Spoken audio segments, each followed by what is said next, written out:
Leader है उनके उनके विरुद्ध में पब्लिक में ज्यादा गुस्सा था। यही गुस्सा की वजह से ही सब ये हो रहा है। मुझे यही लग रहा है कि आप जो अब एक अंतरिम सरकार बनने वाले हैं ऑल पार्टी मीटिंग से, और थोड़ा कोई नया शाम तक जो मीटिंग होगी उसके बाद कुछ एक सोल्यूशन निकल सकता है। मेरे ख्याल में जो केबी ओली जी का जो इस्तीफा आया और जिन्होंने रिजोनेशन लिया, इसके बाद थोड़ा नेपाल के जो लॉ एंड ऑर्डर की सिचुएशन है वो थोड़ा काफी सुधार होगी, इम्प्रूव होगी। और पॉलिटिकल जो आंदोलन में थे उन लोग से एक अपील निकल सकता है कि अब हमारा डिमांड पूरा हो गया, आप संयम बनिए, अब शांति कायम कीजिए। यही हिसाब से कुछ अपील आने के आप कह रहे हैं कि कुछ पॉलिटिकल पार्टीज भी इस पूरे आंदोलन का हिस्सा बनी है? जी जी जी जी। अच्छा, ओके, जस्ट हमारे साथ बने रहिए कृष्णा जी। हमारे पास रोनीश यादव भी जुड़ चुके हैं हमारे साथ। रोनीश यादव एक Nepal based social media personality है, नेपाल बेस्ड इन्फ्लुएंसर है। रोनीश जी, आप हमको सुन पा रहे हैं? क्या कुछ हो रहा है कि ये जो कहा जा रहा था कि ये बैन को लेकर एक मुहिम जारी की गई थी, आंदोलन था, ये तो पूरी तरह से अराजकता है। यहाँ पर पूरा काठमांडू जल रहा है। आप क्या कहेंगे इस स्थिति को लेकर? First of all, I think this is what because it happened yesterday when they started shooting us normal citizens with the gun, which they were not allowed to because they were literally the children whom they shot, and they don't have the legal authority to do that. We were trying to peacefully protest down the street, but this all fire happened because of the last day, whatever happened yesterday. And we were frustrated from this government from so many years, and they were not even trying to resign from their post. And after all, they also banned social media and did so many corruption activities. And even if you see the videos of firing the prime minister houses and so many other minister houses, the money is literally flying all over the houses from the video that we see. So I think whatever they are doing, it's because the years of frustration has built that to do us such thing. They're fighting for democracy, Mr. Yadav. You feel is it a democratic way of, removing or changing the government? Of course, this is not the democratic way, but whatever the government was doing was also not such a democratic activity. Killing someone down the street just because they were peacefully protesting was also not such a good idea. And we were also highly influenced from the countries like Indonesia and Bangladesh, who did fought for the democracy, and such thing really influenced us highly in the social media as well. So I think this is the years of frustration that literally built it in us to do this. See, the first demand was regarding social media. That has been ticked. The second one for the resignation of the Prime Minister, that has also been completed. Do you think now, and would you demand that from the protesters, that they should now calm down, there should not be vandalism and arson now that their demands, two of their major demands have been met? Yeah, I think our major demands has been met, and it is meeting actually, because the Prime Minister has also resigned, and I also heard that so many minister houses were completely burned, and now that they are resigning, our demands are fulfilling. But we also demand for a directly elected Prime Minister. But let's see what's going to happen right now. Right, Mr. Yadav. Also, we've seen that there has been there's been a lot of social media trends about Nepocade and all that, and then this social media ban happens. It's lifted also, but we see despite that the arson continues. And demolishing public property, destroying public property. Then the private residence, not even the office, private residence of the Prime Minister, who has now stepped down, is also set ablaze. What sort of example is being set here? I think, again, I would like to repeat that this is just because the protest that happened yesterday, we were really very peacefully trying to protest. If you see the videos, there was an ambulance trying to pass on, and every of our protester, we were literally giving them the way to pass on. While any other protest that you see, it's include violence and all those things. But we students were trying to peacefully protest. But the things that started getting fire when the government started shooting down us in the street, which was really not unfair. And even the organization like United Nations, Human Rights, and UNESCO has just spoke about that. I think whatever happened today was the result of yesterday. And because the government was not ready to step down, and they were trying to control us so bad, and from so many years, they have been corrupting us and doing so many sad things in Nepal, which I think they should really deserve that. But now that it has already been done, I think it is settling down, but our demands should be met. And I think directly elected Prime Minister should also be there something in Nepal.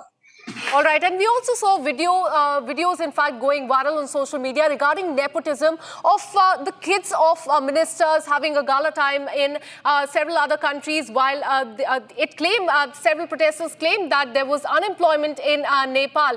Could you take us through that social media trend? You are an influencer yourself. How it started? What are the allegations there? Allegation of corruption as well. Oh yeah, first of all, the trend started in Indonesia and countries like that, and later the government was set fire on Indonesia as well, and later this trend also came in Nepal, and we started exposing Nepo kids and all, and there were also some anti Nepo kids person who were speaking against them, against our voices, but later the voices became so big that it became uncontrolled, and we started putting dates for the protest, and it was September 8 where the protest finally came down to the street. While peacefully doing the protest, the government started putting fire down, and then they started killing us down the street. And of course, this tension rise as because of the yesterday when the government started shooting us down the street. So basically this trend started, the Nepo kids, and then I think there was also social media ban in Nepal. Because of those all things combined, we citizens had that pressure, and of course the Chinji started this trend on September 8, while this 20, I think more than 20 people got killed, and this action, whatever happened today, was a result of that. Right, you stay on with us, Mr. Yadav. We are just getting more and more visuals. You can see that the protesters, the mobsters, actually they're rioting. They have carried out riots, and now they are very much celebrating what has happened. But the fire continues. The fire continues. The blaze on several of the government buildings, and you can see the huge plumes of smoke in the background there, and it seems to be like a victory march of sorts, because this is what has happened, viewers. They are calling it a killer government. They're calling it a killer government. That is what the banners are in fact saying, what's written on that. And we're getting you an aerial view of Kathmandu from the other areas. As you can see, Kathmandu is burning, but Mr. Yadav, since a lot of social media personalities have raised their voice and lent support, does it feel? I mean, how does it feel when you see these pictures? When you see Kathmandu being on fire? Completely satisfied from whatever happened yesterday, because anywhere you see, it is very illegal to kill someone. Where in a country where the gun is not allowed at all for any circumstances, that whenever there is no immediate threat to your life, you can't kill someone like that. And if you see the videos of even police shooting us, they were very far from the police, and they were trying to kill someone. Yesterday, if you know that a student who was wearing a college dress and with a college bag on it, he was also killed. So I think whatever happened today, they did that to us first, and we did that after whatever they did to us. So I think it feels good to see that. And after all, they all resigned, and things have been settling down. I hope something great happens in the future as well. But would you agree that there's a better way of addressing the issue? For example, if there was corruption allegation, one can go to the court as well. What is the need of arson, of vandalism? People dying in Nepal. Nepal is on the boil. We tried doing all the stuff that you just mentioned, talking to the law or doing peaceful protesting, but things didn't work out as planned. So this is the plan B that we had. And after all, they started this first, not us. Right. Viewers, this is the situation. As you can see, there are more and more visuals coming in the way. Stones are being thrown on several of the government-related buildings. You can see there are fresh visuals, in fact, on Republic TV. Even whatever they couldn't get a hold of, they are just throwing it. Whatever object they get a chair. They're getting stones, they're getting bricks, they're getting any table, they're just throwing it. You can see the shattered window panes. Everything is shattered out there when it comes to the government buildings. And they are celebrating, they're whistling, they have hands up in the air, viewers. This is, we've seen the third time that's happened in the recent times in Asia, viewers, in South Asia, after Sri Lanka, after Bangladesh. Now you have Nepal. The government has fallen in less than 48 hours. KP Oli Sharma, we do not know about his whereabouts. Mr. Yadav, what do you expect next? What do you want next? What are the demands? Our Gen Z demands are, first of all, is no corruption in the country, which might be very hard to control, but it is our first demand. And the second demand is directly elected Prime Minister. And the third demand, I think it is accountability and transparency. But that's all the major demands that we have for right now. But we also have the major all other demands as well, but which I can't remember at this moment. Right. In fact, viewers, we are getting into, stay on with us, Mr. Yadav. We have visuals of KP Sharma Oli also. We'll just play that out on the screens. He can be seen boarding that chopper. There you have, first on Republic TV, that chopper. You can see Republic TV gets you the first input. KP Oli Sharma is fleeing from Kathmandu, it seems. On that visual, on that helicopter, you can see the military chopper is there. As we were earlier reporting that at least 2 military helicopters were seen around KP Oli Sharma's office, around his residence, and there you have KP Oli Sharma. He is boarding that military chopper. We do not know where he's going. Our sources told us that he'll seek asylum in Dubai. That's not confirmed yet, but what our sources tell us is that he will be seeking asylum in Dubai, but he has now stepped down. KP Oli Sharma has stepped down after what transpired in the past 36, 37 hours, and now we do not know what's going to happen next. Army has taken control of several areas, but the situation remains out of control. Viewers, at least 19 have been killed. That's just the official figure. We do not know how many more. It could be more people who have been killed, lost their lives in this protest. The Nepal parliament has been set ablaze. Presidential palace has been set ablaze.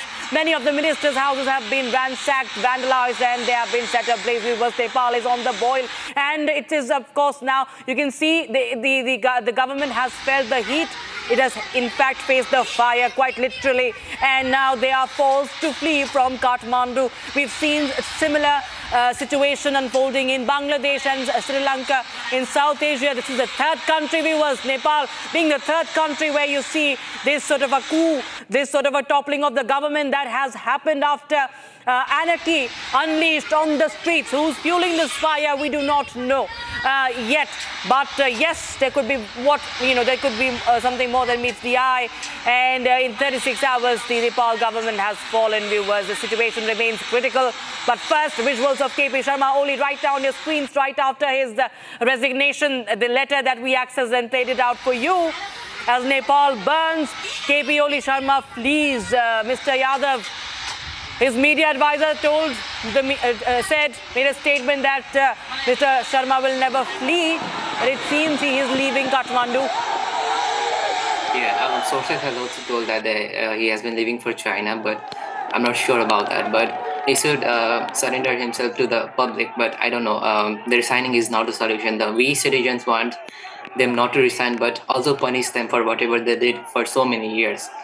Because he has been ruling for more than 8 years now, I guess. Yep. Absolutely. Those are the visuals coming in. In fact, we showed you visuals of army evacuating ministers as well, all those who have tendered their resignation. Their houses have been set on fire. And these are the visuals of now KP Oli. It remains to be seen whether he flees the country or he also goes to undisclosed army facility, just like the other ministers. All eyes will be on that meeting in the evening as well. Whether or not that will happen, what will be the outcome is something that remains to be seen. But Mr. Yadav, coming to you, what are your major demands now that he has tendered his resignation and now that there's a rollback on social media ban as well?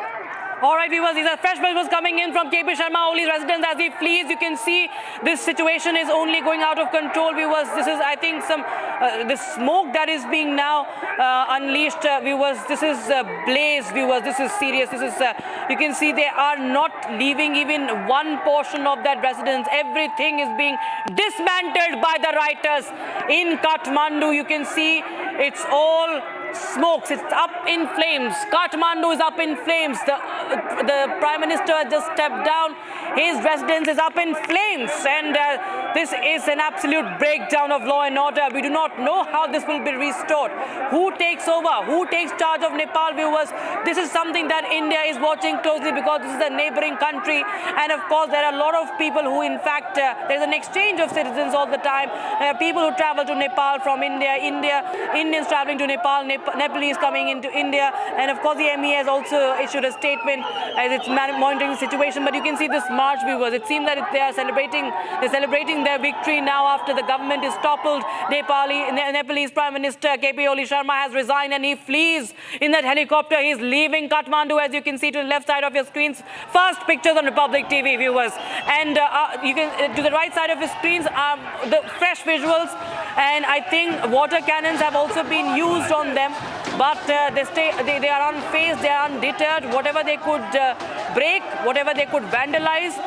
Similar scenes were seen in Sri Lanka also. Chairs, tables, they are all thrown away, they are all thrown into the fire. This fire has now spiraled out of control, Akanksha.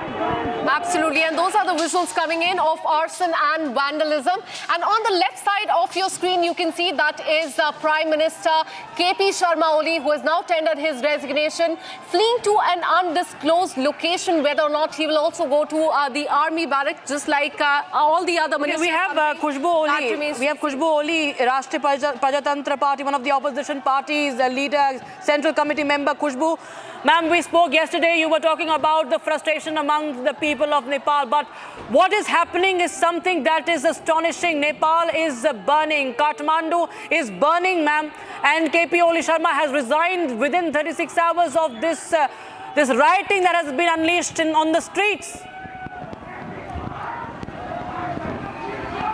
I think the arrogance of our ex-prime minister, the way he handled the situation yesterday with the arrogance, and he was not at all apologetic, and I think that's the reason why the public were so triggered today, and the frustration has come out, and it's out of control right now, and he has resigned, but that's not a solution. The demands of this protest is that they have to be held accountable, and just with a resignation, they cannot flee this situation or this country. So I believe, firstly, the parliament needs to be dissolved. My party has already resigned. RSP has already resigned from the parliament. So the foremost thing that the protest demands is dissolving of the parliament. Right, and Ms. Khushbu, this is something that is really, questionable what's really happening in South Asia. This is the third country in South Asia that, where we see a government falling after these youths are unleashed on the streets. We understand if the citizens of the country are, are frustrated. We've seen time and again, we've seen, election in any democracy, in India also, the government has been changed via legal elections. But what is happening? People are killed. At least 19 have been killed. And even after the social media ban that was lifted yesterday, despite that, this arson, vandalism, parliament being burnt, ma'am, is this justifiable? Is this democracy?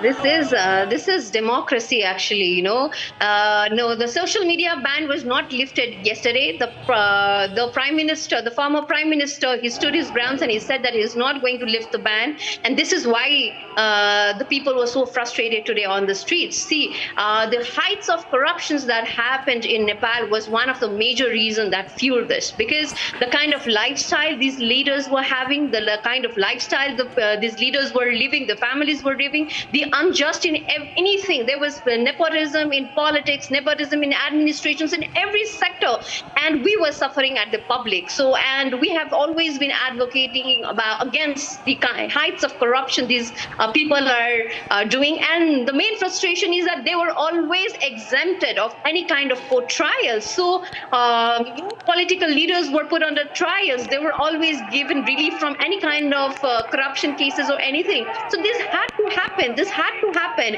It is unfortunate now the public properties are being damaged. So many children lost lives. That's not repairable. And a resignation cannot repair that. And we do not accept that. He needs to be held as a murderer and be accountable. And this needs to go into legal proceedings now. And we need an independent body that will do that we need to form a committee to look into all of this, and definitely need to come in talks with the army, because now I think because the police I think has already said that is beyond control for them. So it's the army that needs to step in, and they are already under meeting. So we believe that first the parliament needs to be dissolved, and then we'll have to talk with the army about how this is going to proceed. And there are protesters, there are people who are behind these protests. So I think everybody needs to come into the talk. And we saw the similar story pan out in Sri Lanka and Bangladesh. Now you're saying that you want to pursue this legally, take this matter to the court. There should be a constitutional body. There should be some sort of action. But why not take that before there's arson on the streets? Nepal is a democratic country. Why take it to the streets? Because this has led to the loss of life. More than 20 people have lost their life. So where would we take, in the courts, they had their people. In the police, they had their people. In the administrations, they had their people. In NGOs, INGOs, in human rights, they had their people. So it was not all possible to take it on a democratic way or take it through that legally. Or, we have done a lot of attempts before, the situation escalated to this situation. And I don't blame anyone, but it is themselves, because if they had, respected the democracy of the people, of the, rights of the people, this situation would not have come. And unfortunate, we lost 19 lives. This should have happened before that. It's really sad that we lost young 19 lives, but now these murderers need to be held accountable. That's our demand. There were reports of a no-party meeting, but now we have visuals of KP Oli Sharma resigning. Fleeing after resigning. And now, what do you think could be the option? Because this is a situation completely out of control, and the ministers of that party, of course, leaders of that party, they're all under threat. We've seen in Bangladesh, there was demand for constitution, free Bangladesh of corruption. But what happened? It's been a year, and there is just one interim government. That's all we see in Bangladesh. Nothing really has happened. Yeah. Bangladesh continues to suffer. So is this really the solution?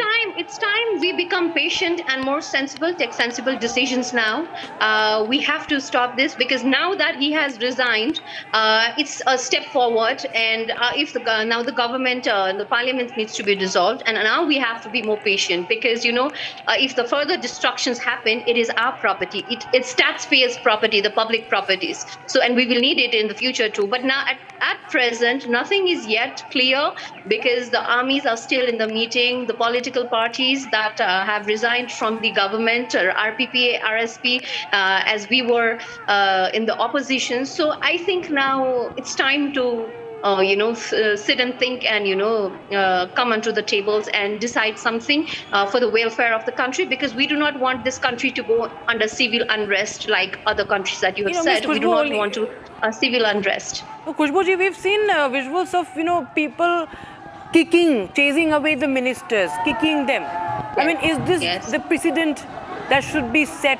I mean, it has not augured well for Bangladesh either, ma'am. I mean, just trying to understand that what is really the playbook, what's really happening. I mean, what do you expect? Tomorrow any other government will be coming, and there will be issues, and there are issues in every country.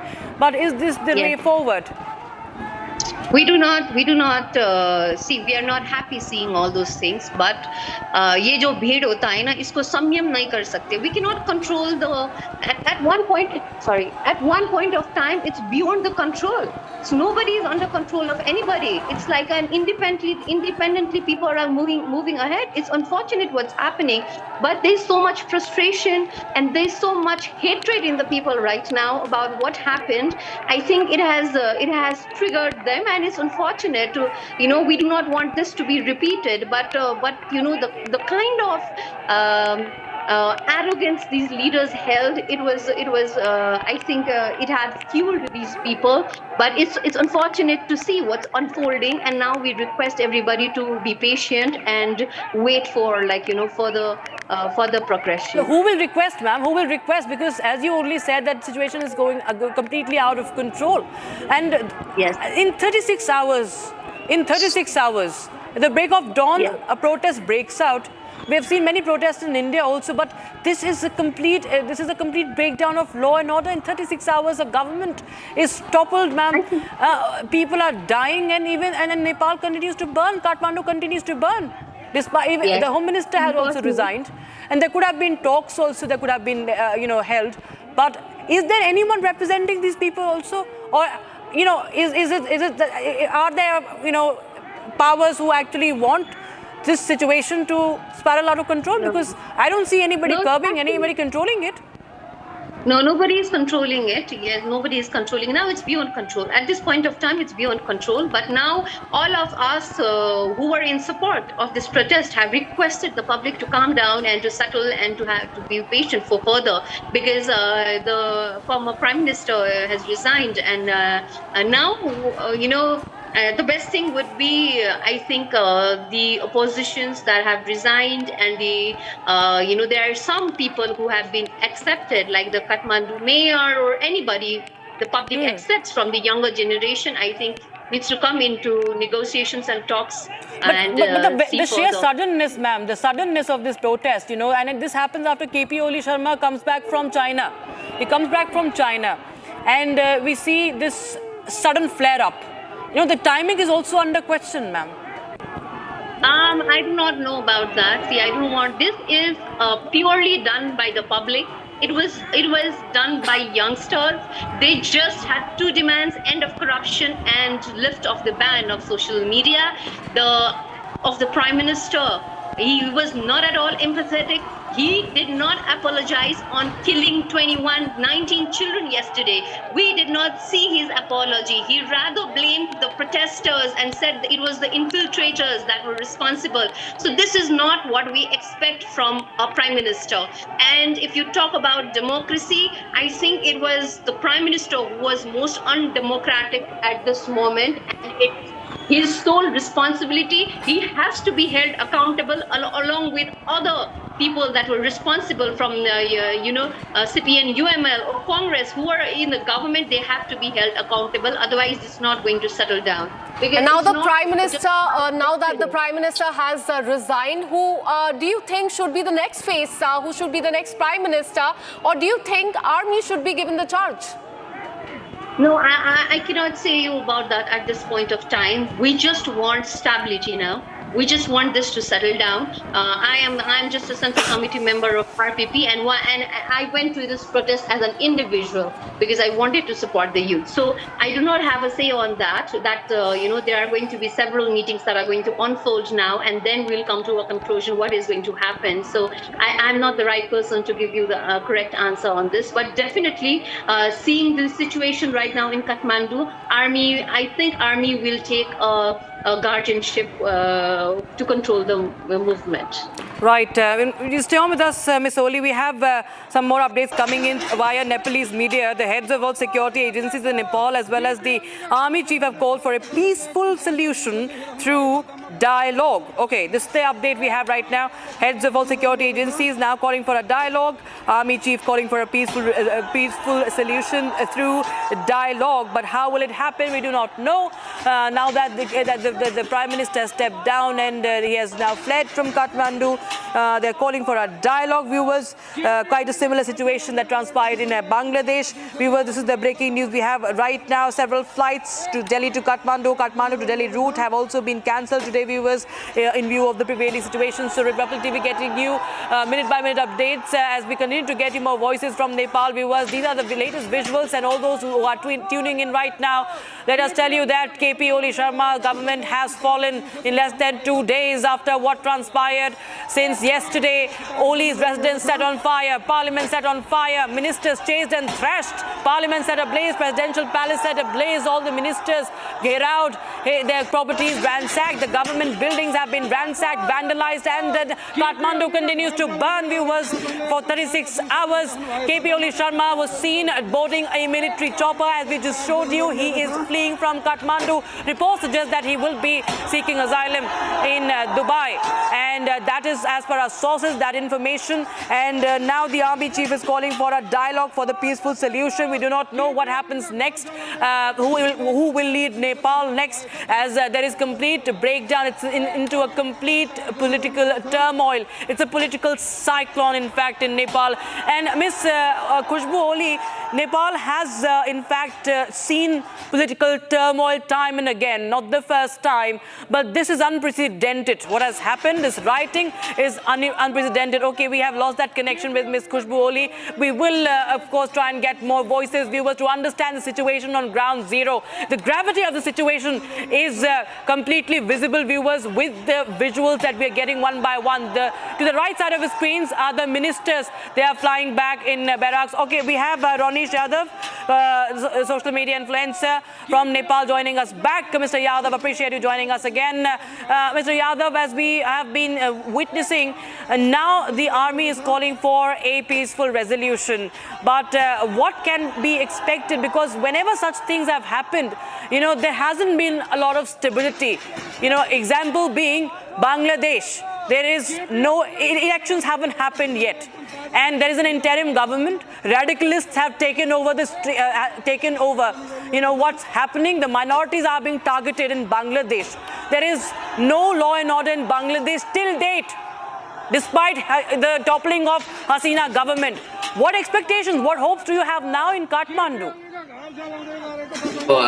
From the measure of all the youths that are saying right now, there is a minister from Kathmandu, that is Balensa. So we want him to take the lead for most of us, but for the next situation, no one knows what's going to happen next. But we really hope something that aligns with the constitution and with our major concerns about directly elected prime minister, or let's say for no corruptions, something who can lead it properly, something who can bring transparency. We believe in bringing something like that. Raised on the timing and how in just a few hours, in just less than 2 days, a government is toppled, and the protesters who are in fact rioting out there, they lay siege to Kathmandu. It continues to burn, and it is a threat to the people, the very people these protesters are fighting for, sir. Yeah, but actually the major threat that was in our country has resigned finally, but the situation that is right now should settle down, because it is too much that is happening right now. So I think someone who is ready to lead and someone who aligns with all our rules and regulations, he should be the next prime minister. But the next situation, no one knows what's going to happen next, but we really hope for something good to happen in future.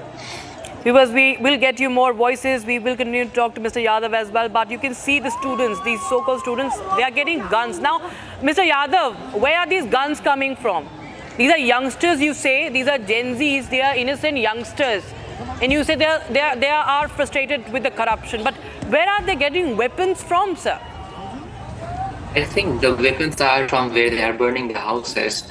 When the Hasina Sheikh houses was burned, people went to her house and took so many items from that house. I think the similar incident happened in Nepal as well. When the houses were burned, you will literally see all the monies were flying out the house. And I think they went inside the house and took some guns from their houses. Maybe it could be the possible scenario, because buying the gun in the market is completely illegal in Nepal. Right.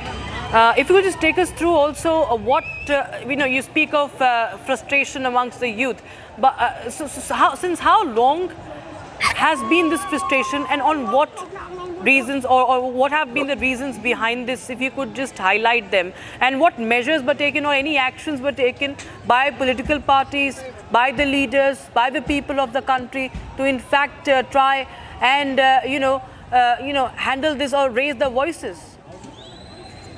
So first of all, starting from so many cases, there were so many unresolved cases in Nepal, starting from Nirmala Panta, whose rape case has been passed for more than 4 years, but no any action has been taken. Second of all, I think few days ago, the China and India had agreement of passing the trade route between a disputed area of Nepal and India, that was Kalapani and Lipulek, where they both agreed without the consent of Nepal. We were really unsatisfied with that part also, from our government, who didn't spoke anything about that. Third of all, they banned the social medias. And fourth of all, when the trend started in Indonesia, after the corruption activities, they burned the houses, they started exposing the Nepo kids, it also started the similar trend in Nepal. And from that all of frustration, it started coming down to the street. On September 8th, the protest finally happened. But whatever happened that day was not really so good, because they started shooting us down the street, us the children below 18 years, and which was really not unfair, because we were only speaking about the corruption, not doing any damage to the public property or anything. But whatever happened today was the frustration that built us from so many years, so many past things that was not resolved. Even if you see so many cases that are still not resolved in Nepal, when they are already enjoying their lavish life and they're not taking any action at all. So this was set to happen.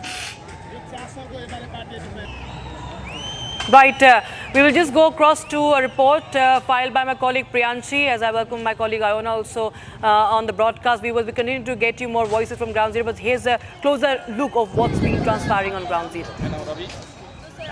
Protest चल रहा है काठमांडू में पूरे नेपाल में, उसके ऊपर आपका क्या कहना है? ये प्रोटेस्ट हमारा युवा लोग हैं उसके किया है और ये करना चाहिए था, ये हुआ कल ज़्यादा लोग को मौका कर दिया बैठने इसके लिए है। और इसमें सब लोग आज तो सब लोग शामिल हैं, युवा लोग नहीं, माँ बाप जो भी है करप्शन के खिलाफ भी है, इसलिए प्रोटेस्ट कर रहे हैं। अब चल रहा है कि तो जब कल शांति से प्रदर्शन चल रहा था, फिर भी उसके बावजूद पुलिस ने गवर्नमेंट के फायरिंग का ऑर्डर दिया, और क्या आपके साथ क्या था? नहीं, गलत था, बहुत गलत था। तो बहुत शांति तरीके से अपने ढंग से जो प्रोटेक्शन किया करने गया था, तो 125 तो उसके खिलाफ जो सीने में गोली लगाया तो बहुत दुख की बात है, करना नहीं चाहिए था।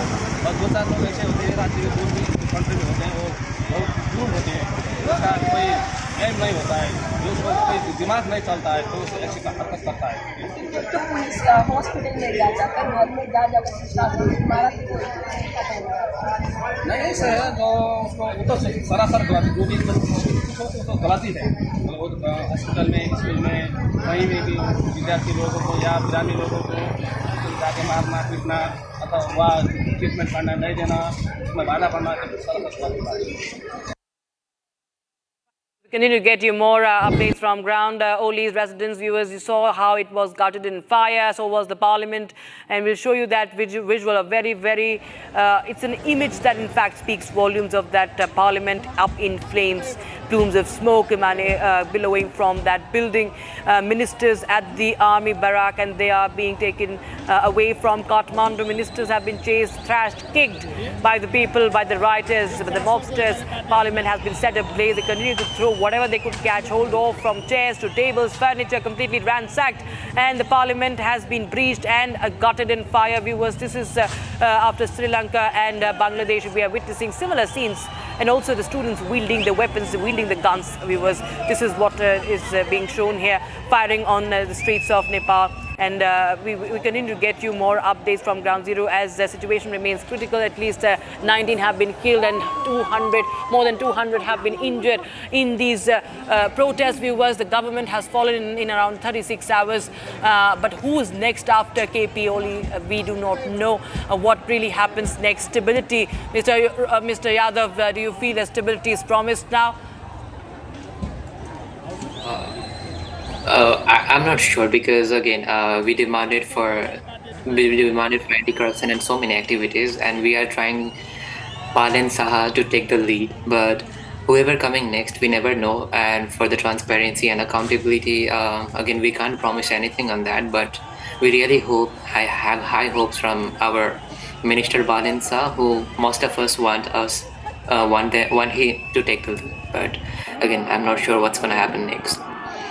Yeah, absolutely. Well, we do not know yet what really happens next, but we really need to understand, of course, what is really happening. Viewers, will try and get you more voices from Ground Zero and understand as to what really has triggered these sudden protests, viewers. Because yes, there could have been frustration brewing, and social media ban was being protested, Mr. Yadav, but toppling the government in such a manner that the capital city burns, and this is something that hasn't really always augured well for democracies. If you really wanted democracy, if you really demand democracy, if you want the rights of the citizens to be protected, and a government, an able government to take over, history will not always tell you that these things, such violence, auguring well or having the right impact, on the people.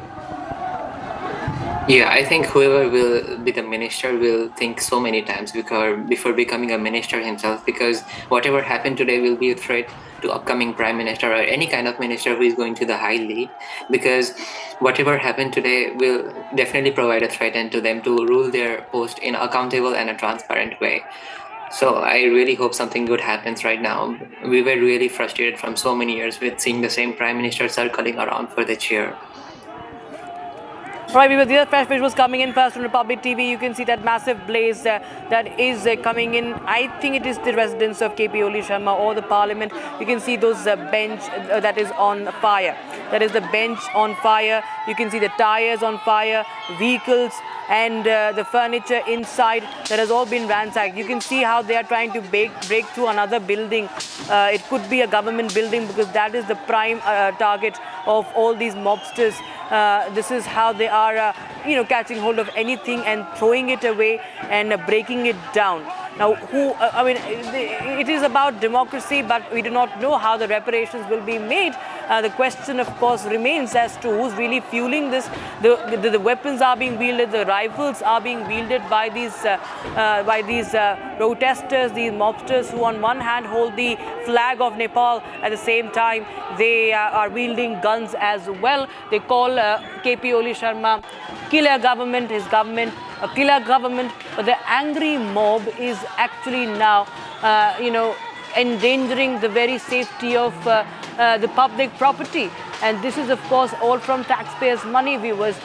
This has all destroyed and it's all up in flames. And more visuals coming in from several parts across the length and breadth of Kathmandu, viewers, as the situation is only flaring up, spiraling out of control. The army has taken charge of several of the areas. And what we understand is that the army chief, the security personnel are going to hold a dialogue for a peaceful resolution. How it's going to happen, we do not know yet. What is going to be the process followed as far as the new Prime Minister being named is concerned, we do not know yet. Is it going to be an interim government like Bangladesh? We do not know yet.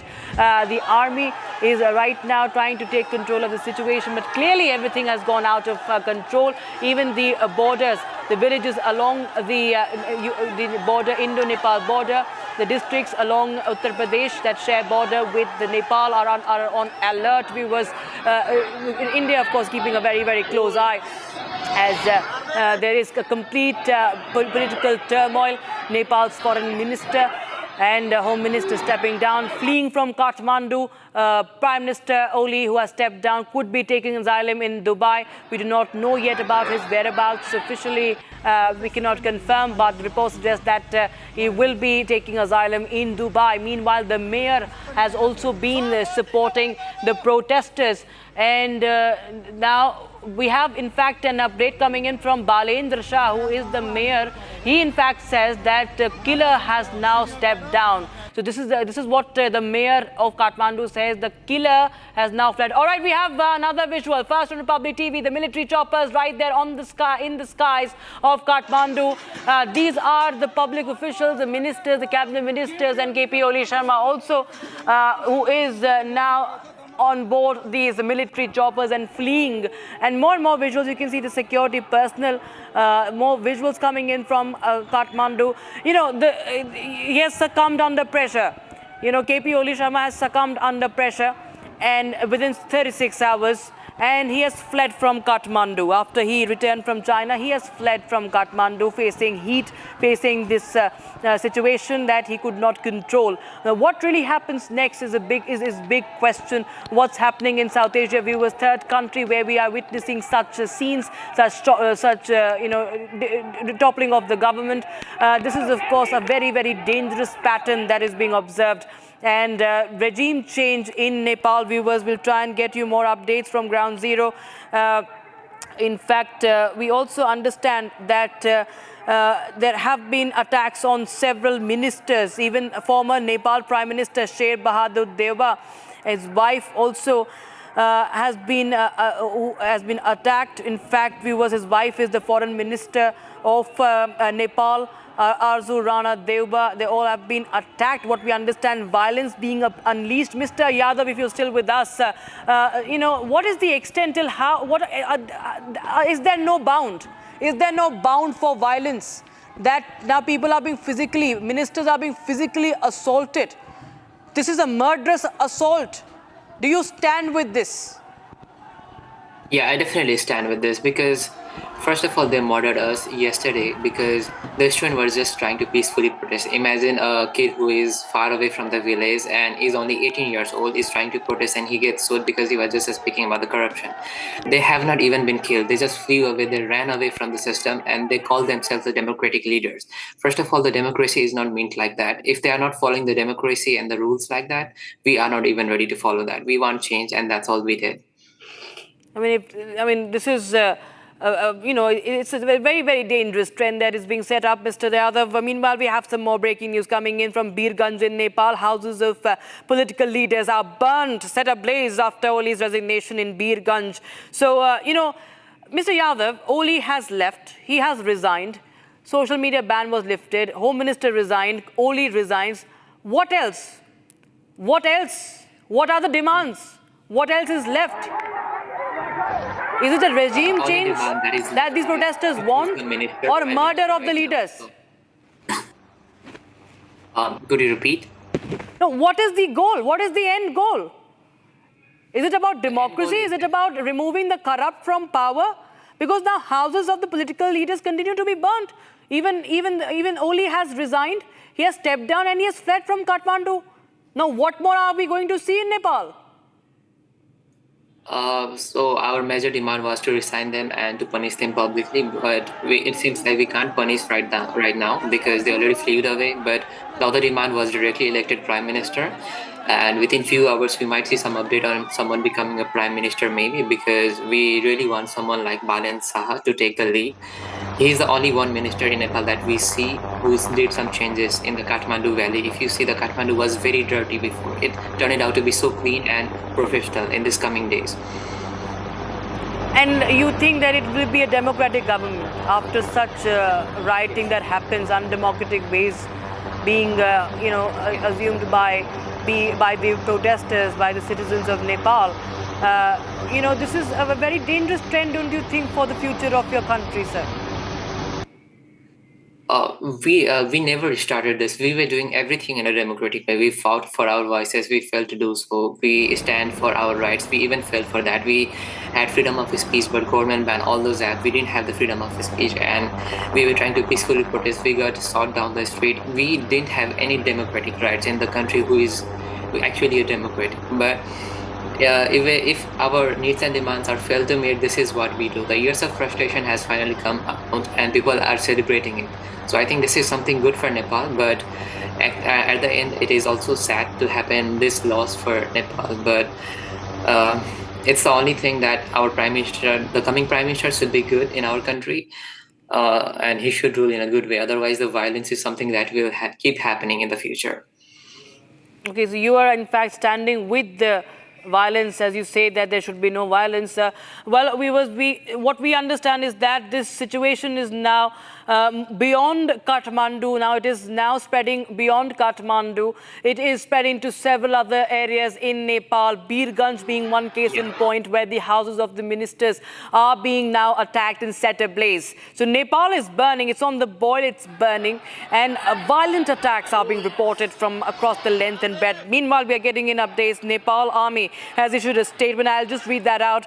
After the acceptance of the resignation of the Honorable Prime Minister, it is appealed that in the present circumstances there should be no further damage. All the common citizens have been heartily urged to maintain restraint. An appeal has been made to find peace and solution through political dialogue. So Nepal Army's official statement coming in, Mr. Yadav. Now, what would you appeal as an influencer, since you have influence on several of the youngsters? Don't you feel it's time for them to go back home and now there should be a restoration of order in Nepal, or will it continue? Because it seems that nobody is actually even attempting to stop what's happening. Yeah, I believe so. It should come down. Even the videos that I made yesterday and from so many days, it feels so bad when you talk about corruption or a thing that you are supposed to do in a country called democracy. And definitely from whatever happened yesterday, it was not really good. So whatever happened today, it's hard to control, but I hope it settles down, and we get to see our new Prime Minister very soon in a constitutional way. That's all that I want to see right now, but I hope this calms down this fire and all this stuff. Breaking news we have right now. So solution through political dialogue is being sought by the Nepalese army. As I just told you a few seconds ago, Nepalese army's official statement. Solution through political dialogue is being sought. They want that the protesters now should act they should restrain themselves, and appeal being made to find peace through solution, through political dialogue. Now, who is going to represent them? Mr. Yadav, now, how is this political dialogue going to happen? Who are the representatives? Because this is complete anarchy. This is not an organized protest. It is a designed protest that is completely visible. It was organized. It was a planned protest for sure. But who is now going to take this resolution forward, if at all they really want a resolution? That is what we all are concerned right now, but the major thing that we demanded for them to resign, which they refused the last night. If you hear the things that they told last night after the protest, whatever happened, even though so many children were killed, the Prime Minister is still denied from resigning his post. And although the social media was banned, they thought that the social media would lift everything, would satisfy us, but that's not the major thing that we demanded for. We demanded for anti-corruption activity, and the demand was not fulfilled. So that's why today, because anything wasn't fulfilled from our side, so we fired just the houses for ministers and all. So finally they resigned, but that's not one of the great things that they can do. They should come down to the street and they should surrender themselves to the public. That's all we really want, but they just flew away and ran. Mr. Yadav, I want to ask you, a while back you mentioned that all that you demanded was a restoration of democracy in Nepal, and you wanted accountability from the Oli government on corruption practices. But my straight question to you is, these visuals on your screen of a student wielding guns. On one hand, as my colleague was saying, they have the Nepal flag in one hand. On the other, they have a gun. They're showing it, they're wielding it up in open defiance against the law and order. Is this, according to you, sir, the definition of democracy? I mean, you do have the complete right to protest. That is your fundamental right. But then, taking law and order into your hand, ministers being openly thrashed on the streets, houses being burned despite the Prime Minister stepping down. Is this your definition of democracy? No, this is not the definition of democracy, but we have been trying to do everything in a constitutional way from so many years.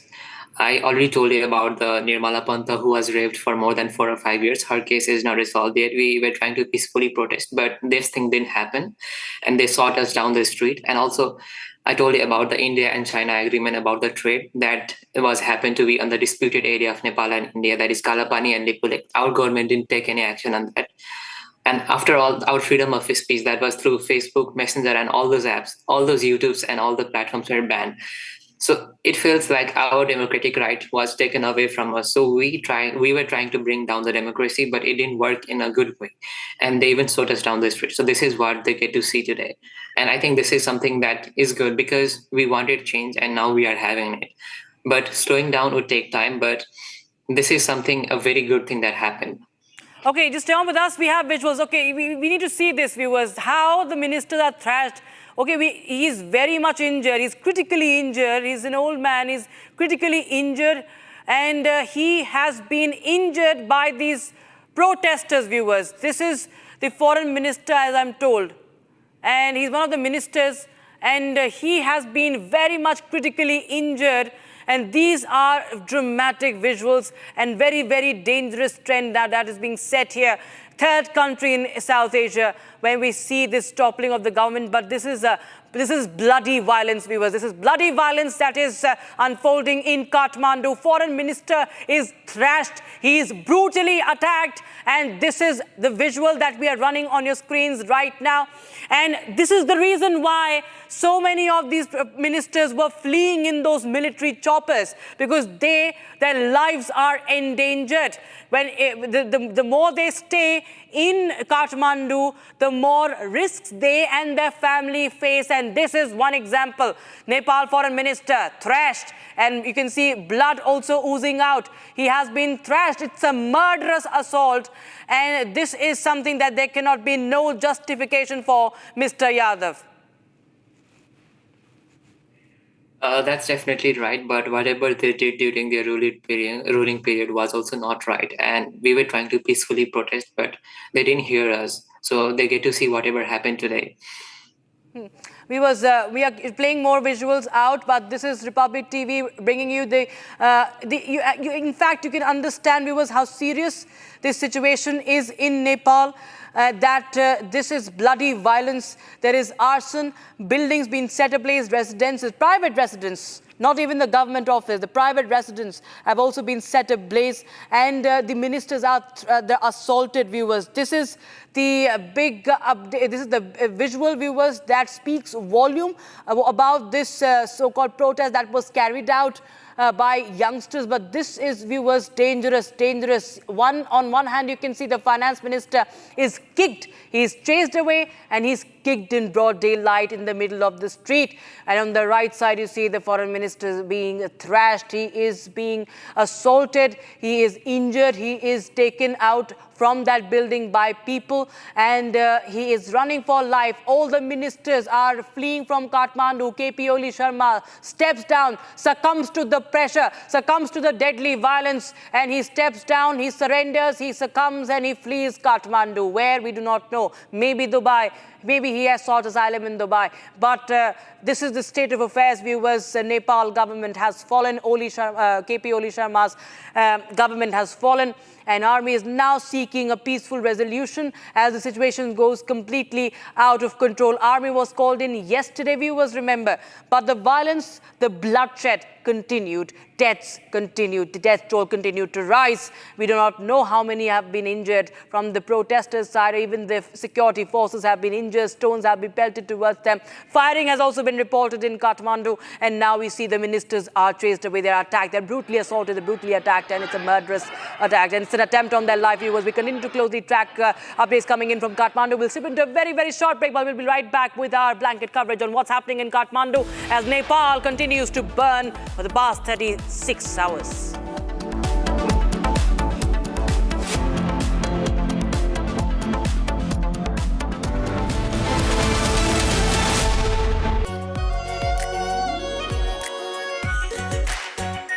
Our pure Shahi Paneer Masala. Delicious, healthy, every day. I choose a world where we dream, and the limit is the sky. And this world is my home where I'm living my best. Mindfully crafted home decor fabrics. Sansar, a D-Decor brand. Live consciously. ये है secret recipe MDH का जीरा SIP जल जीरा मसाला। SIP SIP जीरा SIP MDH का जल जीरा सिप MDH का जल जीरा सिप।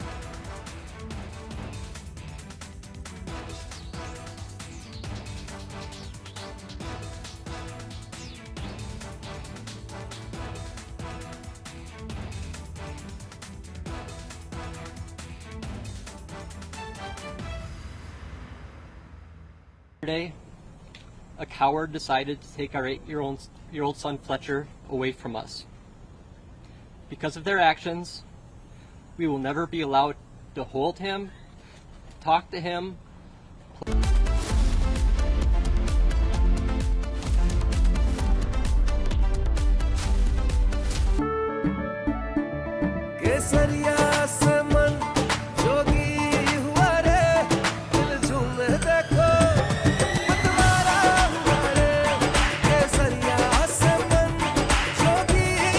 हर पल मनाओ केसरी त्योहार। विमल, बोलो जुबान केसरी।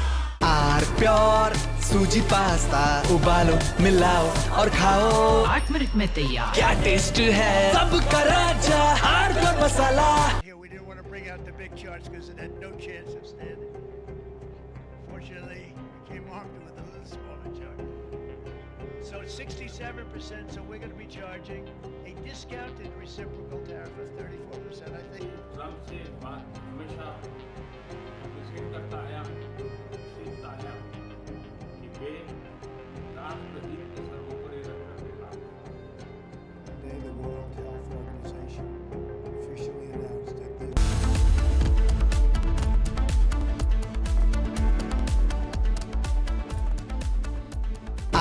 प्योर सूजी पास्ता उबालो मिलाओ और खाओ 8 मिनट में तैयार। क्या टेस्ट है सबका राजा आर्नब मसाला।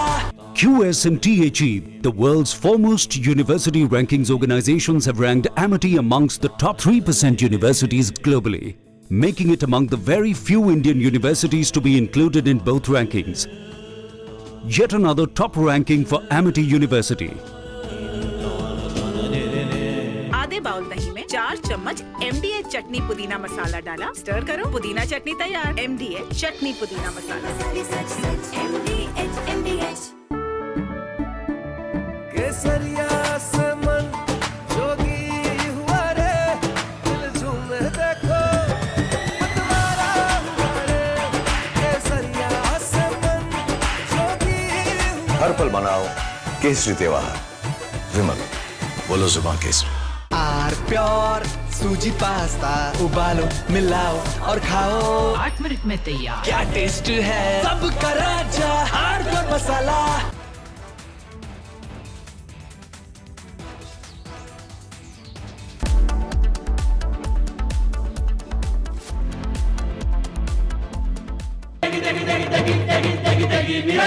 MDH की देगी मिर्च, देगी मिर्च का तड़का, अंग अंग फड़का। MDH की देगी मिर्च। I choose a world where we dream and the limit is the sky, and this world is my home where I'm living my best. Mindfully crafted home decor fabrics. Sansar, a decor brand. Live consciously. थोड़े में ज्यादा स्वाद यही तो है इसकी खास बात। वाओ मामा क्या स्वाद है। अरे मेरे राजा Here we didn't want to bring out the big charts because it had no chance of standing. Fortunately, we came armed with a little smaller chart. So it's 67%, so we're going to be charging a discounted reciprocal tariff of 34%, I think. सबसे बात हमेशा मुझे करता आया सीखता आया कि वे राष्ट्रहित के सर्वोपरि रखकर Today, the World Health Organization officially announced that this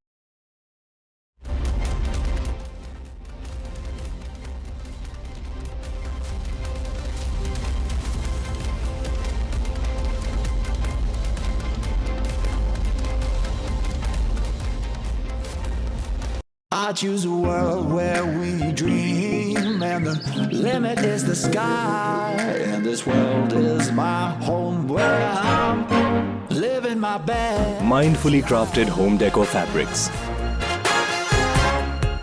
Sansar, a decor brand. Live consciously.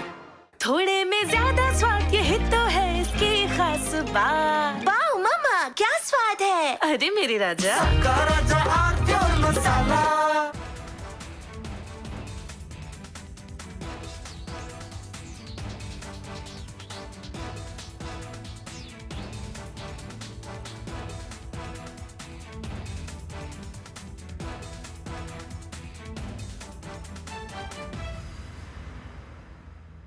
Yesterday, a coward decided to take our 8-year-old.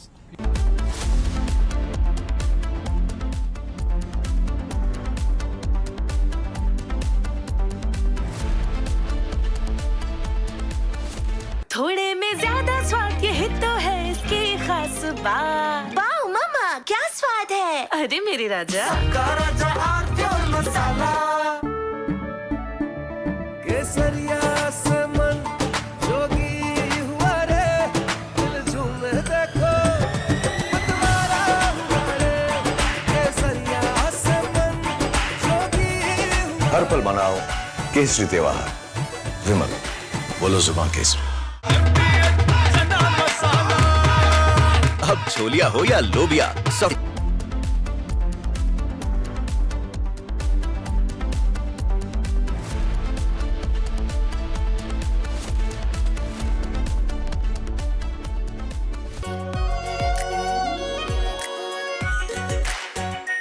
Are pure shahi paneer masala, delicious, healthy, everyday.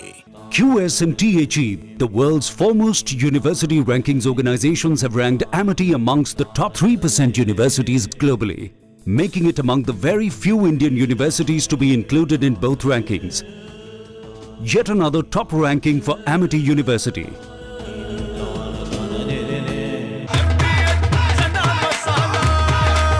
अब छोलिया हो या लोबिया, सफेद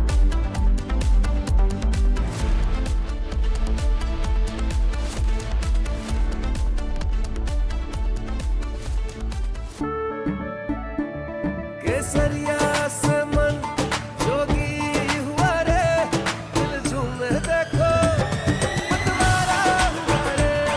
केसरिया से मन जोगी हुआ। हर पल मनाओ केसरी त्योहार। विमल, बोलो जुबान केसरी। थोड़े में ज्यादा स्वाद, यही तो है इसकी खास बात। वाओ मामा, क्या स्वाद है? अरे मेरे राजा। Here we didn't want to bring out the big charts because it had no chance of standing. Fortunately, we came armed with a little smaller chart. So it's 67%, so we're going to be charging a discounted reciprocal tariff of 34%, I think.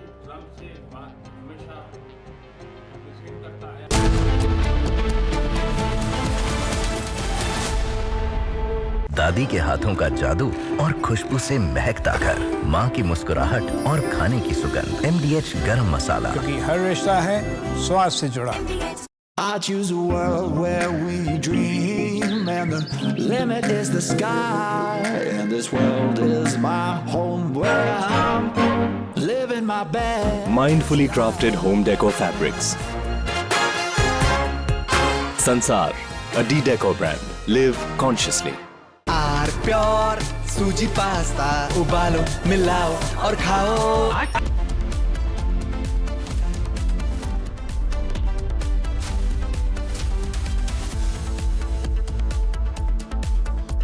MDH की हल्दी मिर्ची धनिया करे कमाल। ये रंग दे, ये खुशबू दे, ये तीखा, ये कम पड़े। क्या निराला MDH मसाला। केसरिया से मन जोगी हुआ रे, दिल झूमे देखो मतवारा हुआ रे। केसरिया से मन जोगी हुआ। हर पल मनाओ केसरी त्योहार। विमल, बोलो जुबान Kesari.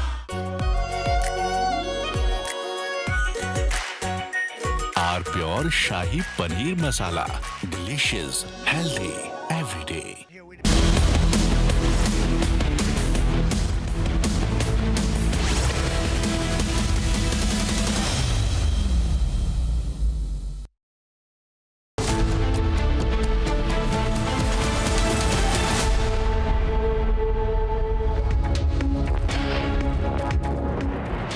Good evening, viewers. You're watching Live and Breaking, and I'm Rakshita Mishra with you. My colleague Oyana also joining us in the Republic studios. We were Republic TV keeping a very, very close eye on what's happening in the neighboring country of Nepal. It's burning, viewers. It's up in flames, and Republic TV getting you all the latest from ground zero. Absolutely. In fact, Rakshita, the situation is getting critical by the hour. You have ministers being thrashed, young protesters wielding guns, and residences being set on fire. We'll track all that and a lot more for you from ground zero as this is our rolling coverage from Nepal. But first, let's take a quick look at the top headlines this hour.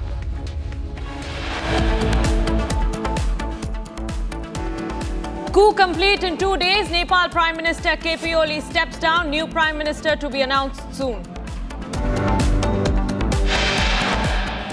Protesters set fire to Prime Minister Oli's house amid calls for resignation. First visuals of Nepal Prime Minister KP Oli surfaces. He's seen flying off in a chopper. Nepalese army issues a statement, seeks solution via political dialogue.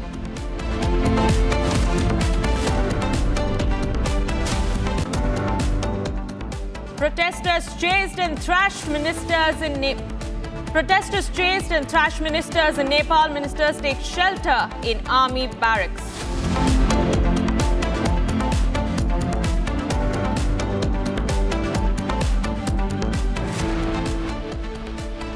protesters burned down Parliament, House of President, Prime Minister and other ministers. Nepal descends into complete chaos.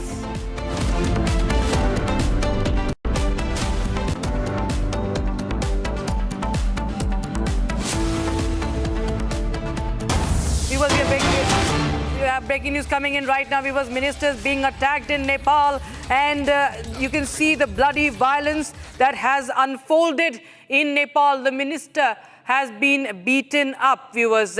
This is the update we are getting in right now.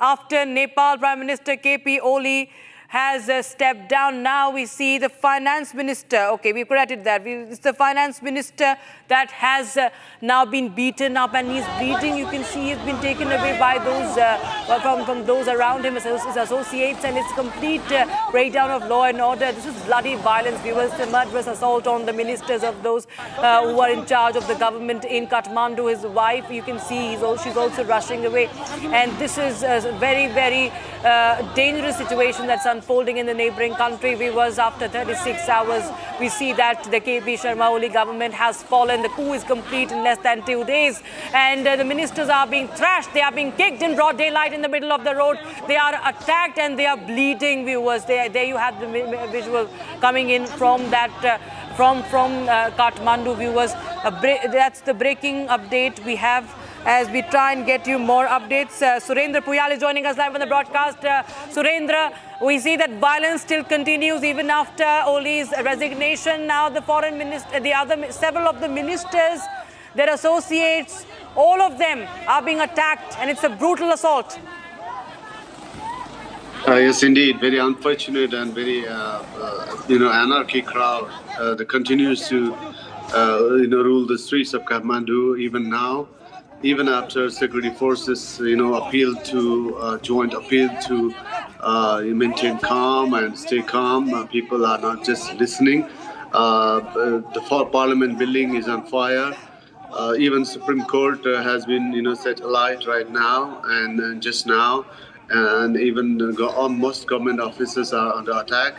And the appeal for calm has fallen, as of now, on deaf ears. We don't know what's in store as the evening approaches. Surendra, I want to ask you, with what we've seen unfolding in Kathmandu and now several other parts of Nepal over the last 24 to 36 hours, seems like ex-Prime Minister KP Oli had little choice but to step down. But the question now is, how long before we can sense some sort of normalcy returning in Kathmandu? Because essentially the demands of these protesters have been met with. The ban on social media, the order that was passed by the Oli government has been rolled back. He has resigned. The top ministers of the Oli cabinet has stepped down as well. How long before we can expect these riots to stop and for these protesters to head back home? Evening. Let's wait until the evening when an all-party meeting was expected, but I don't know how things will, go ahead in such a tense situation, and how, good sense will prevail among those meeting and among the protesters. There are no clear leaders of the protesters, but one person on the forefront is Kathmandu Mayor Balen Saha, who actually, extended solidarity for the movement. And now he is demanding that the parliament be dissolved before any negotiation begin. So, all kinds of steps are, being taken, and all kinds of ideas are being floated. Nepal is in a complete state of complete confusion right now. It will take some time before we know what's going to happen next. Has the army taken full control, or is the army take over next? What can we say right now? Because the army has also made an appeal for peaceful resolution, Surendra. They haven't done so yet, but that's another possibility. What is interesting is that a controversial leader, was imprisoned by Supreme Court on cooperatives fraud charges, was in jail, was in one of the jails in Kathmandu, and he too was released by the police and handed him over to his wife. So this is very dramatic, absolutely dramatic, and half the city looks like half the city is on fire. with major buildings, still smoldering with smoke billowing overhead. Right, Surendra. Aina, we're getting an update also. Surendra, just stay on with us. We have an update from the Indian Embassy. We have the advisory also being issued by the Ministry of External Affairs. If you could just read that out, Aina. Yeah. Okay, we have some breaking news meanwhile. We'll just get you that update. But we have Indian nationals being stuck. This is the breaking news we have right now. 70 plus passengers from Jackson, Mississippi and surrounding cities, USA. Okay, USA citizens, Indian citizens are currently stuck at the airport. We have visuals of the same. Indian nationals are now stuck given the situation right now. The airports are shut, remember. International airport has also been shut. The Tribhuvan International Airport has also been shut down.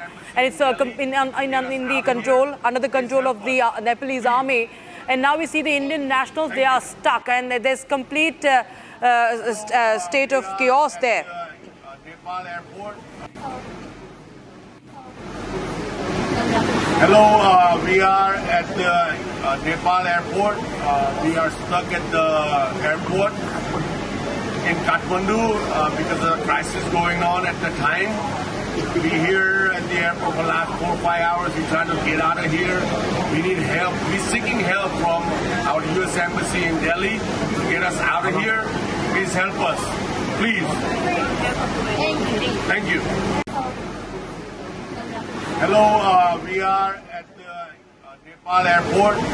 We are stuck at the airport in Kathmandu because of the crisis going on at the time. We're here at the airport for the last 4 or 5 hours. We're trying to get out of here. We need help. We're seeking help from our U.S. Embassy in Delhi to get us out of here. Please help us. Please. Thank you. Hello, we are at the Nepal airport. We are stuck at the airport in Kathmandu because... All right, in fact, we have some breaking news coming in. This is on the advisory issued by the Ministry of External Affairs. But before we go to that advisory, let's bring you these latest visuals that are coming in from Kathmandu. Right, these are visuals coming in, viewers, from Kathmandu as the government buildings continue to burn, and you can see the police vehicle is also on fire. The Nepalese police van has also been set ablaze by these arsonists, these rioters. Latest visuals coming in from Republic TV. There you have the building. They have gone inside, they've breached it and burnt everything they could from inside to outside. Everything dismantled, kicking it, breaking through, burning it, whatever they could do to spell destruction on the government buildings. Even the Prime Minister's, the former Prime Minister, I would say now, the private residence of KP Sharma Oli also was burned down. The Parliament was burned down, and I think this is the Parliament building. First pictures on Republic TV. Politicians are fleeing, viewers, and the city of Kathmandu is in a big chaos. It is more than a chaos. Chaos is an understatement. The law and order has broken down, and it is under siege from by the protesters, the rioters, the arsonists, and you can see the expletives that are also scribbled onto the on the walls of the government buildings. This continues, and who is fueling this fire, we do not know, because even after the ban was lifted on the social media apps, we saw several of the ministers resigning, and then thereafter fleeing. KP Oli Sharma also resigning. We see the violence continues on the streets of the Kathmandu, and it spirals out as well to Birpur as well, where the houses of the ministers are being attacked, and the former Prime Minister has also been attacked. His wife, the current Foreign Minister, they've all been attacked. Murderous assault on the former Prime Minister of Nepal. They've all been attacked, brutally attacked. Murderous assault on these ministers. There's an attempt to their life, viewers. You understand, with the Nepalese people, you can see how they are holding these arsonists, holding the flag in their hand and climbing atop these buildings and thumping their chests as to what has happened. They are overjoyed by this destruction, how this anarchy has been unleashed. Who's fueling this fire?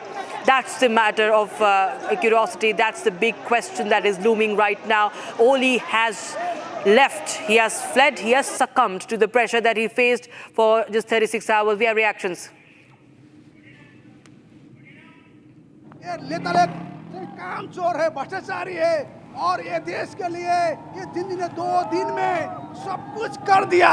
ये इस नेता सबने हमारा 19 वर्ष खा दिया और अब हम लोग का प्रधानमंत्री होना चाहिए और अब हम ये पार्टी का नेता नहीं मानते हैं। हमारा जिंदगी से प्रधानमंत्री हमें चाहिए और राष्ट्रपति हमारा उसी से चाहिए और जौन मंत्री हमारा जिंदगी भाई लोग हमारा देश निर्माण करेगा, हमारा देश फेरी उठेगा, हमारा सिर फेरी वो माथी उठेगा और हमारा सिर ये नेपाल का सिर है। संसार का लोग ने देखता है अब ये नेपाली क्या है, नेपाली बहादुर है, नेपाली शक्तिशाली है, नेपाली सब कुछ करना सकता है, ये गुलाम नहीं है और उनका देश में करके काम नहीं करते हैं। यही देश में पसीना बगाता है, खून बगाता है और जिंदगी के ये सब लोग के हम इस देश के निर्माण में आगे बढ़ता है। ये नेता के अब हम लोग सहभागी भी होने नहीं देंगे। ये लोग का पार्टी भी हम नहीं मानते हैं। हमारा देश का पार्टी जिंदगी पार्टी होता है और उसमें हमारा भाई बहनी सब काम करता है और अब स्टूडेंट को कल मार दिया गया। आप लोग देखिए 21-22, अब नंबर कितना है पता नहीं, 500 से जितना है सब इंजर्ड हुआ है। अब ये स्टूडेंट को ऐसे तरीके से मारेंगे तो कौन सा देश चलेगा? ये सब बहुत क्रूरल देश जैसा हो गया, क्रूरल शासन हो गया। ये तो गोली का शासन ऐसा नहीं चलता है, कोई देश में ऐसा नहीं चलता है। ये एशिया में ऐसा कम्युनिस्ट शासन में आता है, इतना छोटे देश में तो कैसे चलेगा? ये कभी भी ऐसा नहीं चल रहा है। हम लोग का डेमोक्रेसी लाया, इतने आदमी मर के डेमोक्रेसी लाया। ये ऐसा डेमोक्रेसी किसको चाहिए? किसी को डेमोक्रेसी ऐसा नहीं चाहिए। आप लोग देख रहे हैं संसद भवन कितना जल रहा है। यहीं पर नेता लोग अपना भ्रष्टाचारी लोग आते हैं, बैठते हैं। अब क्या हो रहा है देखिए, आज सभी नेता लोग का घमंड तो टूट ही गया है ना, आप लोग भी देख रहे हैं।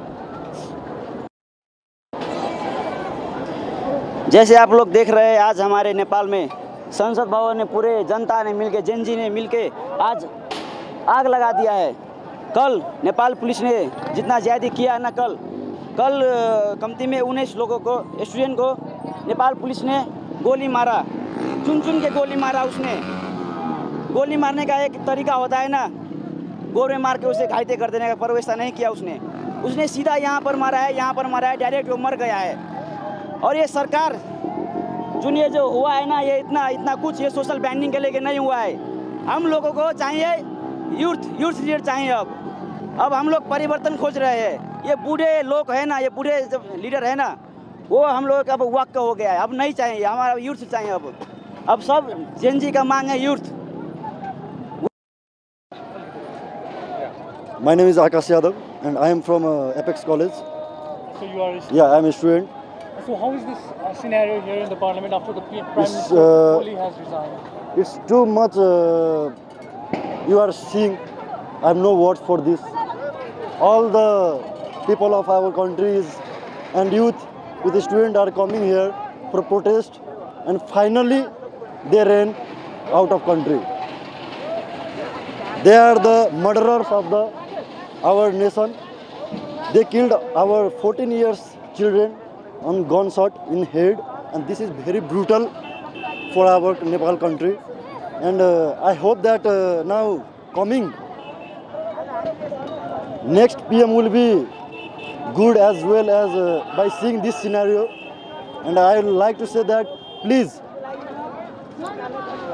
जनता हामी एक भएर यसरी नै जाउँ हैन। जसले जस्तो गर्छ त्यसलाई त्यस्तै देखाउँ, लखेट्नु पर्छ, नभए हाम्रो खुन चुसेर हामीलाई नै मार्छन्। So the Prime Minister also has resigned. Yeah, he should. He have to.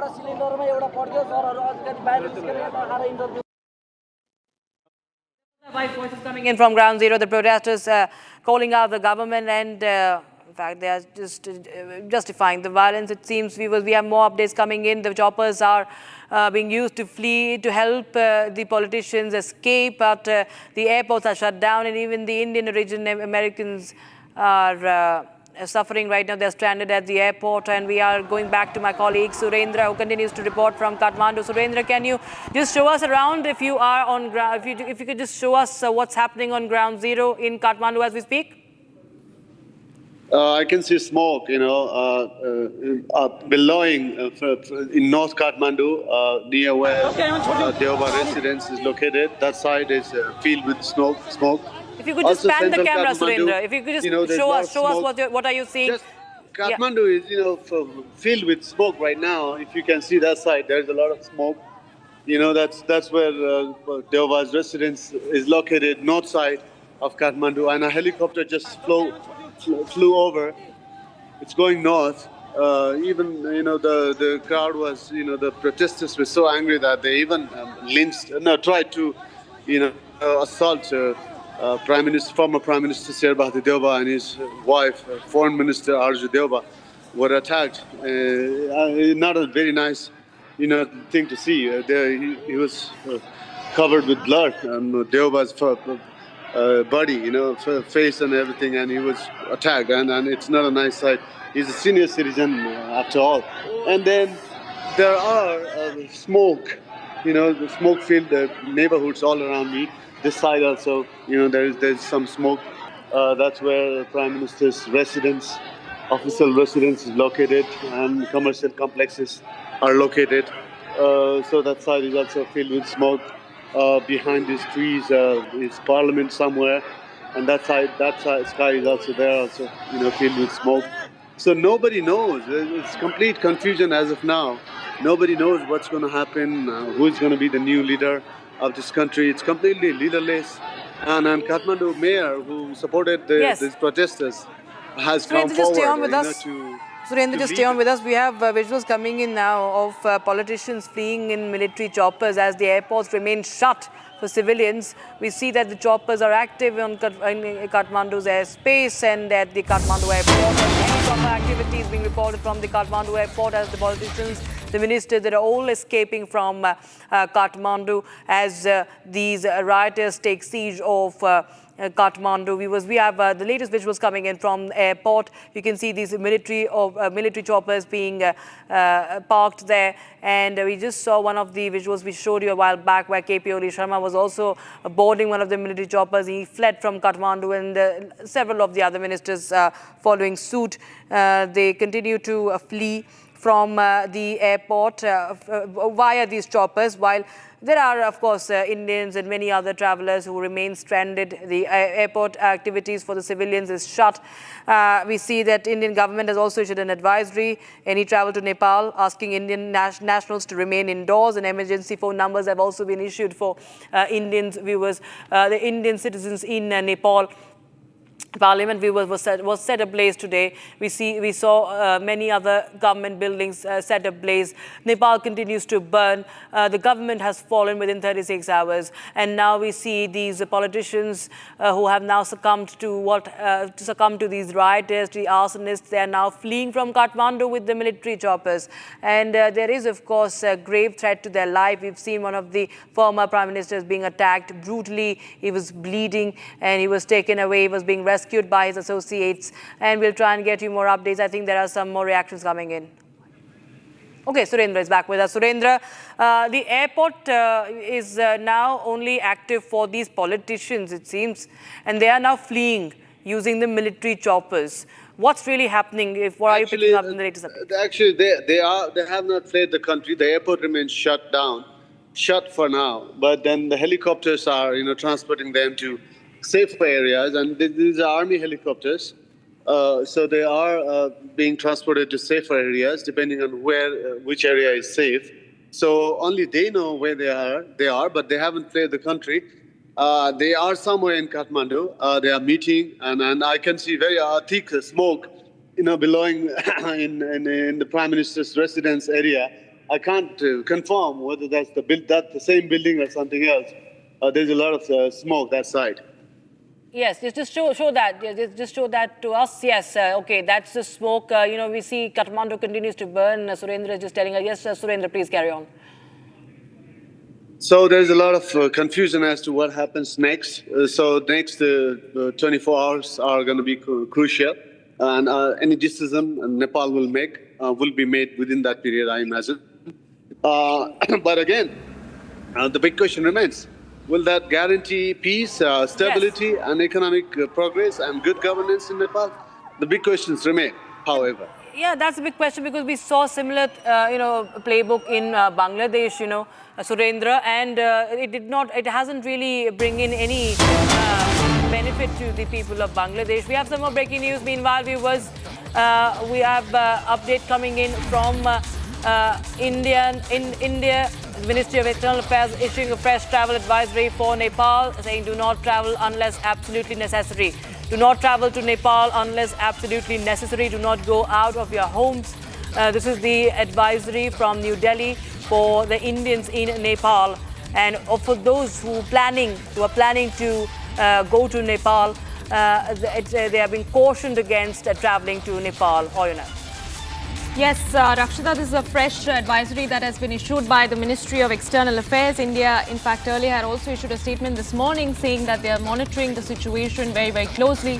This, as we also understand that several Indians are also stuck in Nepal. They've appealed to the government of India to repatriate them, to take them out of the situation. As the chaos, the scenes that have been unfolding in Nepal gets critical by the hour.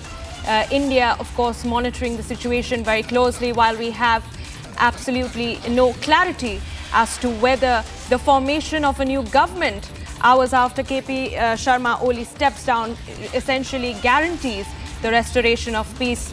Surendra, our colleague, continues to be with us live from Kathmandu. Surendra, give us a little bit more context about where exactly you are. Tell us how far away are you from the parliament. Earlier we saw those very dramatic visuals of the parliament premises being set on fire, security being breached. How is the police deployment like? And do you at any point sense, any sort of, any sense of restoration of normalcy? Do you see it happening in the near future? Not as of now. Actually, even now you can see a helicopter flying north from south. So helicopters are doing sorties and they are busy transporting officers, I imagine. And then there are violence.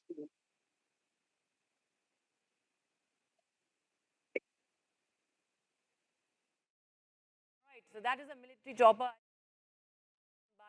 live by Surendra. Yes, Surendra.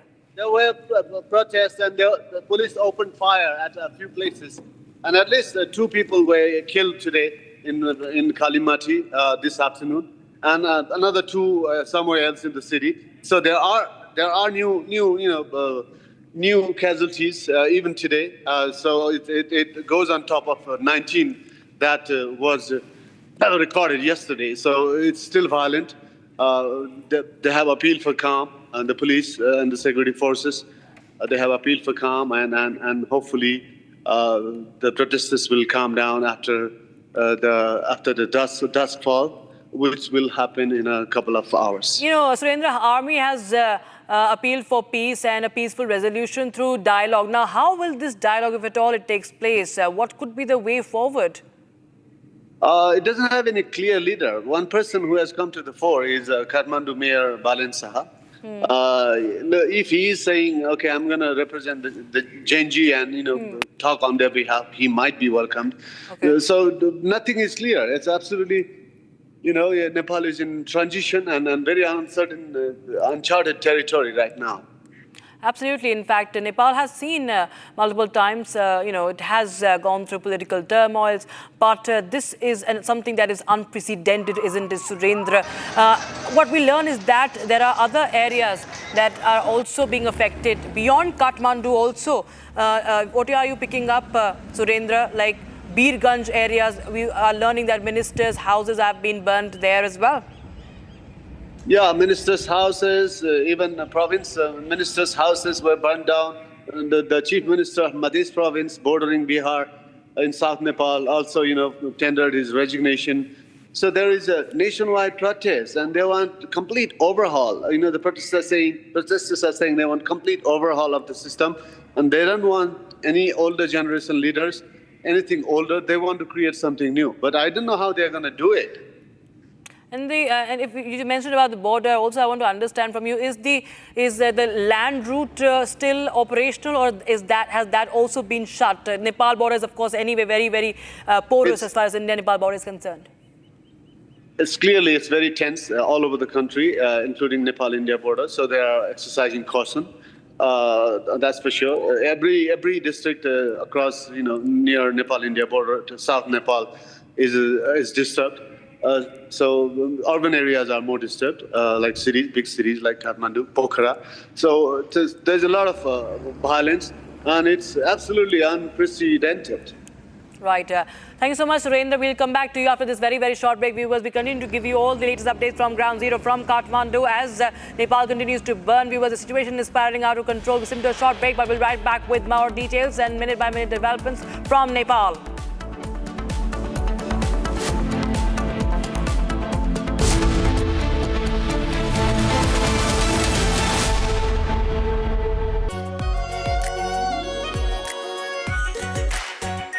Our pure Shahi Paneer Masala.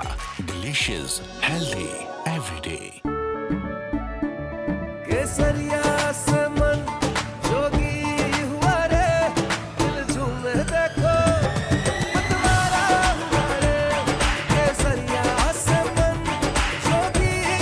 हर पल मनाओ केसरी त्योहार।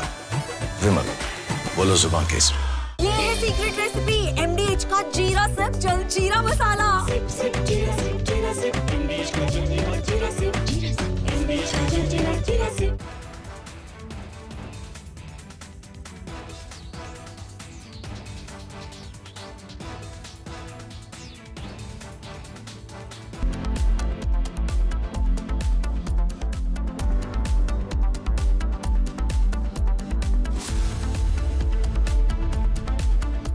Pure सूजी pasta उबालो मिलाओ और खाओ 8 minute में तैयार। क्या टेस्ट है सबका राजा हार्डकोर मसाला। इसको घर पे लगाओगे तो शादी का तो पता नहीं, पर घर पक्का नहीं टूटेगा। रुंगटा नहीं तो घर स्ट्रॉन्ग नहीं। रुंगटा स्टील TMT बार एकदम सॉलिड। पहाड़ों में एक हाइकिंग स्टिक भी बन सकती है।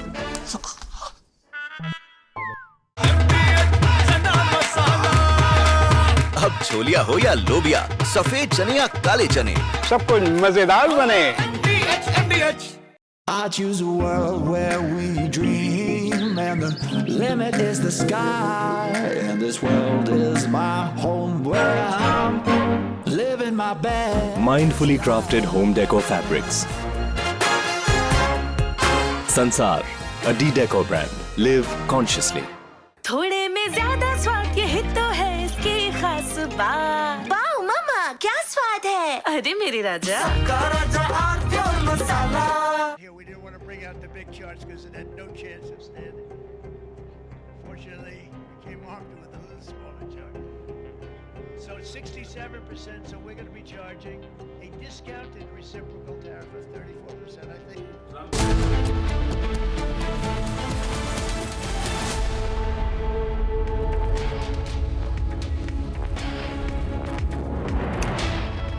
Very good afternoon, viewers. You're watching live and Making and Public TV continues to report live from Kathmandu. We get you each and every update as Kathmandu is burning. The situation is completely out of control, viewers. The Nepalese Prime Minister KP Sharma Oli has succumbed to the pressure, succumbed to the rioters, and he has fled Kathmandu after tendering his resignation, and reports suggest that his resignation has been accepted. We will confirm that in just a bit, viewers, but we will get you more updates as we keep a close eye. And this is our rolling coverage, ladies and gentlemen. Public is the only channel that is bringing you the frame-by-frame, minute-to-minute update on everything that's unfolding in the capital city of Nepal. And before we get you all the latest developments that we're tracking, let's take a quick check of the headlines.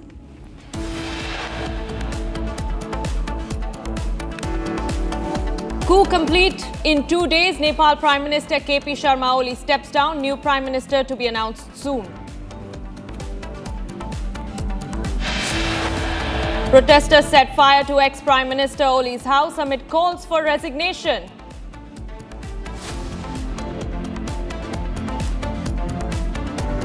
First visuals of former Nepali Prime Minister KP Oli surfaces. He's seen flying off in a chopper.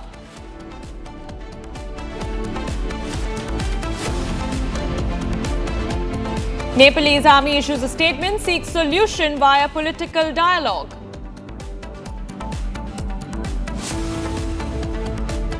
Protesters chase and thrash ministers in Nepal. Ministers take shelter in army barracks. Protesters burn down parliament, house of the president, ex-prime minister and other ministers. Nepal descends into complete chaos.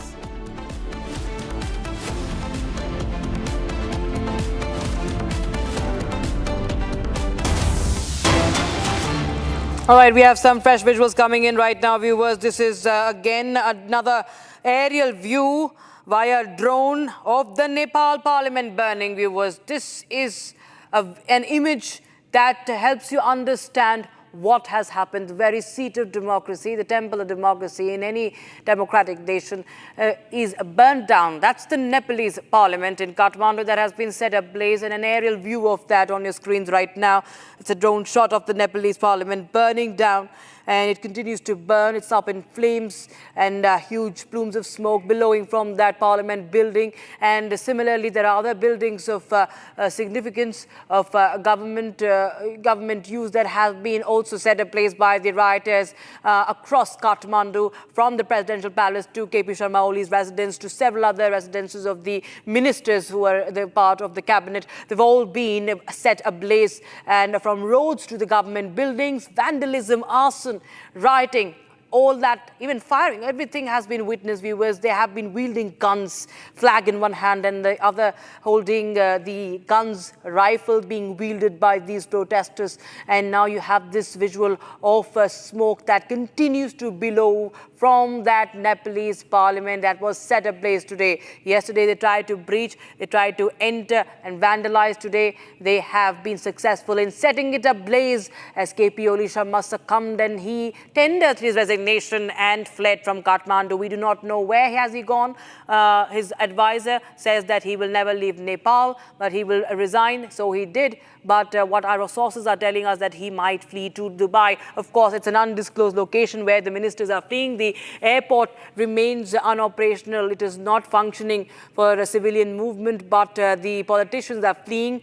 The military choppers have been parked at the airport, and they are fleeing and they are running for their life. And we have seen how the former prime minister as well has not been spared either. He has been brutally attacked. His attack on his life, as you can see, and this is another visual. You can see him bleeding, viewers, as we just showed you how he had suffered injuries after the mob attacked his house and attacked him and his family. There you have, he was bleeding. He's under military security. The army is securing him right now. But another visual. There were two visuals that earlier we showed you a visual of him being rescued and taken away. And now you can see the moment after he was attacked, he's sitting there on the ground, on the grass, and he was attacked. He's bleeding. It's a brutal assault. It's an assault. It's an attack on their life, on the former prime minister of Nepal, his wife being the current foreign minister of Nepal. This is pure anarchy, and it's bloody violence. It's nothing but bloody violence. The mobsters, the rioters who call themselves protesters, they have opened a war front against, against the government, against the ministers, against those in power, and they justify the violence, they justify those who have been hurt. The foreign minister, who's the wife of this gentleman you see, he's the former prime minister, she also has been hurt. Her husband, the former prime minister, is attacked. Of course, viewers, there is frustration. There were many issues plaguing the government, but this is pure anarchy that has taken to the streets, and Kathmandu has been taken over.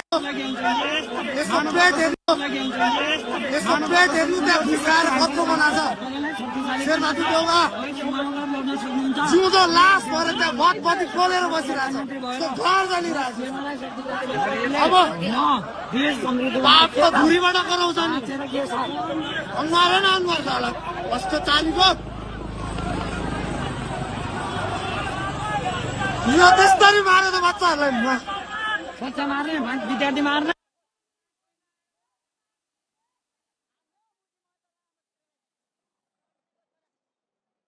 All right, that is the commotion on ground, the chaos that broke out after the minister was brutally attacked. We do not know how he was attacked, but yes, those rioters who are calling it a protest and frustration, we'll show you those two images, viewers.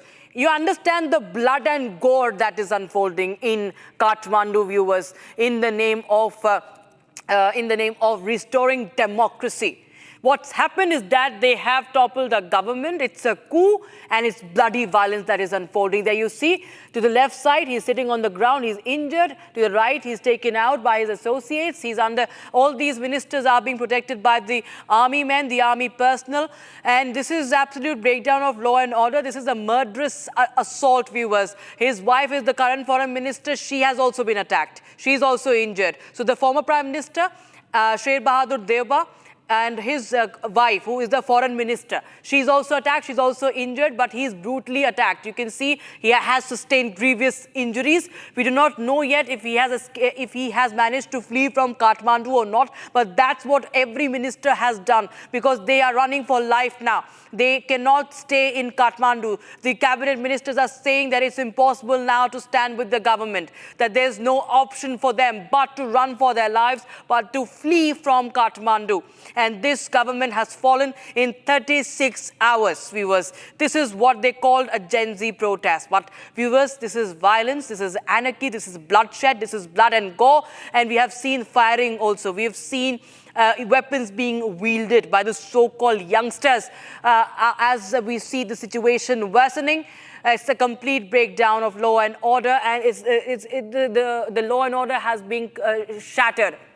It's in shambles, and Nepal is burning. Kathmandu is burning, and several other areas also remain tense. Birganj remains tense. Many of the houses in Birganj of those ministers have been set ablaze. The parliament has been set ablaze. The presidential palace has been set ablaze. And we continue to show you those visuals that, in fact, help you understand the gravity of the situation, what's happening in our neighboring country, viewers. And more breaking news are coming in. More breaking news is coming in. And this is the parliament. This is a visual from the parliament where you see the protesters are wielding a gun. They are firing. They have guns in their hands. Are these Gen Zs? Are these youngsters? What is happening, viewers, in Nepal? You can understand they are wearing helmets for their protection, but they are attacking the parliament. They want democracy. They want transparency. They want nepotism to go away. They want fair rule. They want fair governance, but they are attacking the very seat of democracy, that is the parliament in Kathmandu, and they are firing. They are firing at the parliament building, and this is happening even after KP Oli Sharma resigns and flees from Kathmandu. This is absolute breakdown of law and order. This is anarchy on the streets of Nepal, and the parliament has been attacked by the protesters using these rifles, using these guns. They have now wielded these guns, and they are taking aim at the parliament building that was already in flames. They are leaving no stone unturned. They are leaving no government building, not just the parliament, but also the residence of the former prime minister, also the presidential palace, also the residences and the offices of those in power. They have come under attack, and they have all been set ablaze. So Nepal is on the boil. It is burning right now as we speak, and ministers are facing, they are now fleeing. And viewers, this is a video that speaks volume about this so-called revolution. It was being touted as a revolution, a movement of change, but they are wielding guns. They are resorting to violence. For the past 36 hours, Kathmandu has witnessed unprecedented violence. And this is the truth, viewers. This is unmasked. They are wearing these helmets, but they are now being unmasked. You can see what they are doing. And viewers, will try and get you a sense of ground as we play that out full video.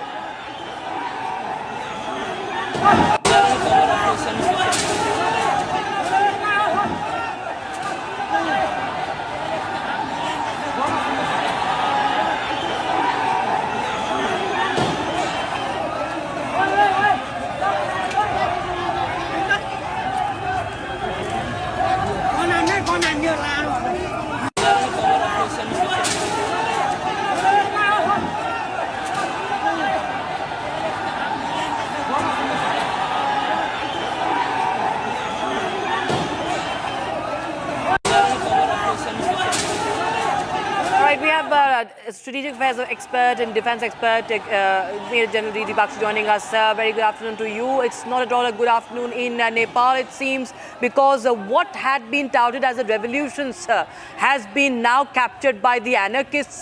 This is the third country in South Asia where we see a coup, toppling of a government via violence. The playbook is the same, that of Bangladesh, sir.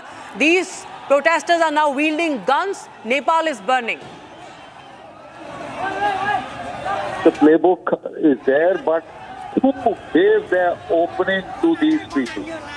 Right? I have been warning for years now that KP Oli is extremely unpopular in Nepal. He is a kleptomaniac. He is a chore with a capital C. He has created a most corrupt dispensation, nepotism, corruption, lack of employment, economy going down, and he is sucking up to China and trying to raise problems against India. And yet I am so surprised that there are people, elements of the bureaucracy in India, diplomatic, intelligence, who were convinced that KP Oli is the go-to man.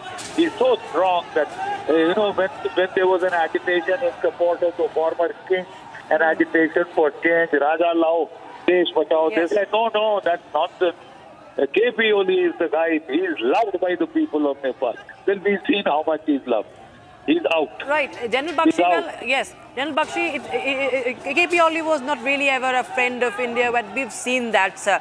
And he has been very much in proximity with Beijing. Now, from here onwards, sir, how do you feel this panning out? Because India is keeping a close eye, and with this being going into a complete state of breakdown, political turmoil, we've seen what happened in Bangladesh, sir. It's still not stable. But what do you understand? How do you read into this situation? What could now happen next? The way out could be like it had happened earlier when we had the king overthrown. Because the king did not allow Sonia Gandhi to enter the Pashupatinath temple. The priest did not allow. We had that government of the king overthrown. We scored the biggest self-goal by getting in these Maoist communists. So what is the way forward?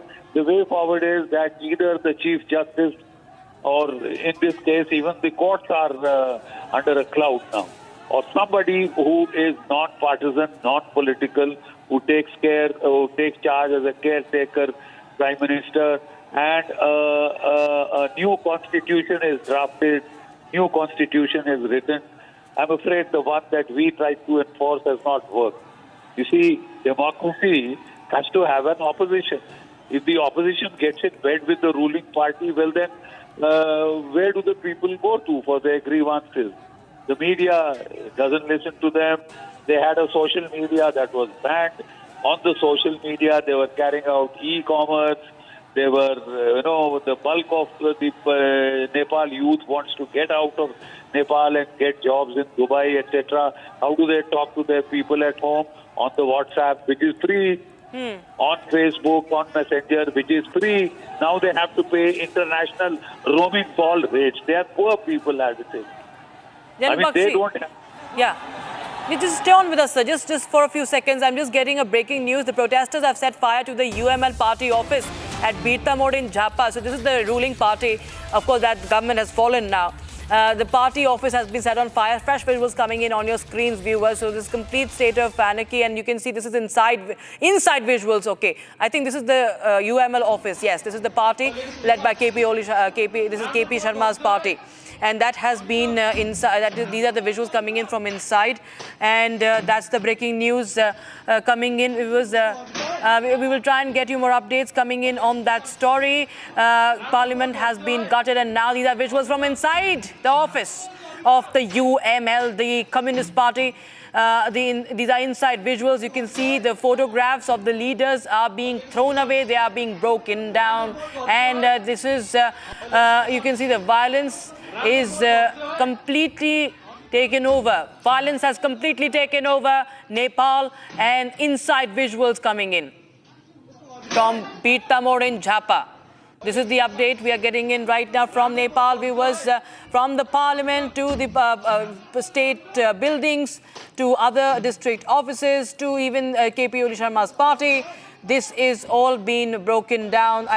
These are visuals coming in from one of the government buildings. Viewers will just tell you more about this, but this is the update we are getting in right now from Kathmandu. Viewers, this is happening as we speak, and more dramatic visuals, dangerous visuals, viewers. This is dangerous. This is a trend that is dangerous in South Asia that we are witnessing right now. The regime change has been now completed, but we do not know what's next in store for Nepal.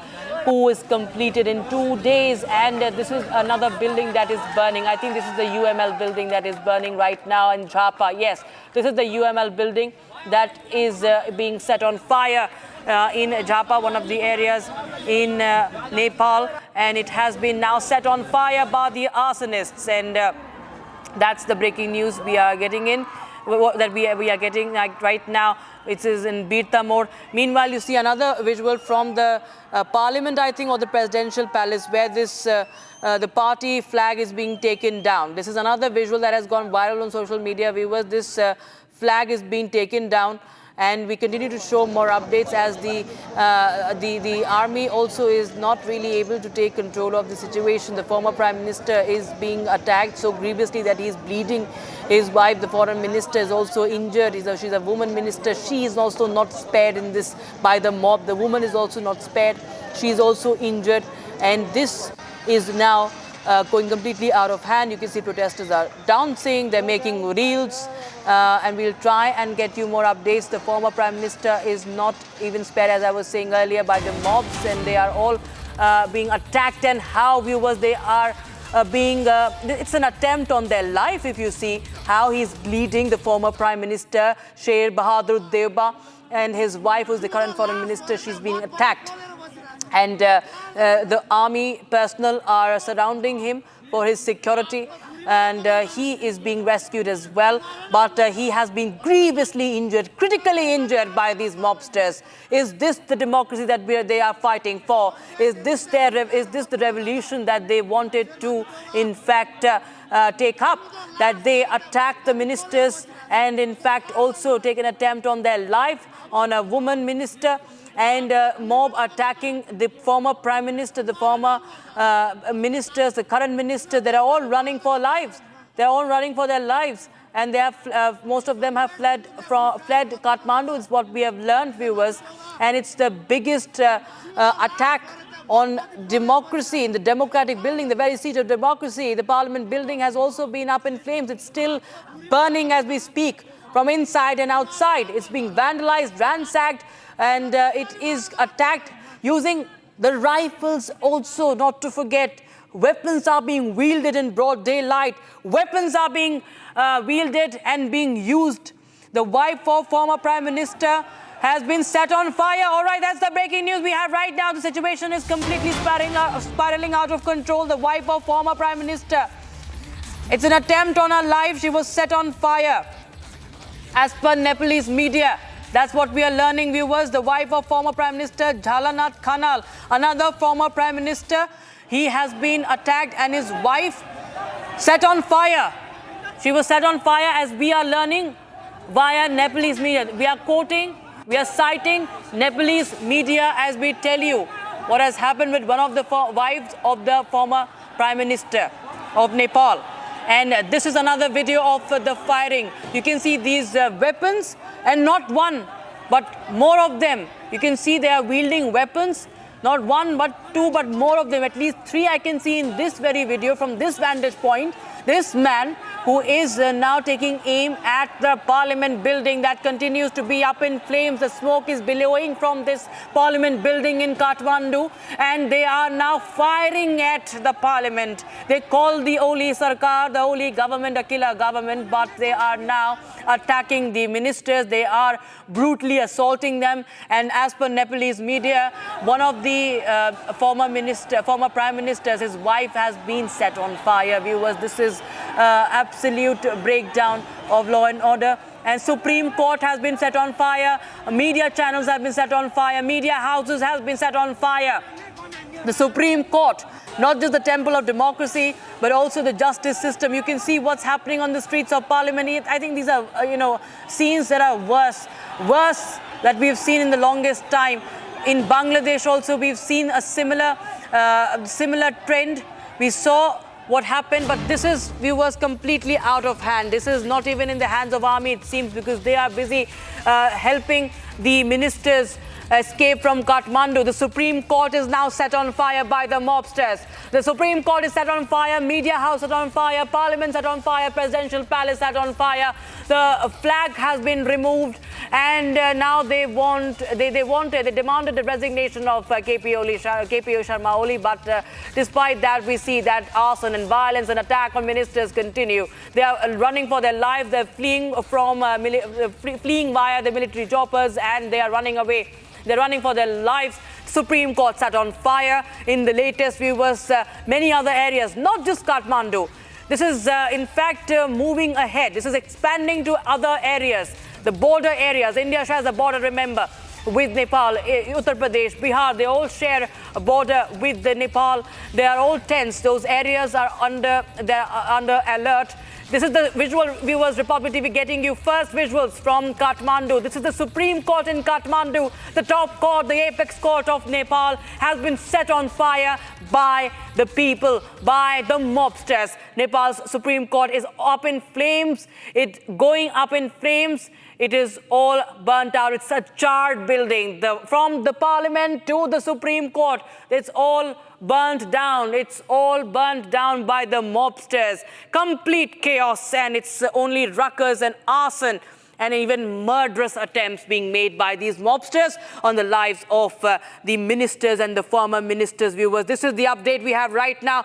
This is a very, very dangerous trend that is being witnessed. The third such country in recent times, viewers, in South Asia, where we see a government is toppled after violence takes over. After violence, arson, rioting is unleashed on the streets. And this is happening now as we speak in Kathmandu. Supreme Court is set on fire, viewers. This is a building that is of importance, utmost importance in any democracy. Be it the Parliament and be it the Supreme Court, the media houses, they've all been attacked. They've all been burned down, charred buildings. These are charred buildings now. This was once the Supreme Court of Nepal. You can see the vehicles also parked outside these buildings. The Supreme Court up in flames. And this is something that is very, very dangerous. We do not know the death toll now because it is rising. It is rising. The mobsters have taken to the streets and they have burned down, they have attacked whatever they could see, whatever they could use. They have burned out the Supreme Court, the Parliament, the media houses. More and more visuals coming in on Republic TV. Republic TV is showing you non-stop visuals, non-stop coverage from Kathmandu and beyond, viewers. Exclusive footage on Republic TV. This is the Sarvocha Nyayalaya, that is the Supreme Court, that is up in flames and plumes of smoke billowing. They have not spared even the women ministers, even the wife of former Prime Minister, even the current foreign minister who is a woman, and her husband who was the former Prime Minister. He has been brutally assaulted. Attempt on life has been carried out by these mobsters who were demanding so-called democracy now. They were demanding transparency, but they have taken to the streets and burned Kathmandu down. More and more visuals. Wife of former Prime Minister, Mr. Jakal. She is joining us on the broadcast, I think. Okay, she has been set on fire, I'm told. Okay, she has been charred. You can see she has been burnt alive, viewers. Footage coming in. This is dangerous, viewers. She's lying unconscious. We do not know about the status. We do not know about her state, but she is the wife of a former Prime Minister of Nepal, Jhalanath Khanal. You can see her burnt body, viewers.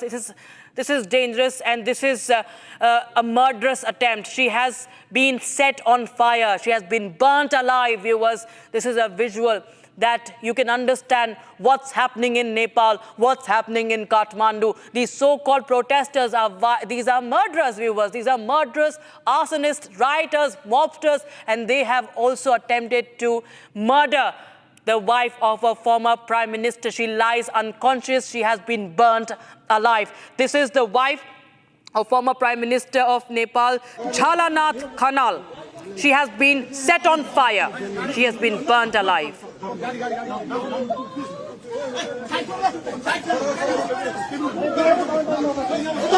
And viewers, we will continue to get you more updates, all the updates, viewers, from Kathmandu Republic TV, showing you non-stop visuals as Kathmandu continues to burn. Wife of a former prime minister is set on fire alive, viewers. Murders, not just vandalism, not just rioting, not arson, but this is murder in broad daylight that has happened on the streets of Kathmandu, viewers. We continue to show you more, get you more updates as Republic is reporting live and minute-by-minute development from Kathmandu, from Nepal. Stay tuned, don't go anywhere.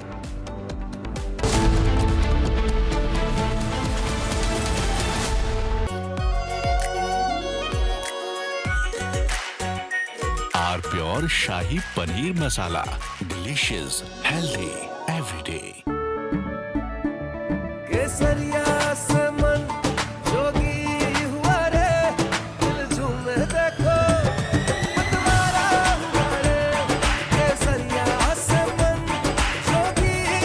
हर पल मनाओ केसरी त्योहार।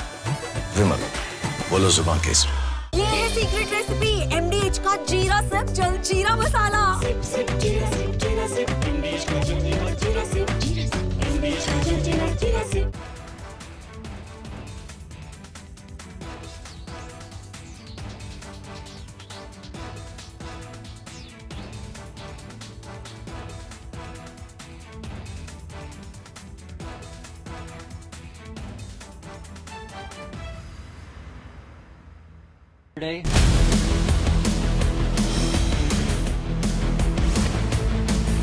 This is Republic Jack Olival Studio. Stay tuned for all the live and breaking news updates. I'm Deepak Suresh Kumar.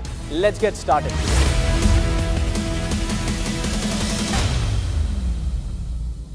MDH की हल्दी मिर्ची धनिया करे कमाल। ये रंग दे, ये खुशबू दे, ये तीखा, ये कम पड़े। क्या निराला MDH मसाला। केसरिया से मन जोगी हुआ रे, दिल झूमे देखो मतवारा हुआ रे। केसरिया से मन जोगी हुआ। हर पल मनाओ केसरी त्योहार। विमल, बोलो जुबान Kesari.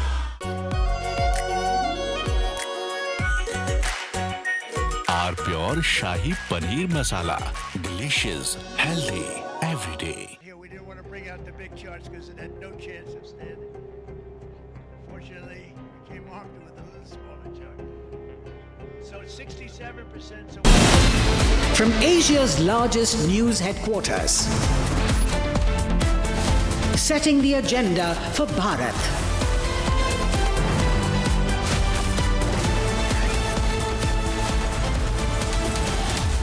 You're watching Republic.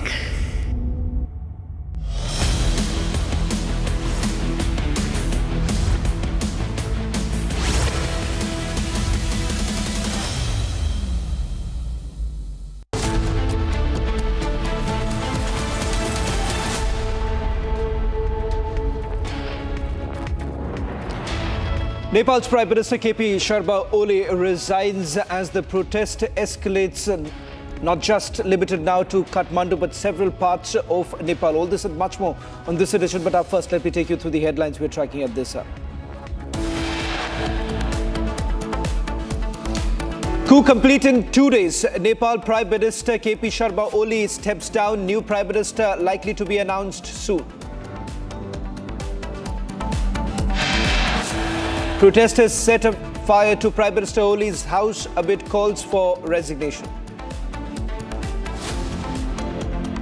First visuals of Nepalese Prime Minister KP Oli surfaces. Oli seen flying off in a chopper.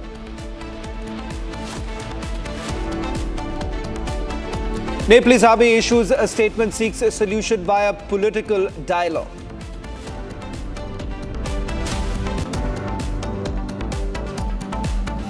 Protesters chased and thrashed ministers in Nepal. Ministers take shelter in army barracks. Protesters burned down Parliament, House of President, Prime Minister and ministers. Nepal in complete chaos. Gun-wielding rioters enter Parliament premises, complete chaos and riots unfold in Kathmandu.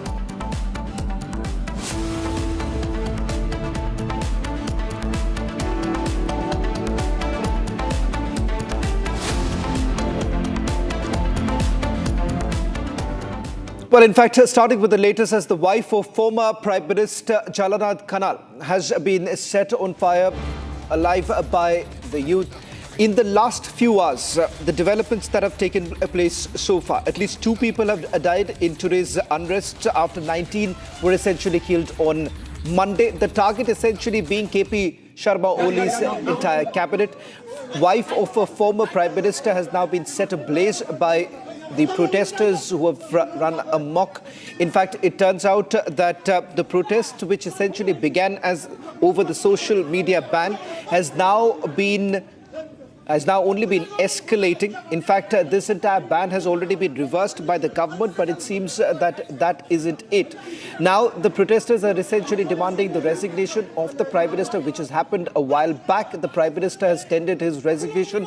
This has been accepted by the President. There's complete chaos on the ground because what we do not know so far as to who exactly will take over. Will it be the mayor of Kathmandu who has put out multiple statements? In fact, the mayor of Kathmandu was the one who was backing these protests that were taking place in Kathmandu. The same very person who had met the US ambassador just about a couple of months ago. On your screens right now, a rerun of what we had essentially witnessed in the other parts of Indian subcontinent, that is in Bangladesh. A same thing happening now in Nepal. Within 36 hours, there has been a complete regime change. Who essentially takes over? This at a time when, remember, KP Sharma Oli was running a coalition government in Nepal. Let me just stay with these latest visuals now coming in and a quick recap of what we know so far. On your screens right now, these are latest images coming in from Kathmandu, where the wife of former Prime Minister has been set ablaze by the protesters. Now, this comes just a while after KP Sharma Oli resigned in response to what is now being seen as a spiraling anti-government protest across the country. And he has essentially said that he has done so to pave way for a constitutional solution to the crisis. The army has essentially responded right now, saying that a solution can only come in from political dialogue. More breaking news now coming in right now. In fact, on your screens, these are latest images. This is the former Prime Minister who has been attacked a short while back, once again, along with the KP Sharma Oli's cabinet ministers who have been tracked down, thrashed in public. Now you have former Prime Minister Teuba, who's also been attacked by the mob there. Now, with regards to who exactly is organizing these protests that are now taking place, because it is no longer about the social media ban that was brought in by the KP Sharma Oli government, which was again reversed. It turns out that these protesters on the street are essentially now saying that it is time that this government goes, because they believe that this government was riddled with corruption.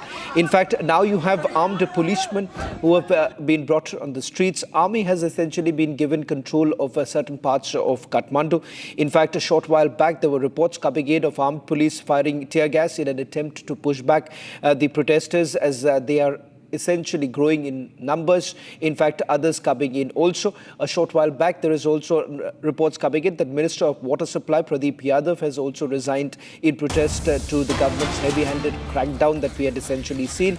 There's more coming in right now. Very similar images, if you remember what we had witnessed just about a few months ago when Sheikh Hasina had to flee from Dhaka. A similar style now, a similar playbook now being witnessed in Kathmandu, where KP Sharma Oli has been forced to resign. No reports really coming in right now whether at all he is still in Kathmandu or he has moved out. In fact, there is only images that you see. We're going to try and play out those images of the chopper that was being taken by KP Sharma Oli. That was the only image. Ambassador Veera Sikri is joining us on this broadcast. Ambassador Sikri, uncanny resemblance to what we had witnessed in Bangladesh, Ambassador Sikri. Do you believe that it is the same playbook, same Bangladesh playbook now unfolding in Nepal? You're absolutely right. It does look remarkably similar to what was unfolding in Bangladesh. Till yesterday, I thought that, yes, there is the Gen Z Nepal, and they will follow more the Sri Lanka model where, they did oppose the government in power, but then they followed the constitutional process to the very end, and then they've had elections and got a new government. Now, but today it is very clear that there is complete chaos, and it is much more the Bangladesh playbook being fully demonstrated in Kathmandu, because the Gen Z Nepal, which actually had planned the demonstration for yesterday, and then Prime Minister Oli had banned all those social media apps in order to prevent the group from getting together. But then that led to not only the group being upset and going, taking on the people, but people were shot dead by the police, 19 of them. So that has led to a huge deal of anger in Kathmandu throughout Nepal. And today, Gen Z Nepal wanted a peaceful protest. What is now happening, at least according to them, it is not the Gen Z Nepal, it is complete vandalization.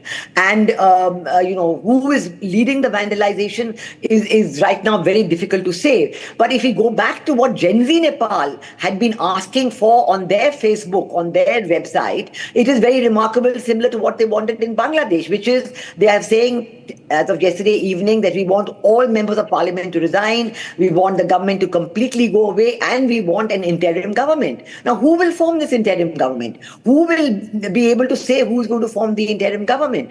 I think in Kathmandu today, the response of many of the people, I've been able to speak to several of them from different walks of life, and they feel that the president is the one symbol of stability and authority, and he also has the army with him, because the army chief is appointed by the president of Nepal, and that he should ask the army to come in and Ambassador bring in Sikri. calm and quiet. Hope now that Ambassador Sikri, I'm sorry to interrupt you. Ambassador Sikri, calm and quiet, restoration of calm and quiet and lack of violence very, very soon. And once that happens, then you can have a dialogue and decide. Ambassador Sikri, I'm just getting in some more information. Perhaps I would like to share this with our viewers right now, and this would perhaps put this into perspective, because the man behind these protests was none other than the mayor of Kathmandu, Balin, the same person who had met the US ambassador just about a couple of months ago. And there is now confirmation coming in that the Nepal army has stepped in. A short while back, they had issued a statement saying that solution can only come in through political dialogue. They are now saying that the dialogue is going to happen between the student protest groups and Balin Shah, who could perhaps be the next interim prime minister of Nepal. So what's really happening? Yeah, so this Balin Shah's name has suddenly come up today. Yes, he's a popular rapper. He's a popular person there, and he had won this mayor's seat as an independent candidate. So he is not from any of these traditional parties, and he had won by a huge majority. So already there was a support from him among the popular vote, as it were. And today he has, in a way, revealed his cards and said that he would like to head the interim government. Now, the point is that is he saying it on his own, or is he being backed by Gen Z Nepal? So this point has not yet come clearly yet, because we do know that there are some other people who are also saying that they could head the interim government. So whether this is a position in support of Balin Shah that is coming from Gen Z Nepal, which is the youth organization, or is it something that is something that Balin Shah is more or less saying on his own? I think as a popular representative of the younger generation, he does feel that he would be able to have an interim government. But I think that for bringing calm and quiet, whether the army would certainly the dialogue should be held with everybody. That is very, very clear, and I'm sure the army will be doing that. But whether the dialogue should be with just one person, or whether Balin Shah should lead the dialogue, all this is not yet clear. And I think that the army would certainly want to bring the situation under control first, bring calm and quiet back to Kathmandu and other parts of Nepal, and then look at the political dialogue, which is, of course, very, very important. Well, in fact, Balin Shah's name surprisingly coming in, a man who does not have any political experience. And it once again, if you take what happened in Bangladesh, now happening in Nepal, a man with zero political experience suddenly essentially being propped up as the interim prime minister. Who exactly is behind this? Ambassador Sikri, I know it's too early, but having said that, does it really look like there is a lobby which is again back in action, particularly wanting to destabilize the situation in the Indian subcontinent? Oh, yes, I would say definitely yes, because, it's too much of a coincidence. Sri Lanka, then Bangladesh, now Nepal. It is absolutely an attempt to destabilize South Asia. Now, the question is that in Nepal, as in Bangladesh, if you talk about Nepal right now, then is it an attempt to weaken the Chinese control of Bangladesh? Because PM Oli was definitely a very strong representative supporting the government of China. So I think this is one question, whether the people who are supporting Gen Z Nepal, and certainly if you look at their website and look at their statements and look at the English that is there, all that, it's very clear, it's very well planned. There may be no leader for Gen Z Nepal, but there's a hidden hand coordinating everything down to the last degree. They've even said how they should go there. Ambassador Sikri, breaking news now coming in. It's Nepal's president, Ramchandra Patel, has also resigned. That's the breaking news now coming in. It seems KP Sharma Oli's cabinet ministers, we do have a confirmation of the ministers who have resigned so far, which basically includes almost the entire cabinet of KP Sharma Oli, who has basically resigned, and now the president of Nepal forced to resign. So clearly it seems that someone is pulling the shots right now. Who exactly is it? Keeping in mind that two of the major political parties have been in coalition. The RPP, the Royalist Party, now once again indicating that there is growing support for the monarchy. Do you believe that this comes just about few months after the protests that were taking place in support of the monarchy? Is that where it is heading towards, as we're getting in breaking news of the president of Nepal resigning? Ambassador Sikri.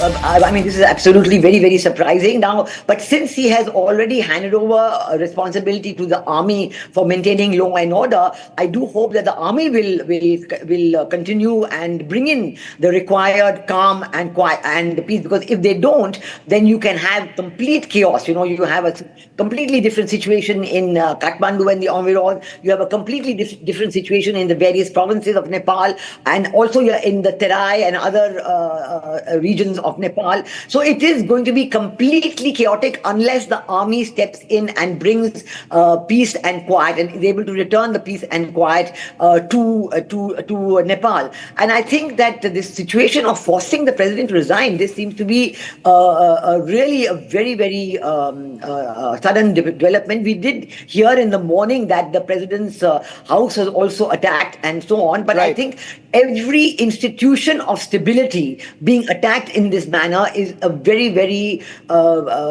worrisome and I would say dangerous sign for the future of Nepal. And I think that I can certainly hope that the army under General Shokraj Sigdel is going to maintain the law and order that they are the only institution now that can do it, because they have the men, they have the ability, and they can bring calm back to Nepal very quickly, because they are stationed all across the country and so on. So let us see whether in this situation whether the army is going to come in or not. But certainly I agree with you that this breaking news about the President Ramchandra Patel resigning is a shocker. Right. Well, Ambassador Sikri, I'll request you to stay on with us as we're getting in more breaking news, as protesters have now started celebrating. This is after burning the parliament. In fact, we do have images coming in of the parliament set on fire. In fact, we do also have Ananta Raj, journalist, joining us from Kathmandu. Ananta Raj, we'll try and connect with him once again. A short while back, we've got a confirmation from Republic reporters on the ground, the largest team covering this, what is basically unfolding right now in Kathmandu. In fact, there are latest visuals now coming in. First, let me just play out the latest coming in from Kathmandu. This is from the parliament, outside the parliament.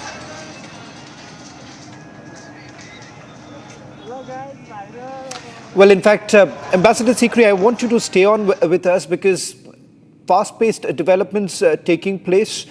In terms of the army's role, do you believe that it would be quite similar to what we had witnessed in Bangladesh, the role of the army here? Or do you believe that they would be independent in the decision-making process?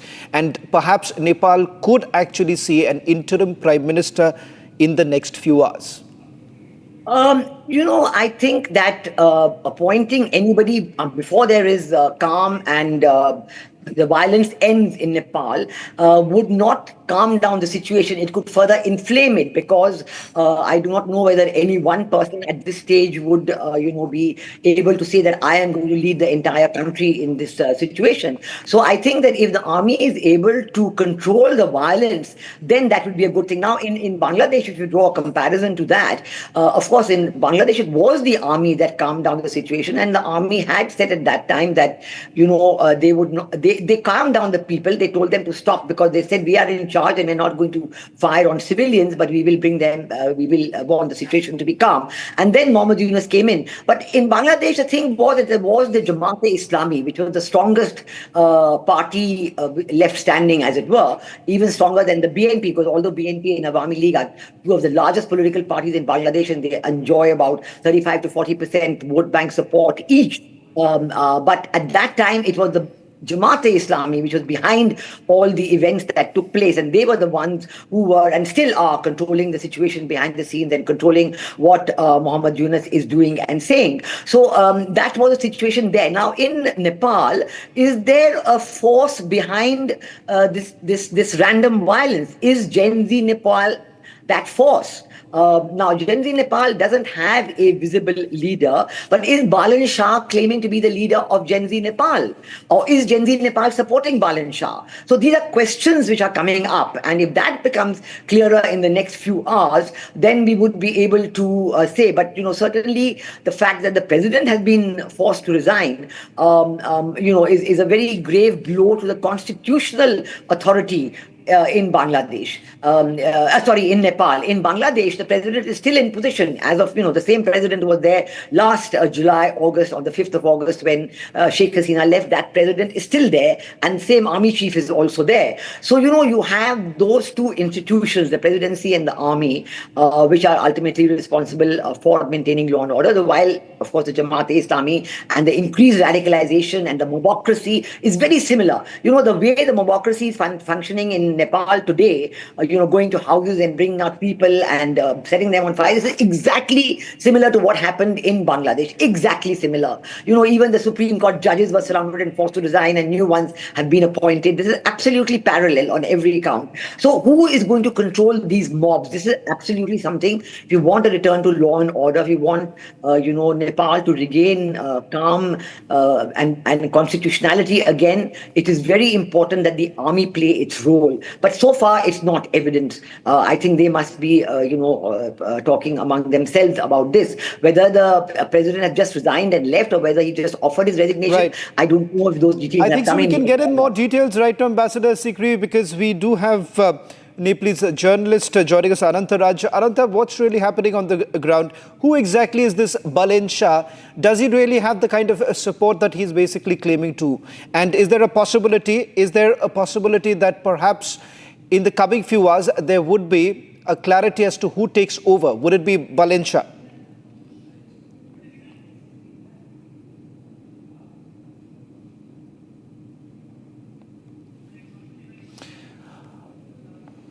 Ananta, if you can hear me, the question that I was asking you was with regards to Balan Shah, who's being tipped to be the next interim prime minister.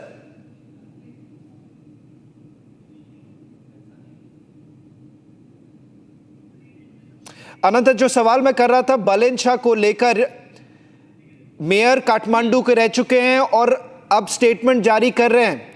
ये कहा जा रहा है कि वो interim प्रधानमंत्री बन सकते हैं नेपाल की. ये राजनीतिक सहमति के बात हो सकता है, बन भी सकता है, क्योंकि आंदोलन का मैंडेट भी बालन के लिए है.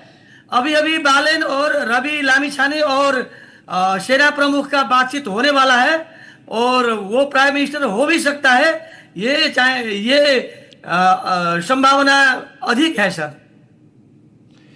आप कह रहे हैं कि संभावना अधिक है, पर इसके पीछे कारण क्या है कि उनके पास कोई पॉलिटिकल सपोर्ट इस वक्त, और आप क्या जानकारी है इस वक्त अनंत आपके पास कि आने वाले कुछ घंटों में क्या होने वाला है? क्या कोई, क्योंकि इस वक्त केपी शर्मा ओली नहीं रहे और साथ ही साथ जितने भी कैबिनेट मंत्री थे उन्होंने रिजाइन कर दी, तो इस वक्त पॉलिटिकली क्या उपाय है?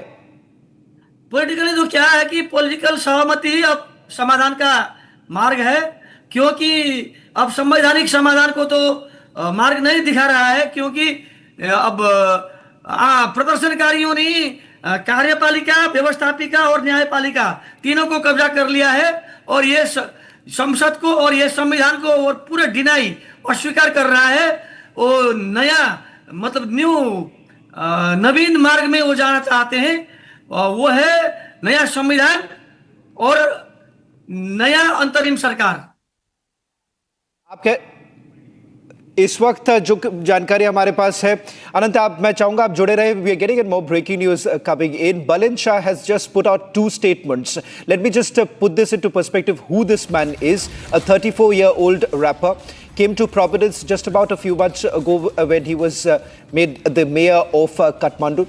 It was in 2024. In fact, he was made the mayor of Kathmandu. Does not really enjoy a political support, but having said that, has a say within the young generation in Nepal. In fact, ahead of these protests, you've had Mayor of Kathmandu coming out in full support of Hami in Nepal.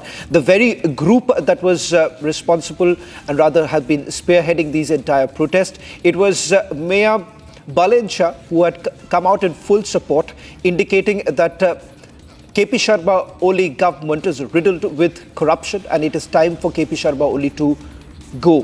Interestingly, this man also had multiple meetings. One meeting that has been documented on your screens right now. These are images of Mayor Balin Shah with the US ambassador. This meeting took place in the year 2024. Subsequently, there have been other meetings that have been also reported by Nepalese journalists with regards to the proximity that Balin Shah actually has with the administration in the United States of America. Having said that, so far, no claim that has been made by Balin Shah, but political circles abuzz in Nepal that there is a high possibility that he may be announced as the interim prime minister of Nepal. In fact, अनंता जी, वापस आपके पास आना चाहूंगा। इस वक्त जो हालत है KP Sharma Oli को लेकर, क्या आपके पास कोई जानकारी है कि केपी शर्मा ओली इस वक्त काठमांडू में हैं या काठमांडू से निकल चुके हैं? केपी शर्मा ओली संभवतः काठमांडू में ही है, क्योंकि केपी शर्मा ओली एक कम्युनिस्ट पार्टी से बिलोंग करते हैं। वो लगभग 30 साल का भूमिगत जीवन का उसका अभ्यास है, इसीलिए केपी शर्मा ओली भूमिगत रहने को लिए बहुत अभ्यस्त है और यूज्ड टू है। उसको अभी कोई भी आंदोलनकारी प्रदर्शनकारी ढूंढ रहे हैं, लेकिन उसको कोई पता नहीं लग रहा है। अनंत जी, बाकी लोग जो लोग जानते नहीं है कि बलिन शाह कौन है, क्या आप कुछ जानकारी दे पाएंगे? बलिन शाह को लेकर उनको सपोर्ट कहां से मिल रही, कौन सी पॉलिटिकल पार्टी की सपोर्ट उनके पास है इस वक्त? अभी तक बालिन शाह का कोई पॉलिटिकल सपोर्ट, पार्टी का सपोर्ट नहीं है। वो ओन मैन आर्मी है और ओन मैन शो है। उसने काठमांडू महानगर पालिका में जो अच्छे काम किए, इसीलिए काठमांडू के पूरा सपोर्ट, यूथ के पूरा सपोर्ट उसके पास है। यही सपोर्ट से वो मूव कर रहे हैं। आप कह रहे हैं कि बिना कोई पॉलिटिकल सपोर्ट, सिर्फ काठमांडू में काम करने के लिए वही एक पॉलिटिकल स्ट्रेंथ बन गया है, क्योंकि ढेर सारे यूथ उसके पास है, लेकिन उसके पास कोई पॉलिटिकल पार्टी अभी तक नहीं बना है।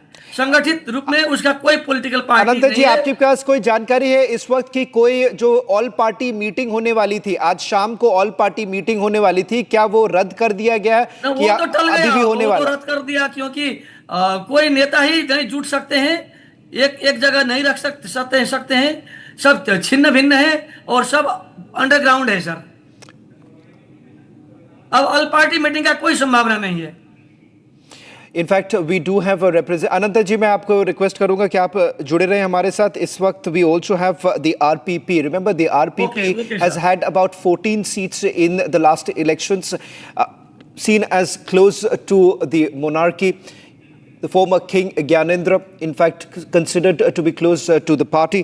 प्रहलाद शाह जी, आपसे सवाल करना चाहूंगा कि कई अटकलें लगाए जा रहे हैं कि बलेन शाह जो काठमांडू के मेयर है वो बन सकते हैं इंटरिम प्रधानमंत्री नेपाल के। आरपीपी का इस पूरे मामले को लेकर क्या स्टैंड है? नहीं, ऐसे बात कोई नहीं है, अभी कोई ऐसा बात निकल कर नहीं आया है ना। अब आदमी अपना अपना किस्म से विचार रखते हैं, अलग बात है, लेकिन उस किस्म का वातावरण अभी नहीं बना है। किस किस्म से वातावरण बनेगा अभी भी कोई सिनेरियो अभी तक कोई दिखाई नहीं दे रहा है। अब सेना लेगा कि अब राजीनामा तो दे दिए, केपी ओली किधर से भाग रहे हैं कि कहीं जा रहे हैं, अभी तक कुछ पता नहीं है इनका। इसीलिए इसका अभी निकास अभी नहीं हो रहा है। अभी ये होंगे वो होंगे बोल के कोई बात नहीं है।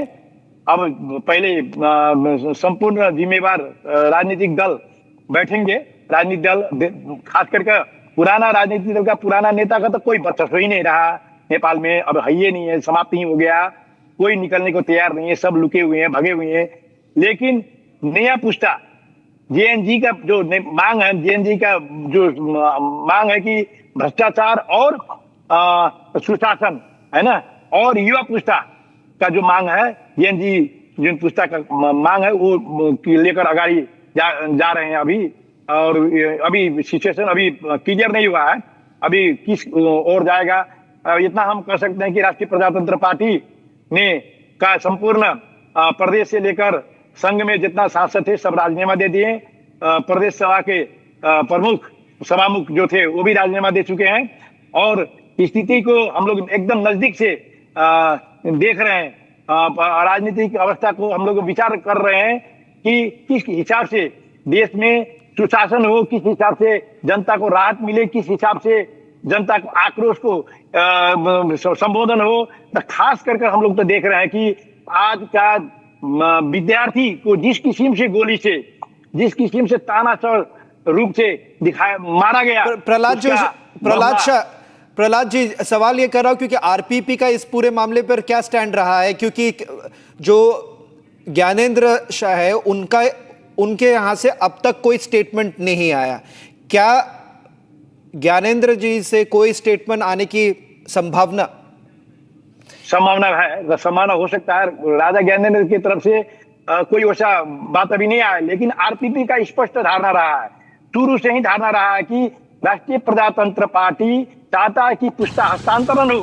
राजनीतिक दल का जितना ये पुराना नेता सब है सबको विदा किया जाए और पुस्ता हस्तांतरण। प्रहलाद जी, मैं चाहूंगा कि ये कुछ तस्वीरें हैं, ये कुछ तस्वीरें हैं काठमांडू से जो इस वक्त हमारे पास आए। These are latest visuals coming in from Kathmandu. It seems that several ministers, their private residences have been set ablaze.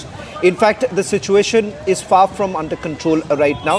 The army has essentially been given the task to bring the situation under control. It seems that army is unable to do so. There have been silent bystanders in most of the areas. Prahlad ji, आप लोग कह रहे हैं कि army control लाएगी, but जो तस्वीरें इस वक्त आ रहे हैं काठमांडू से उसमें से साफ नजर आ रहा है कि आर्मी इस वक्त कंट्रोल नहीं कर पा रही है।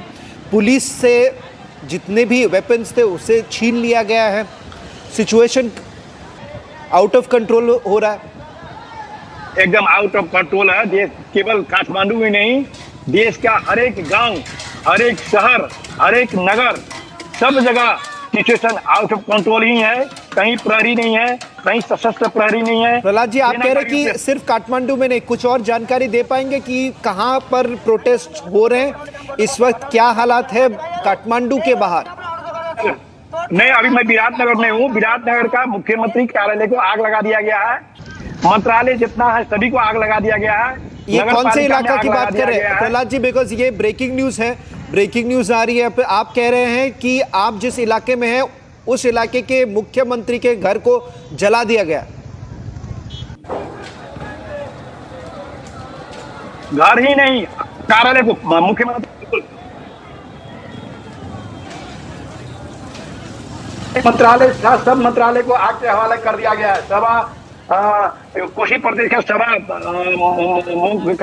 जो कार्यालय था उसको भी आग के हवाले कर दिया। नगर पालिका आग के हवाले हो गया, नगर ये माले का पार्टी कार्यालय आग के हवाले हो गया। सब तरफ आग ही आग है, कहीं भी धुआं ही धुआं है। विराटनगर सब तरफ कहीं भी शांत नहीं है, और प्रहरी और प्रशासन नाम का कोई चीज नहीं है, जबकि प्रहरी प्रशासन ने कर्फ्यू आदेश जारी किया था। 11 बजे के बाद कोई भी आदमी बाहर नहीं निकले बोलकर कर्फ्यू आदेश जारी किया था। उसके अलावा कर्फ्यू आदेश होते हुए भी यहाँ पर कोई भी कर्फ्यू दिखाई नहीं दिया। कोई पुलिस प्रहरी उपस्थित ही नहीं है, यहाँ पर किसी का उपस्थित नहीं है। केवल है तो जेएनजी आंदोलनकारी युवा पुस्ता ही यहाँ दिखाई दे रहा है। उसी तरह काठमांडू में भी हम संपर्क में है, और काठमांडू में भी किसी तरह से कोई भी कंट्रोल किसी का नहीं है, अभी कंट्रोल नहीं है। अभी सब युवा पुस्ता के हाथ में ही चला गया है। ये सब जगह आग लगा है, सब तरफ आग ही आग दिखाई दे रहा है, किसी के हाथ में अभी नहीं है।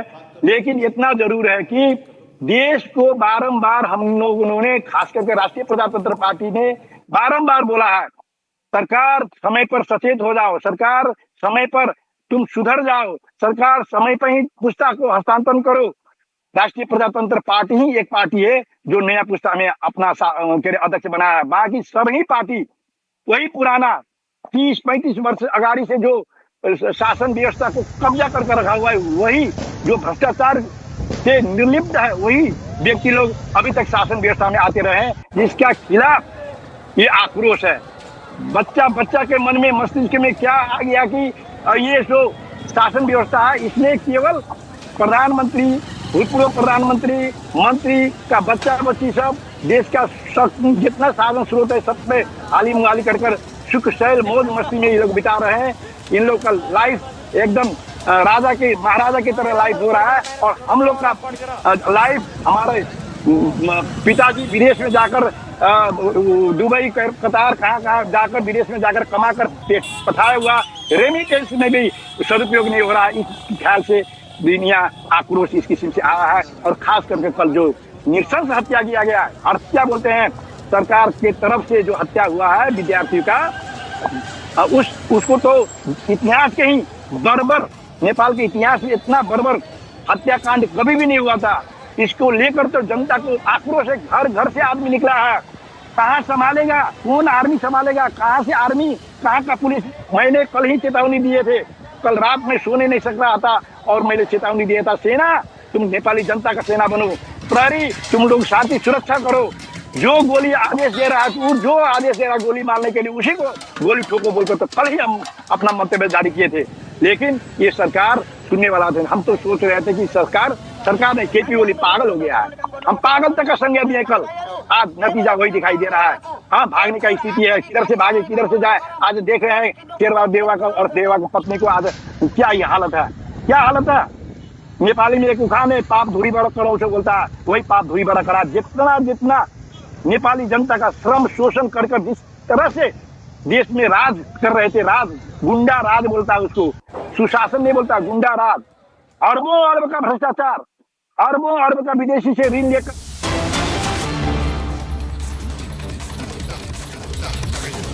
Complete. Army is control of Kathmandu as of this minute. That's the breaking news update. We're also getting a breaking news update that the army is playing a key role in who now takes over the interim government. The Nepal army set to play a key role. We know that the Nepal army will now try and facilitate a dialogue between student so-called protesters and also this person called Balen Shah, who out of nowhere is the mayor of Kathmandu, but out of nowhere seems to be in the reckoning. Now that's the big breaking news. He's a 34-year-old known to be close to the American establishment. In the past, he's met the US ambassador. There are pictures of him meeting US leadership. And Balen Shah could be a part of the talks that now take place between the army in Nepal and also the so-called student leaders. Frame by frame, repeat of what we saw in Dhaka. Frame by frame. In fact, the role of the army seen in Bangladesh, role of students, so-called protesters in Bangladesh, role of pro-American elements, example, Yunus, Bangladesh, similar to the playbook now being used in Kathmandu, Nepal. These are pictures coming in, the latest pictures. We're getting in fact, from across Nepal, different videos coming in. Prahlad Shah ji, aap hai hamare saath? Prahlad ji. Prahlad ji, मेरी आवाज आ रही है आपको? आ रही है। RPP का role क्या है यहाँ पे? आपने तो बैक किया था ना? आपने बैक तो किया था? हाँ, आरपीपी का एक प्रश्न धारणा है, जनता में सुशासन का अनुभूति जाना पड़ा। नेपाली जनता को कुछ पैसे के लिए विदेश में भेजना जरूरी नहीं है, नेपाल में भी रोजगार का अवसर प्रदान किया जाना चाहिए। और युवा जो पलायन हो रहे हैं, 2-3 करोड़ जनसंख्या में 90 लाख युवा आज विदेश में पलायन हो गए हैं। आज युवा लोग को भविष्य अपना देश में नहीं दिखाई दे रहा था, इसलिए युवा आंदोलन का नेतृत्व युवाओं ने लिया। युवाओं ने जो किसी से हम लोग बोल रहे थे कि राजनीति पहले से ही बोलते आ रहा है, युवा आओ अगाड़ी, तुम लोग का देश है, तुम लोग का भविष्य है, तुम लोग भविष्य, हमारे लोग का पुस्ता अब पुराना हो गया, अब तुम लोग का पुस्ता ले देश को संभालना है, तुम लोग आओ बोलकर बोल रहे थे हम लोग। आज उसका प्रत्यक्ष उदाहरण दिखाई दे रहा है। अभी तक का इतिहास में कल और आज तक में सत्ता, नेपाल का सत्ता कभी नहीं गया। सुनिए प्रहलाद जी, इतना आई मीन आप बोल रहे कि जो भी आपका कॉज था, लेकिन आप इतना सिंपल सा चीज नहीं है जैसे आप एक्सप्लेन कर रहे हैं, क्योंकि Anantraj Neupane is also live. Anantraj, are you there?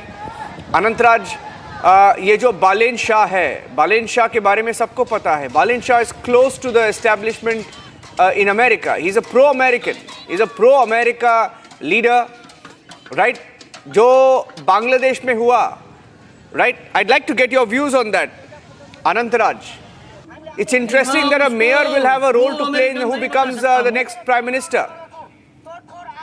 मैं उसको प्रो अमेरिकन नहीं बता सकता हूं सर, क्योंकि मेरे पास कोई एविडेंस नहीं है और उसके पुष्टि करने के लिए मेरे साथ कोई प्रमाण भी नहीं है। स्क्रीन देखिए, पिक्चर देखिए, ये कौन है?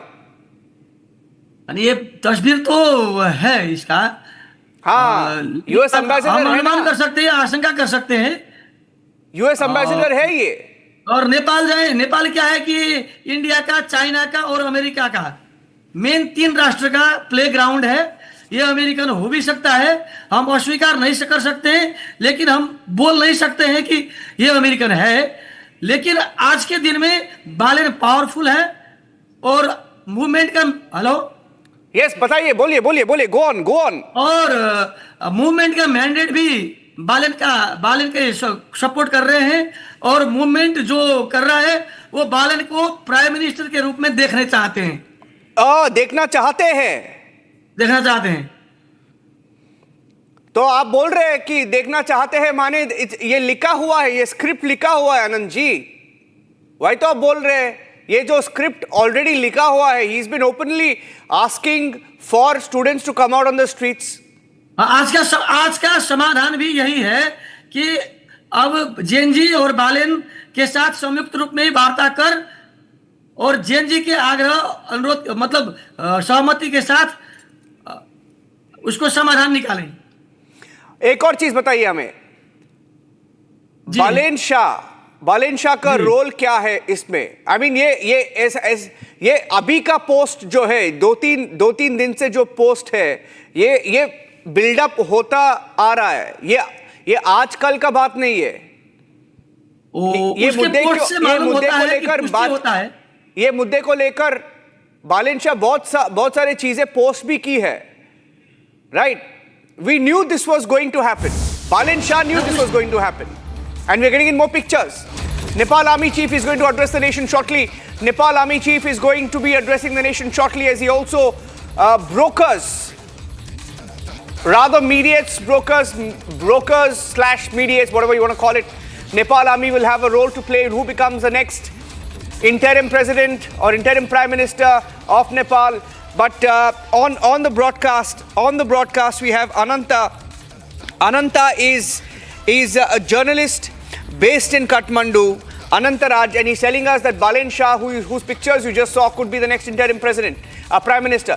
हो सकता है। आप इतने कॉन्फिडेंस से कैसे बता सकते हैं अनंता जी? How are you so confident he's going to be the next interim prime minister? बहुत सारी आंदोलनकारी से मिला हूं और आंदोलनकारी का मत यही है कि अब बालेन के नेतृत्व में परिवर्तन होना चाहिए और उस राजनीतिक पार्टी के साथ उसका पूरा विश्वास है। Right. And he says, and Anantaraj says, while we stay on the pictures of the violence, this is what happened. ये जो आर्म्स है, ये उनको कहां से मिला? ये how can they be Gen Z? आप Gen Z बोल रहे हैं, ये Gen Z थोड़ी ना है। ये देखिए गन्स, उनका हाथ में जो गन्स है, राइफल्स है, ये कहां से आया? उसने कब्जा किया है, उसने कोटेश्वर प्रहरी चौकी में कब्जा कर लिया है। संसद भवन से वो गन्स हथियार पुलिस के साथ छीन लिया है और सिंह दरबार से भी छीन लिया है। पूरा देश आंदोलनकारी के नियंत्रण में है। राज्य के मुख्य 3 अंग कार्यपालिका जो सिंह दरबार में है वो आंदोलनकारी के कब्जा में है। व्यवस्थापिका जो प्रतिनिधि सभा बोलते हैं उसने आग लगाकर ध्वस्त कर दिया है। न्यायपालिका, सर्वोच्च अदालत और विशेष अदालत अभी आगलागी से ध्वस्त हो रहा है। सभी संपूर्ण मुल्क अभी आंदोलनकारी के नियंत्रण में है। तो हथियार आ ही सकता है, इसमें तो कोई आश्चर्य ही नहीं सर। हाँ जी, in fact I'm getting in some more breaking news right now from Nepal, some more pictures coming in. We'll break those pictures as well, but we also have with us on the broadcast right now a leader of the RPP who continues to stay with us on the broadcast. RPP has been backing this protest. Prahlad ji, क्या आपके नेतृत्व में भी अभी आपके party के कोई नेता है क्या? उन्होंने भी यूएस के साथ क्या संपर्क में थे? आपके पार्टी भी क्या यूएस के साथ संपर्क में थे? आपके पार्टी भी प्रोटेस्ट की है नेपाल में? नेपाल में एक ही ऐसा पार्टी है जो राष्ट्रीय प्रजातंत्र पार्टी आरपीपी जो है बोलते हैं। आरपीपी ही एक ऐसा पार्टी है जो नेपाल के धरती से जन्म लिया हुआ पार्टी है। किसी भी विदेशी पार्टी, किसी भी विदेशी देशों से संचालित पार्टी नहीं है। केवल नेपाली धरती में जन्म लिया हुआ पार्टी है और केवल इस धरती को छूकर केवल धरती के पक्ष में, ये मातृभूमि के पक्ष में ही अपना लड़ाई जब भी लड़ा। ब्रेकिंग न्यूज आया, ये देखिए क्या हो रहा है। केपी ओली को एस्कॉर्ट कर लिया गया है। KP Oli, the outgoing prime minister of Nepal, has been escorted out of Kathmandu by the army in Nepal. We saw the pictures of his chopper. जो चॉपर का शॉट था हमने देखा, वो शॉट जो हम लगाएंगे अभी स्क्रीन पे, एक शॉट था जहां पे केपी ओली के घर के बाहर एक चॉपर था। चॉपर में उनको बाहर ले गया है। We are giving to understand that he's now been escorted out of Kathmandu successfully. That's a breaking news update now coming in. Getting in more details of KP Oli, his whereabouts. We don't know whether he's still in Kathmandu, but we have been told he's been escorted out. Whether he's still in Nepal is not known. Whether he will continue to be in Nepal, we don't know. Will he go out of Nepal? Will he go to Dubai? It's all in the realm of speculation. In fact, the media reports in Nepal almost charting out the course for him, saying that he is going to resign by this evening. He's going to take a flight to Dubai. We don't know whether any of that is going to happen, but he's been escorted out. We had the video. Can we show the video now of the chopper at KP Oli's residence? There was a shot of a chopper, and some reports, even in the media in Nepal, suggested that KP Oli had alighted the chopper and had left Kathmandu. Did he leave Kathmandu and go to any other state/country in the neighborhood? We don't know. But he's been escorted out of Kathmandu. Whereabouts not known. But we've seen pictures come in of different choppers ferrying different leaders of Nepal out of Kathmandu, taken to the barracks in some case. Some of them were taken to the barracks. Look at that. More videos. All videos that were recorded. Look at that. That's a picture. That's a video of KP Oli alighting a chopper. That's him reportedly alighting a chopper before he was escorted out of Kathmandu by the army, which is playing a very critical role in the regime change operations in Nepal. Very critical role in the regime change operations in Nepal. As we get more and more pictures coming in, KP Oli, we are being told, he is being given a safe passage out of Kathmandu, and we should be able to get some more details of him. A news conference expected sometime from now, when the Nepal army will address the nation shortly. Also news trickling in of the Nepal army likely to broker talks between student protesters, so-called student protesters, and a man called Balen Shah, seen as a pro-America leader in Nepal. And we're getting in some more breaking news updates. In fact, the mindless violence that has taken place. The wife of a former prime minister, we had pictures coming in. The pictures that came in short while back of the wife of a former Prime Minister who was set ablaze. Former Prime Minister Jalanath Khanal, his wife was set ablaze by a few so-called protesters, and the wife has now succumbed. We had the picture coming in. We are going to break the details. As it now appears, this was a deliberate attempt to target any trace of not just the current leadership. Look at that. The wife of the former Prime Minister not just set ablaze, she's now succumbed to the burn injuries. Wife of Jalanath Khanal, that was her being set ablaze by protesters. And she has now succumbed to the burn injuries. Jalanath Khanal is the former Prime Minister of Nepal, and his wife was set ablaze, and he was surrounded, his house was surrounded, and his wife has now been, we are being told, she has succumbed to these injuries, and we have a confirmation now coming in. Let me try and go across to our colleagues joining us live from Nepal.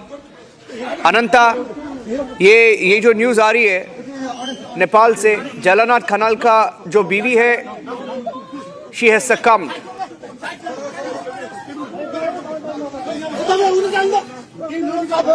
अनंता जी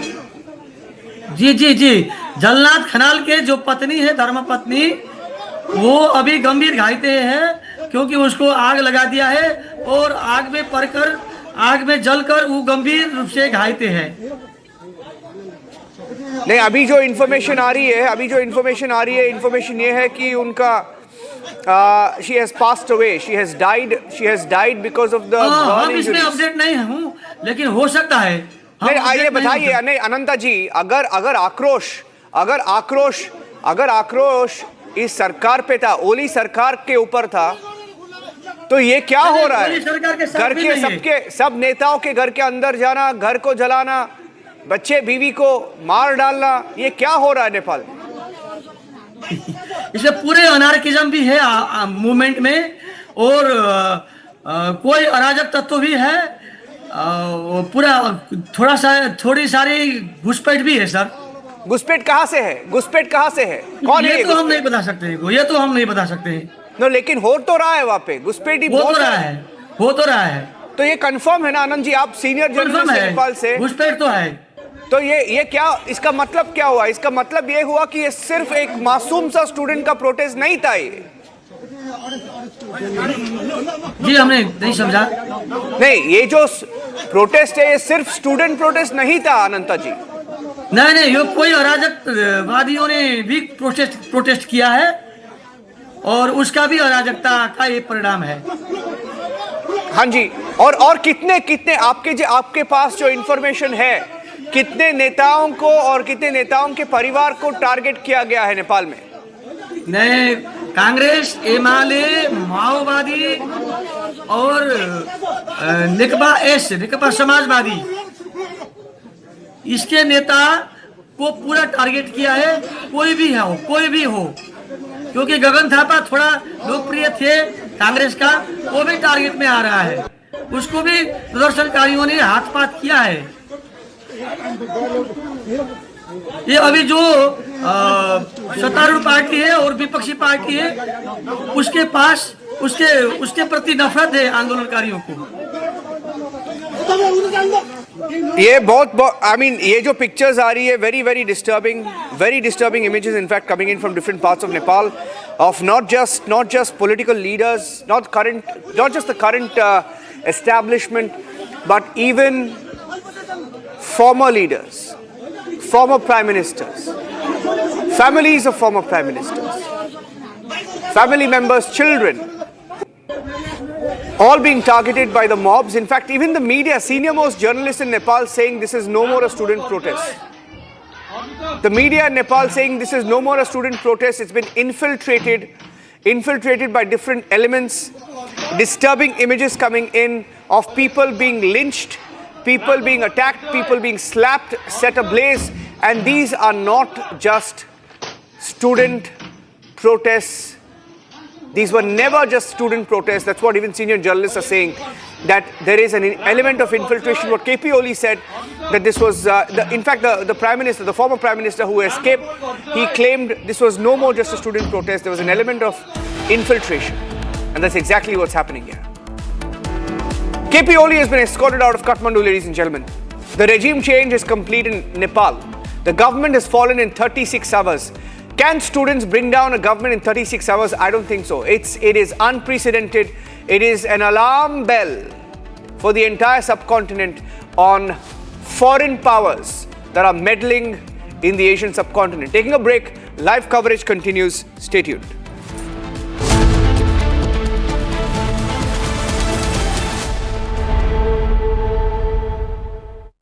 दादी के हाथों का जादू और खुशबू से महकता घर, माँ की मुस्कुराहट और खाने की सुगंध। MDH गरम मसाला, क्योंकि हर रिश्ता है स्वाद से जुड़ा। केसरिया से मन जोगी हुआ रे, दिल झूमे देखो मतवारा हुआ रे। केसरिया से मन जोगी हुआ। हर पल मनाओ केसरी त्योहार। विमल, बोलो जुबान केसरी। MDH की हल्दी मिर्ची धनिया करे कमाल, ये रंग दे, ये खुशबू दे, ये तीखा, ये कम पड़े, क्या निराला MDH मसाला।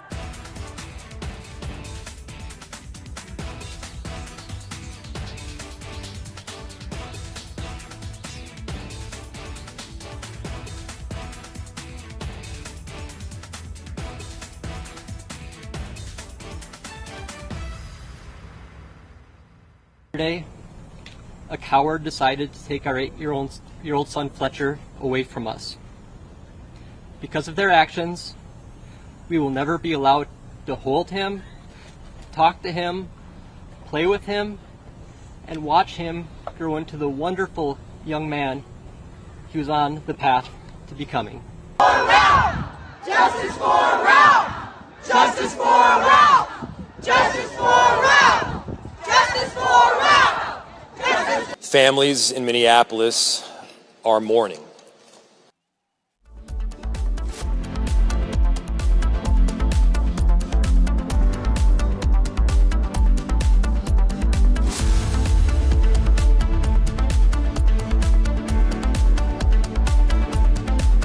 आधे बाउल दही में 4 चम्मच MDH चटनी पुदीना मसाला डाला, स्टर करो, पुदीना चटनी तैयार। MDH चटनी पुदीना मसाला। इसको घर पे लगाओगे तो शादी का तो पता नहीं, पर घर पक्का नहीं टूटेगा। रूंगटा नहीं तो घर स्ट्रॉन्ग नहीं। रूंगटा स्टील TMT बार एकदम सॉलिड। पहाड़ों में एक हाइकिंग स्टिक भी बन सकती है।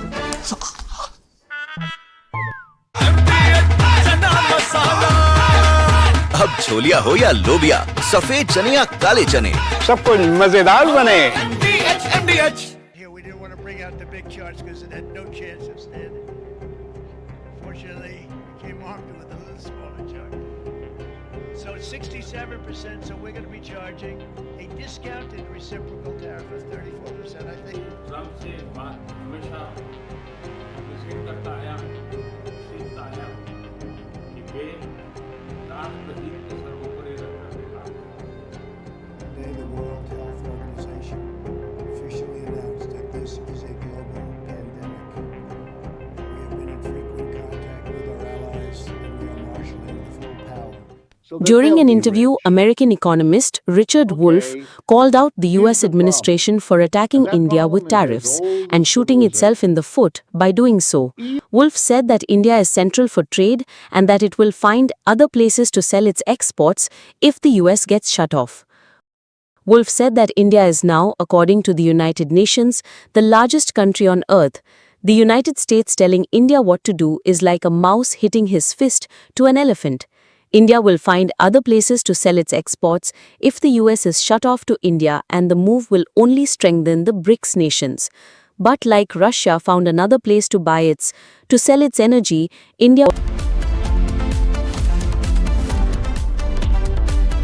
दादी के हाथों का जादू और खुशबू से महकता घर, माँ की मुस्कुराहट और खाने की सुगंध। MDH गरम मसाला, क्योंकि हर रिश्ता है स्वाद से जुड़ा। केसरिया से मन जोगी हुआ रे,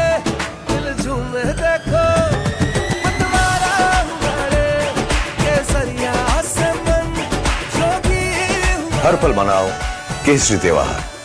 विमल, बोलो जुबान Kesari.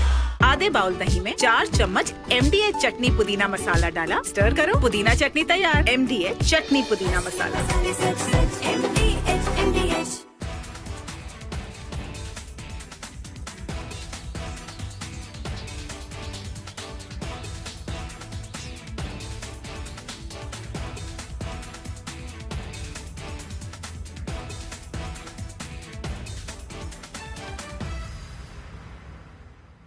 Yesterday, a coward decided to take our 8-year-old son Fletcher away from us. Because of their actions, we will never be allowed to hold him, talk to him, play with him, and watch him grow into the wonderful young man he was on the path to becoming.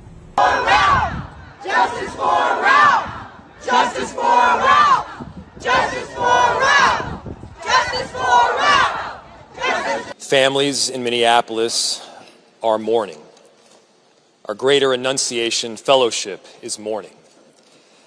Our entire city is united in grief, and at the same time, based on this incredible group of people that has assembled here in City Hall, we are also united in action. Justice for Ralph! Justice for Ralph! Justice for Ralph! Justice for Ralph! We need a statewide and a federal ban on assault weapons.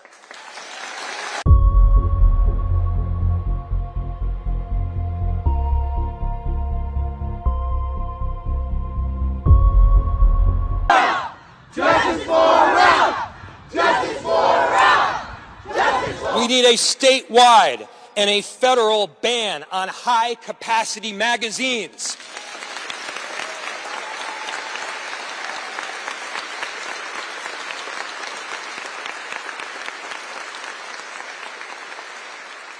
There is no reason that someone should be able to reel off 30 shots before they even have to reload.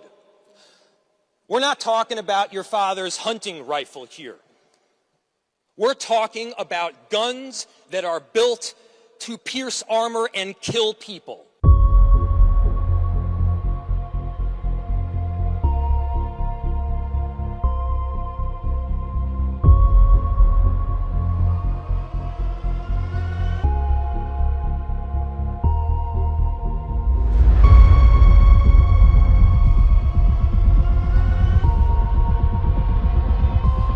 Sending kids to school should not mean sending them into a war zone. Enough is enough. Our children deserve better. Our teachers deserve better. Our communities deserve better.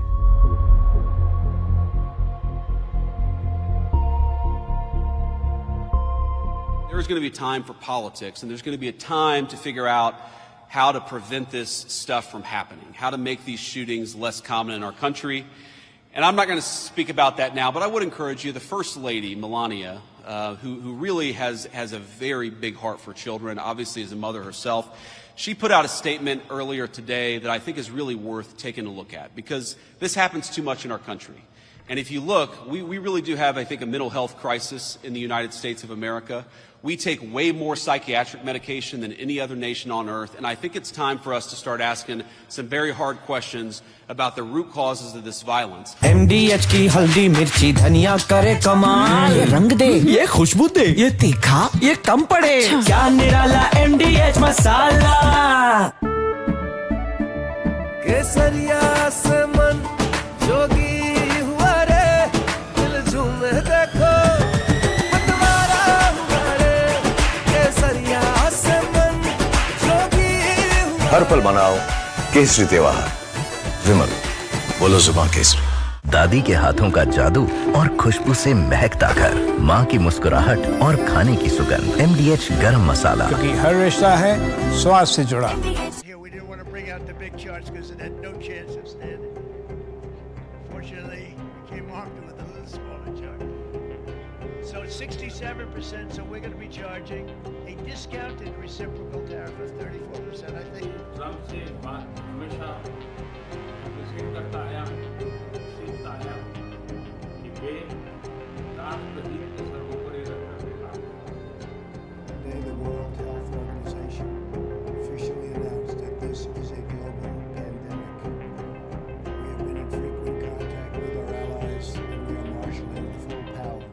During an interview, American economist Richard Wolff called out the US administration for attacking India with tariffs and shooting itself in the foot by doing so. Wolff said that India is central for trade and that it will find other places to sell its exports if the US gets shut off.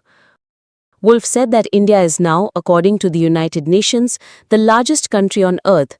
The United States telling India what to do is like a mouse hitting his fist to an elephant. India will find other places to sell its exports if the US is shut off to India, and the move will only strengthen the BRICS nations. But like Russia found another place to sell its energy, India will sell its exports no longer to the United States but to the rest of the BRICS. India has a long-standing relationship with the US since the Soviet era, and you are playing with a very different adversary. But for those with some humor, it will be the spectacle of the United States acting like it's the world's tough guy, as what it actually does is shoot itself in the foot. On August 27, Trump's 50% tariff imposition took effect on many Indian products. The tariffs are meant to punish New Delhi for buying Russian oil. Trump has raised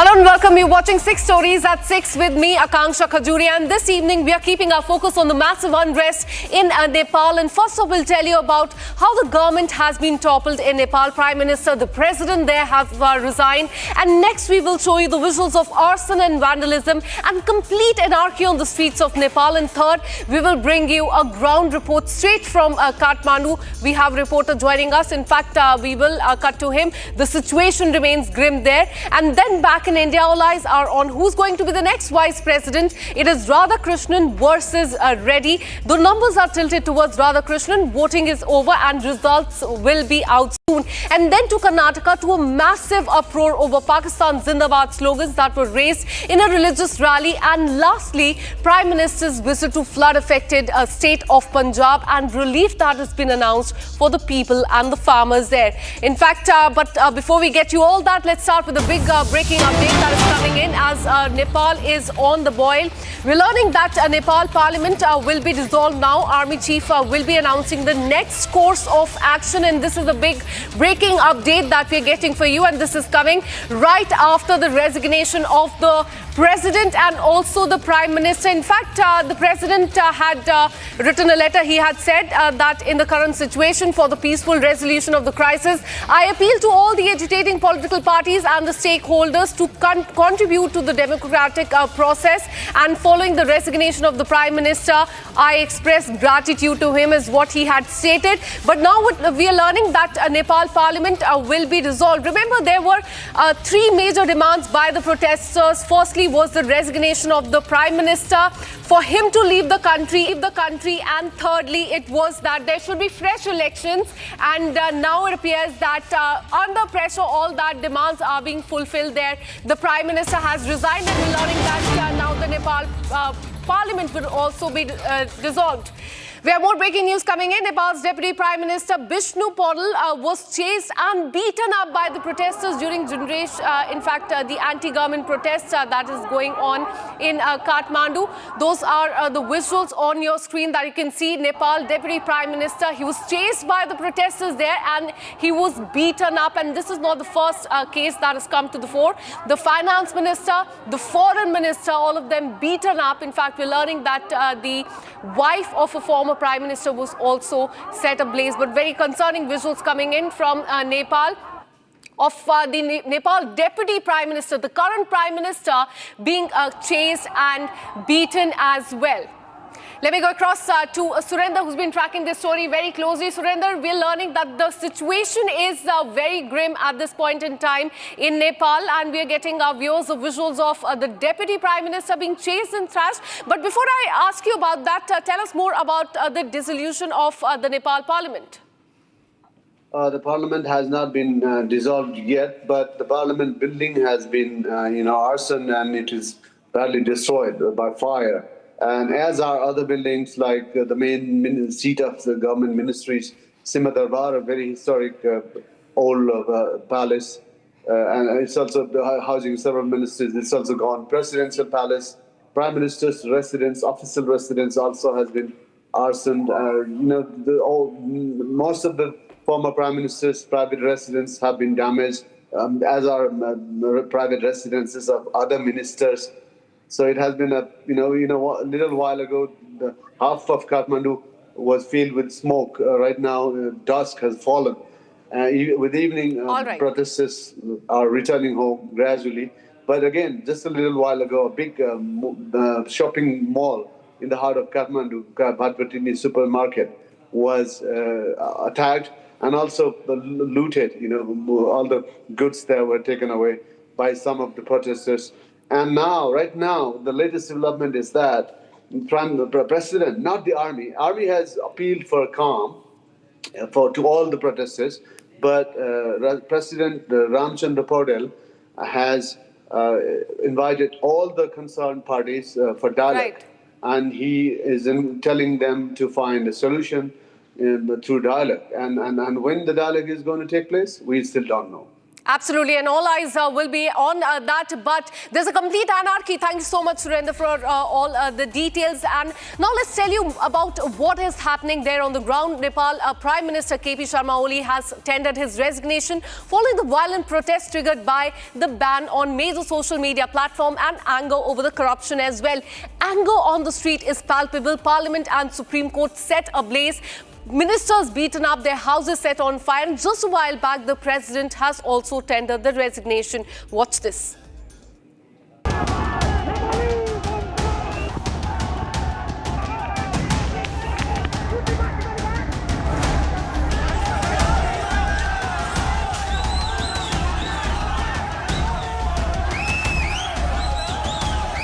Gone in 36 hours.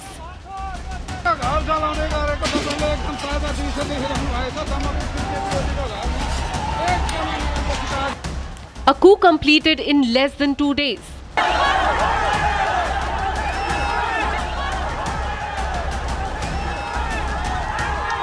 The spectre of Sri Lanka and Bangladesh now repeated on the streets of Nepal.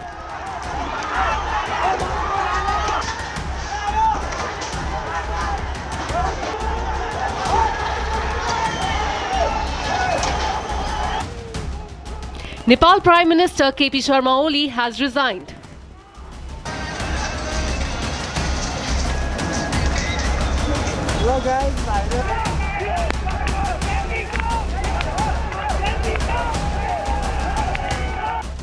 He blamed abnormal situation for his exit.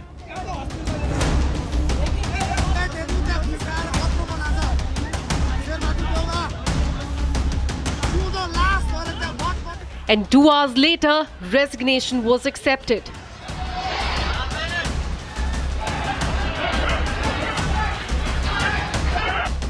And then came the escape. Visuals of the Prime Minister boarding a chopper.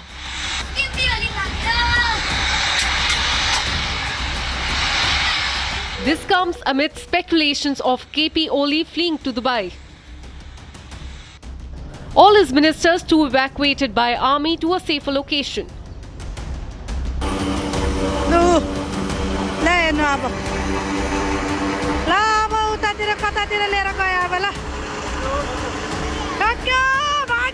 Arson and vandalism led to series of resignations. Parliament, President's House, Prime Minister's private residence set on fire.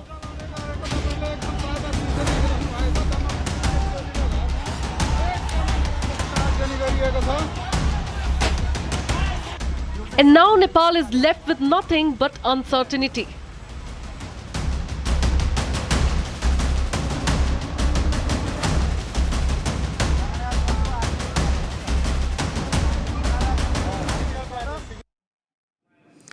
And now let us now take you through everything that has happened in the last 48 hours in Nepal. There's been arson, shooting, resignation, evacuation. The violence continues in Nepal. Watch this.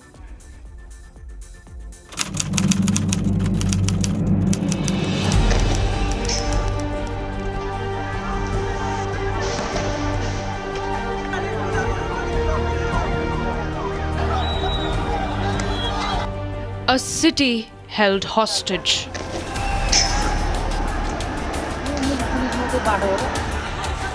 Stones pelted.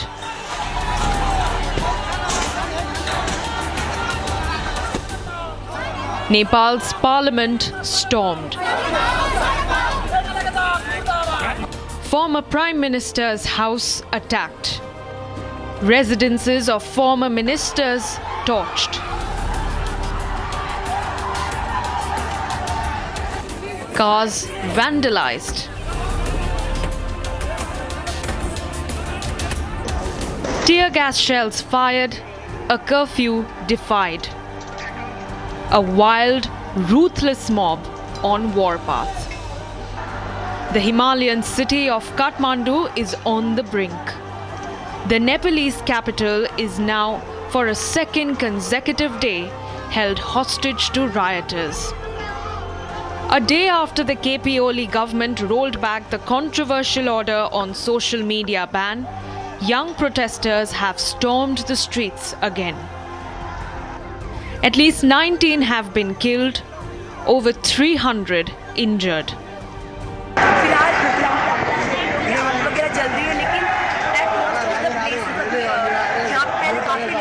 सबका एक ही नारा है कि जो government corruption वगैरह कर रही है, जो जनता का जो फ्रीडम ऑफ स्पीच ले रही है, वो उनको वापस मिले. And the thing which is being portrayed, और जो चीज़ें बाकी जो मीडिया वगैरह बोल रही है कि ये बिकॉज सोशल मीडिया बैन है, लेकिन नहीं, सोशल मीडिया बैन मतलब हमारी हम जनता का फ्रीडम ऑफ स्पीच जो गवर्नमेंट ने हमसे ले लिया था. तो अभी सारे यूथ, इस प्रोटेस्ट का नाम जेएनजी जरूर है, लेकिन हर एक एल्डरली पीपल, छोटे बच्चे, हर एक बस यही सब लोग एक तरह हो रखे हैं. सब यही चाहते हैं कि करप्शन जो अभी सब कर रहे हैं वो सब यहाँ से हट जाए. Back to back, several ministers have stepped down, while Prime Minister KP Oli scrambles to keep his government together. Frame by frame, Republic tracks every picture emerging from Nepal as the city descends into complete chaos at the hands of a lawless mob. And there's anarchy on the streets of Nepal. We're learning that army has taken control of Nepal. The army chief is slated to make the statement soon. But let us show you the visuals that are coming in from Nepal, latest from Kathmandu, where the arson and the vandalism continues. And the focus of the attack is the residence of the ministers, the prime minister and the president as well. Let me go across to Surinder, who's been tracking this story very closely. Surinder, now Prime Minister has resigned, the President has resigned, ministers have also resigned. What next for Nepal? Are we going to see a new face as the Prime Minister, or will the army take over now? The President has not resigned. I cannot verify that just yet, because the President had just sent an appeal to all the concerned protesters, all the parties involved in this protest, and that left the government and that were toppled for a roundtable conference. And he has stressed that Ramchandra Paudel, even though the presidential palace has been burned, arson, his private house too was arson. He remains the head of state, and the head of the state, President Ramchandra Paudel, has just now appealed to all the protesting parties, including the outgoing parties, to just join the dialogue as soon as possible. How that's going to happen, where and when that's going to happen, it's still not clear. Probably the Nepali army is facilitating that. We might start facilitating that after the situation returns.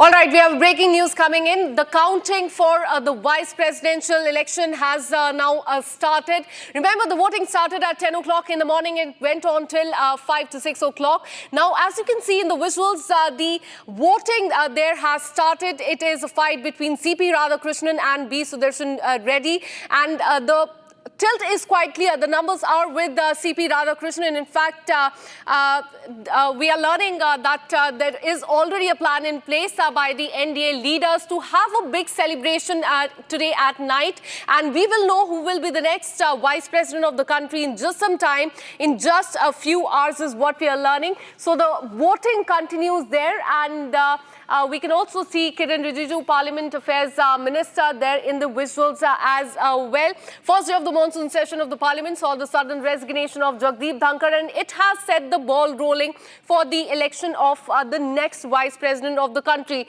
Will it be CP Radhakrishnan or Sudarshan Reddy? That is something that we will know in just few hours from now. But the numbers are in favor of CP Radhakrishnan, the NDA candidate. In fact, we're learning that as far as NDA is concerned, they will get the vote of 427 MPs, and that is way above the majority mark of 386. Last time when Jagdeep Dhankar won this election, he had received 75% of the votes, more than 500 votes. But this time the mark will be a little less. As many as 438 votes are expected to go to NDA's kitty. Let me go across to my colleague Harsha, who's been tracking these details very closely. Harsha, we're getting the visuals of the counting of the votes that has now started.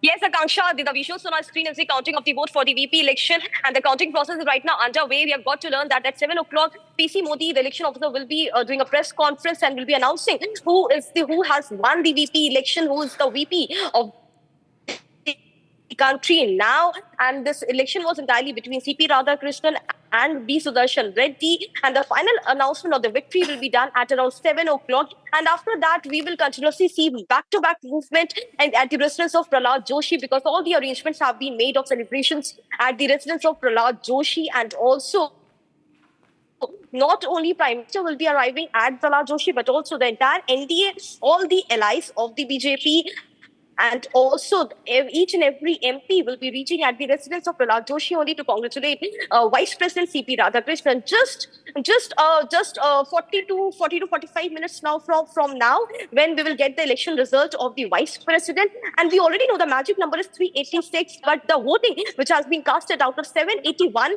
768 have casted their vote today. We very well know that almost 13 didn't vote today. They were abstained from the voting. Right. 12 were, including BRS, BJP and Akali Dal. The one independent, Amritpal Singh, didn't vote today. And if we minus all these 13 who didn't vote today, 768 is the vote which has been casted today. So it is being said that with the numbers which the NDA has the edge today, it's likely that the announcement will be made in favor of the NDA candidate, CP Radhakrishnan. He is likely to sworn in as the Vice President of the country, and therefore the arrangements have already been made at the residence of Prahlad Joshi just 40 minutes from now, and the press briefing by PC Modi will reveal the victory, the winner of the Vice President election. Back to you. Absolutely. All eyes on who is going to be the next Vice President of the country. In fact, we'll know in another 1 hour from now. Thanks so much, Harsha, for all the details. The wait for India's next Vice President is about to end shortly from now after the marathon 7-hour voting process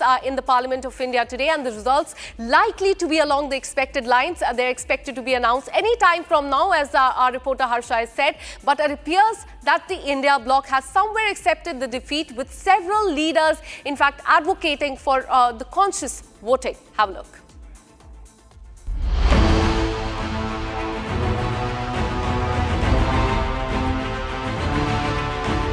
The suspense over next Vice President of India will come to an end in some time from now. It was a 7-hour-long parliamentary voting process, and the results on the expected lines will be out soon. The parliamentarians have cast their votes for the vice presidential election, with PM Modi leading the way by casting his first vote. Meanwhile, it looked like the India bloc had already accepted its defeat even before the completion of the voting process. This after several India bloc leaders urged for voting on the basis of one's conscience. The opposition's push for a conscience voting suggests they are likely prepared for a loss under the guise of moral principles. See, as a democratic setup, we all have to fight together the India bloc is fight together. We are requested for a conscious vote. We all, the India bloc and all the opposition parties have joined together to vote against the India candidate. We are confident all of us will give us a conscious vote. Of course, Aadhaar card is a very big essential document for every Indian citizen. That has been decided by the UPA government, and that is a base for every citizen of this country. That is what the Congress party and the UPA has given to all citizens of this country. On the other hand, the vice presidential elections witnessed a major shift. YSRCP became a game changer with all 11 MPs unanimously supporting NDA's CP Radhakrishnan, following a significant directive by Jagan Mohan Reddy. See, as our party president Jagan Mohan Reddy has already taken a decision when a request came from NDA seeking the support for vice president post before declaring CP Radhakrishnanji's name. So we extended the support, keeping in view that the tradition to continue posts like vice president, president post, one should get elected unanimously. Keeping that in mind, our party president had extended support. By the time India Black has not announced their candidate also. So we have promised that we will support NDA candidate. Keeping the earlier our party stand, wherever it is necessary, we have been supporting, though whether we are in power or in opposition, in the interest of state and country, we are supporting NDA bills also in various aspects. In the same manner, we are also supporting for this vice president election also. The numbers are now clearly in favor of the ruling NDA, which enjoys a comfortable majority in both houses of parliament. देखिए, इसमें तो कहीं कोई शंका है ही नहीं उनकी जीत को लेकर। एनडीए पूरी मजबूती से एकजुटता के साथ मौजूदा उपराष्ट्रपति पद के उम्मीदवार और एनडीए के प्रत्याशी सीपी राधाकृष्णन जी के साथ मजबूती के साथ हम लोग खड़े हैं। बट हाँ, मैं ये भी मानता हूँ कि कई और ऐसे विपक्ष के साथी हैं जिन्होंने अपना विश्वास एनडीए के प्रत्याशी के पक्ष में दिया है। मैं मानता हूं कि अंतरात्मा की आवाज अगर वो सुनेंगे तो एक बहुत बड़े अंतर के साथ मौजूदा प्रत्याशी एनडीए के सीपी राधाकृष्णन जी देश के उपराष्ट्रपति बनेंगे। ठीक है, मुझे लगता है कि अंतरात्मा से मतदान करने के बाद भी ये अवश्यंभावी है कि एनडीए के कैंडिडेट के रूप में सीपी राधाकृष्णन जी एक बड़े अंतर के साथ में विजयी होंगे। एनडीए के कैंडिडेट के नाते सीपी राधाकृष्णन साहब की विजय उतनी ही सुनिश्चित है जितनी कल का सूर्योदय पूर्व से होना है। ठीक है, मुझे लगता है कि अंतरात्मा से मतदान करने के बाद भी ये अवश्यंभावी है कि एनडीए के कैंडिडेट के रूप में सीपी राधाकृष्णन जी एक बड़े अंतर के साथ में विजयी होंगे। एनडीए के कैंडिडेट के नाते सीपी राधाकृष्णन साहब की विजय उतनी ही सुनिश्चित है जितनी कल का सूर्योदय पूर्व से होना है। Prominent leaders and the MPs from both the ruling NDA and opposition Indie bloc participated in the voting process to elect India's next vice president. As the process of voting has come to an end, all eyes are now on the crucial results of the vice presidential polls as NDA claims victory while opposition expects a tight contest. And with this, we're taking a very short break, but we're keeping a track on who is going to be the next vice president of the country. Results will be out soon. Keep watching Republic TV. Goodbye.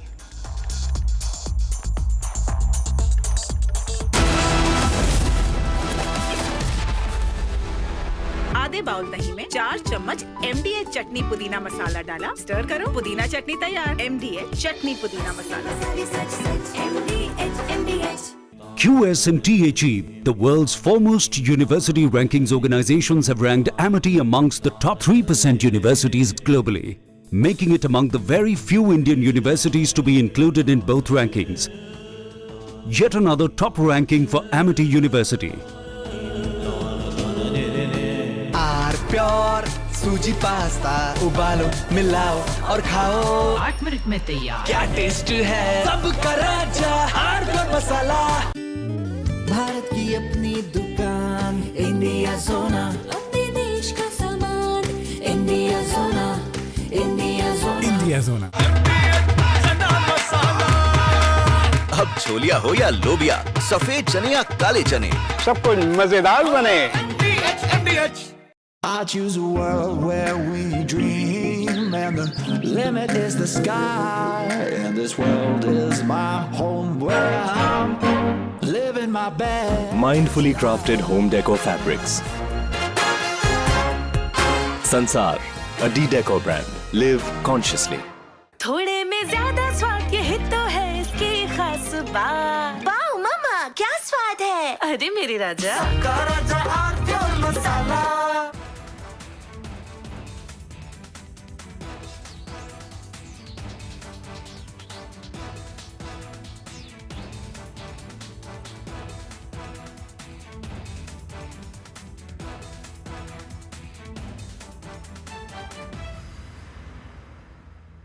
Yesterday, a coward decided to take our 8-year-old son Fletcher away from us. Because of their actions, we will never be allowed to hold him, talk to him.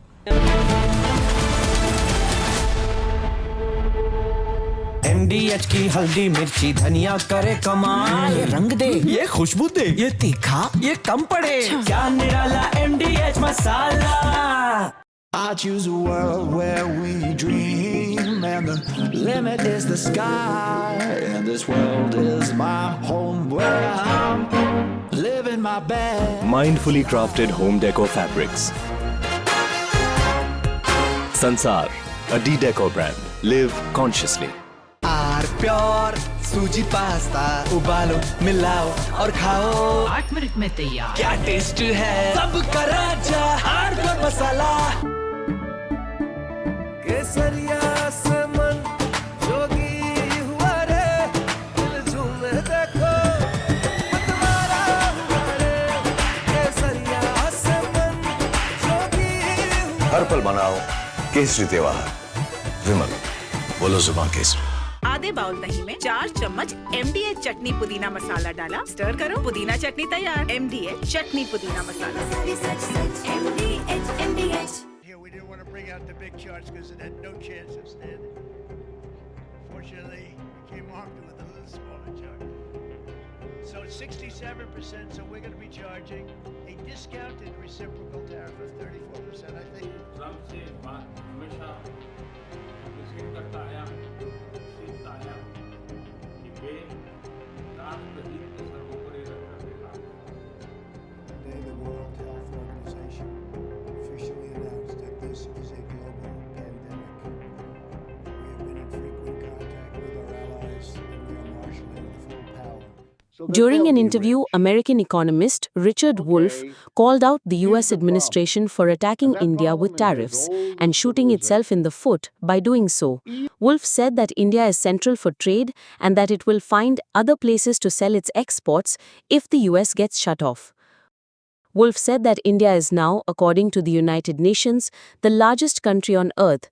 The United States telling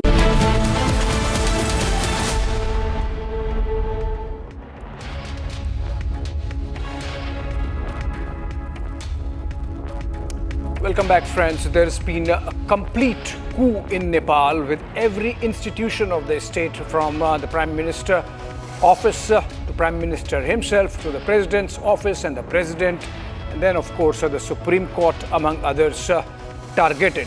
Parliament completely gutted, army in control now, or trying to be in control of a very volatile situation brought in by what began as a student protest, but seems like a clear repeat of the deep state machinations, a repeat of what we have seen in Colombo, a repeat of what we have seen in Dhaka, now happening in Kathmandu. That remains our focus. Let's begin with the headlines. Nepal former Prime Minister KP Sharma Oli escorted out of Kathmandu by the army. Coup complete in 2 days. Nepal Prime Minister steps down. New Prime Minister to be announced soon.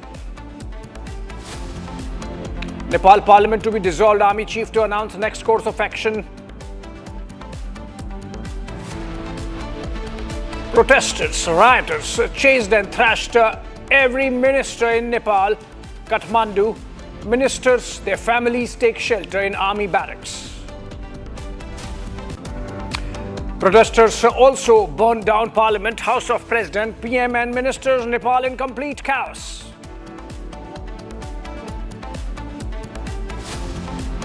Gun-wielding rioters enter Parliament premises. Complete chaos and riots in Kathmandu and other towns of the Himalayan kingdom.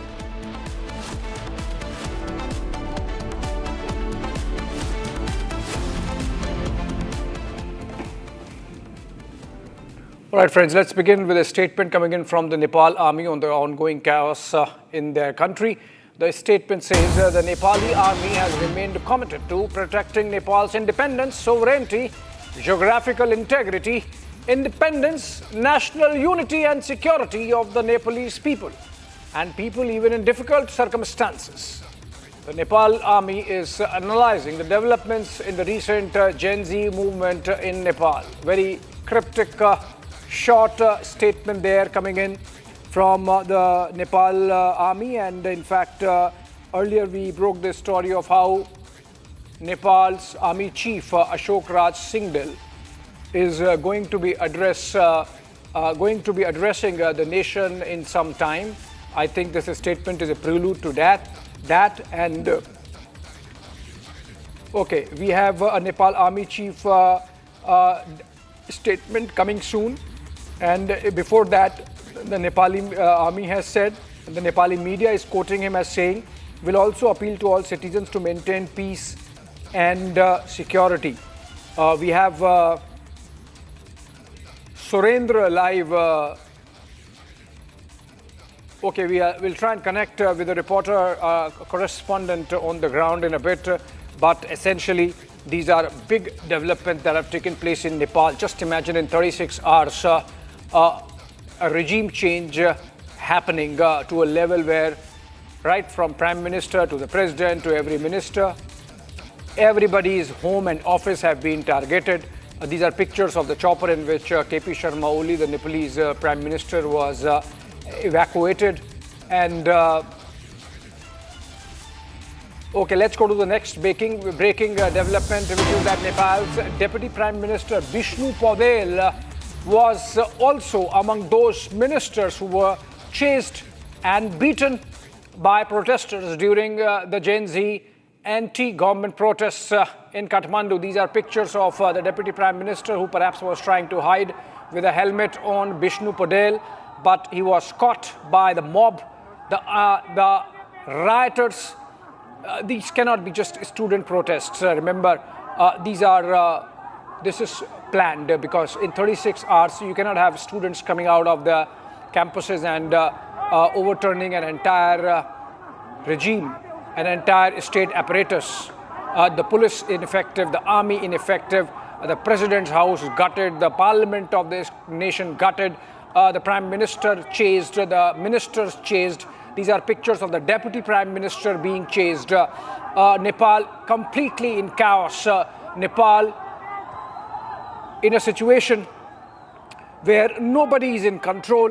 Even the army is just about trying to get to grips with the situation. They have released a statement, long statement, in which they have said that they want to control, they want to protect the sovereignty, territorial integrity of the country, the independence of their country, the unity of their country, and for that they want people to cooperate. Now that seems like a very lame statement coming in, not a very strong statement there, which can instill fear amongst the rioters.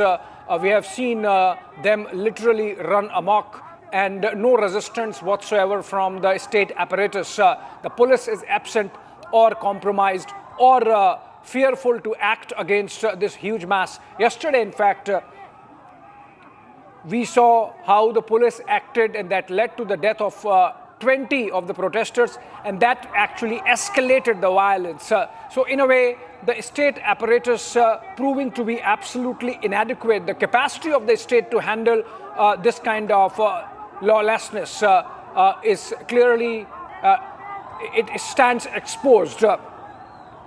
And now we are seeing these pictures, horrific pictures coming in from all parts of Kathmandu, and wherever particularly the state symbols are, those have been targeted, be it the parliament vandalized, the Supreme Court gutted, the Prime Minister's office put on fire, even media targeted, the headquarters of newspapers like the Daily Kantipur burnt, and these pictures of a Deputy Prime Minister being chased and beaten up in a river.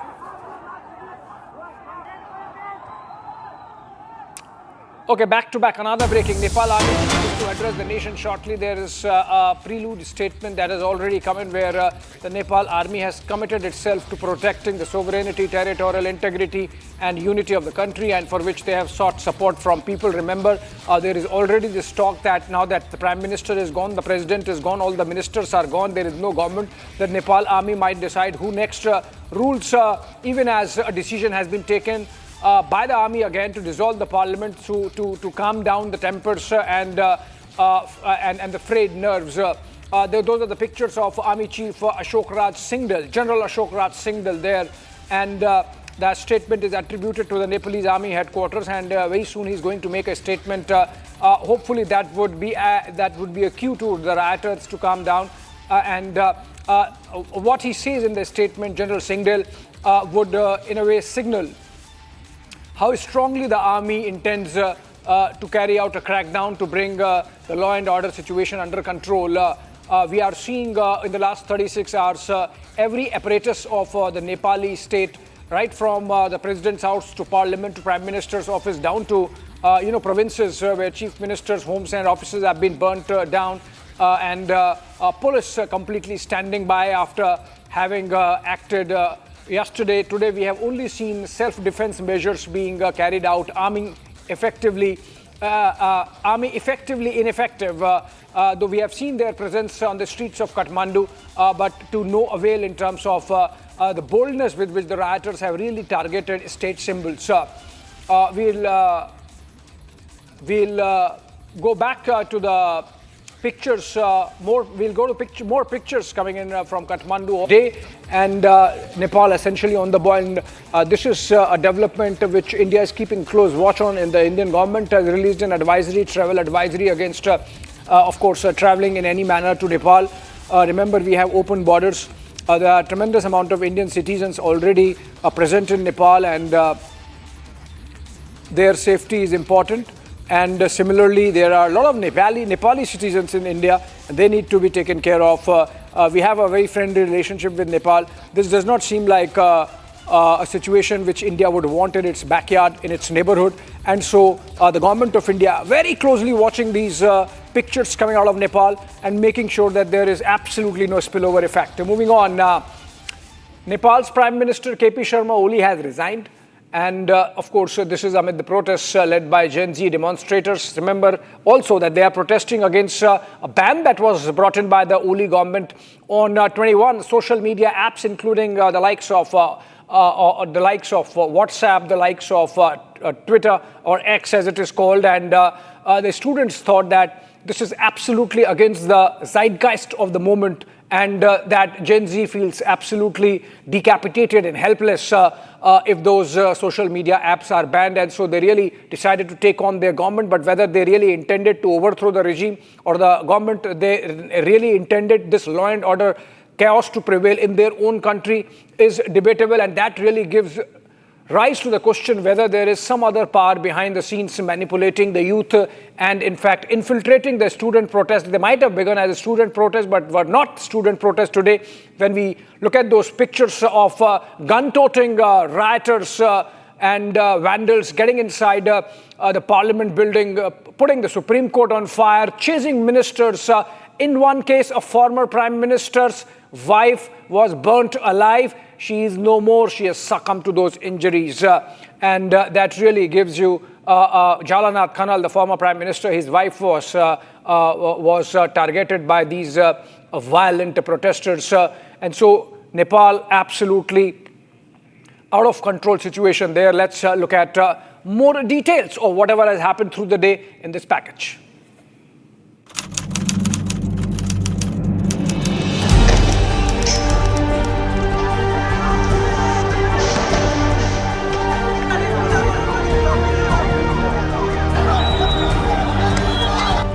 A city held hostage.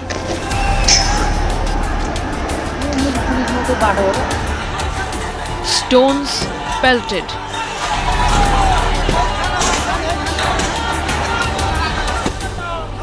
Nepal's parliament stormed. Former Prime Minister's house attacked. Residences of former ministers torched. Cars vandalized. Tear gas shells fired, a curfew defied. A wild, ruthless mob on warpath. The Himalayan city of Kathmandu is on the brink. The Nepalese capital is now, for a second consecutive day, held hostage to rioters. A day after the KP Oli government rolled back the controversial order on social media ban, young protesters have stormed the streets again. At least 19 have been killed, over 300 injured. फिलहाल रात वगैरह चल रही है, लेकिन जहाँ पे पहले काफ़ी लोग थे उनका सबका एक ही नारा है कि जो गवर्नमेंट करप्शन वगैरह कर रही है, जो जनता का जो फ्रीडम ऑफ स्पीच ले रही है, वो उनको वापस मिले. And the thing which is being portrayed, और जो चीज़ें बाकी जो मीडिया वगैरह बोल रही है कि ये बिकॉज सोशल मीडिया बैन है, लेकिन नहीं, सोशल मीडिया बैन मतलब हमारी हम जनता का फ्रीडम ऑफ स्पीच जो गवर्नमेंट ने हमसे ले लिया था. तो अभी सारे यूथ, इस प्रोटेस्ट का नाम जेनजी जरूर है, लेकिन हर एक एल्डरली पीपल, छोटे बच्चे, हर एक बस यही सब लोग एक तरह हो रखे हैं. सब यही चाहते हैं कि फ्रीडम ऑफ स्पीच, करप्शन जो अभी सब कर रहे हैं वो सब यहाँ से हट जाए. Back to back, several ministers have stepped down, while Prime Minister KP Oli scrambles to keep his government together. Frame by frame, Republic tracks every picture emerging from Nepal as the city descends into complete chaos at the hands of a lawless mob.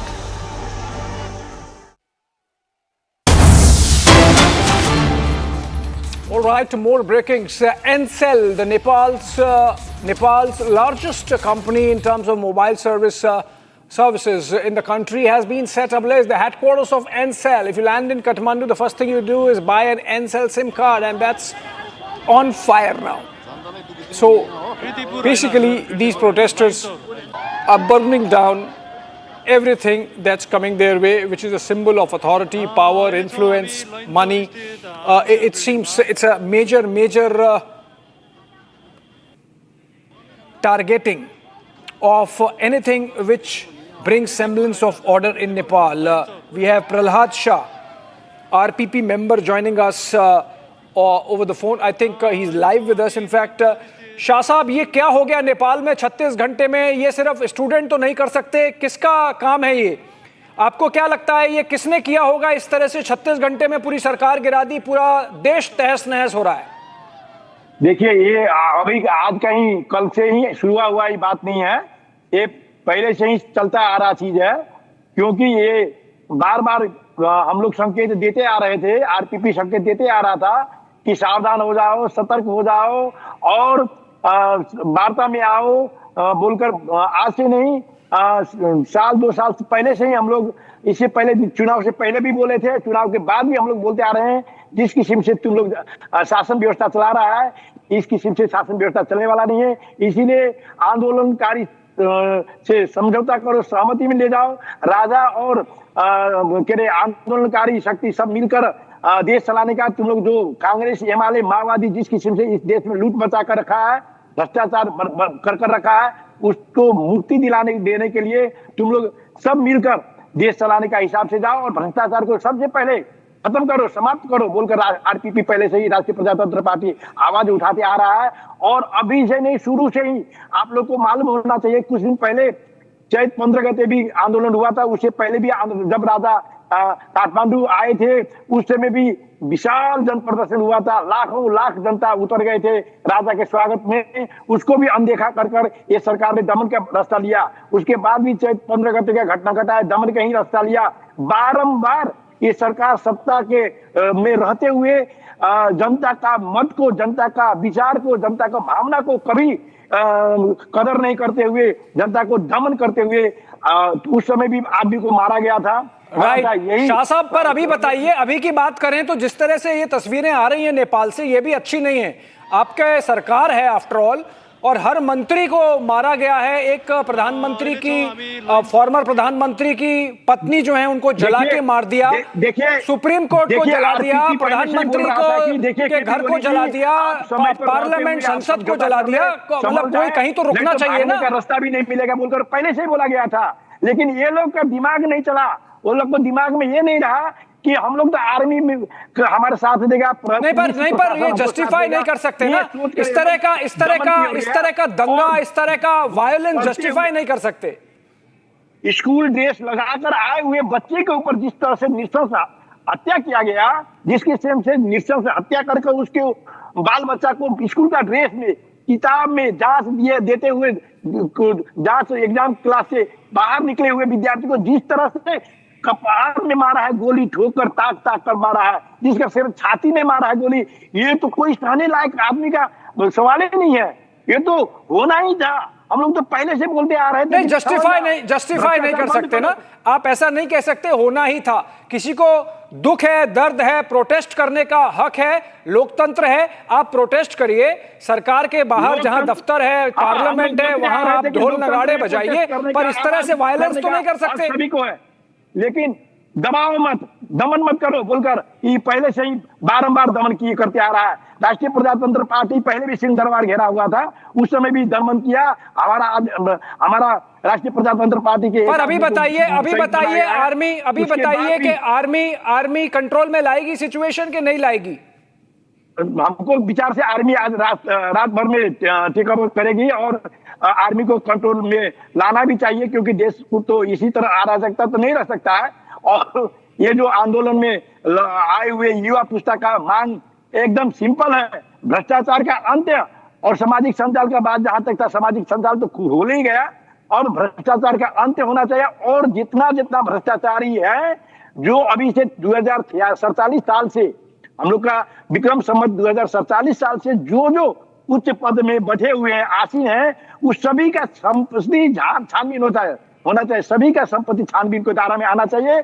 और जिन्होंने इस देश को लूटा है, उसका संपत्ति देश में रहे और विदेश में रहे। हम लोग को जहां तक मालूम है कि स्विट्जरलैंड से लेकर सऊदी अरब से लेकर देश के बहुत ऐसी जगह है, विदेश में ऐसी जगह है जहां पर नेपाल के उच्च पदस्थ प्राइम मिनिस्टर से लेकर, मंत्री से लेकर, उच्च पदस्थ ब्यूरोक्रेट से लेकर हर एक आदमी का संपत्ति विदेश में है। देखिए, संपत्ति को सीज करना चाहिए, कानून के दायरे में लेकर। देखिए, हम आर्मी की बात कर रहे थे। शाह साहब, आप जरा रुकें एक बार, मैं आप रहें मेरे साथ, आप रहें, जाएं ना, एक ब्रेकिंग कर ले छोटा सा, उसके बाद आते हैं। खबर यह है कि army, the Nepal army has effectively taken control of Kathmandu. That's also what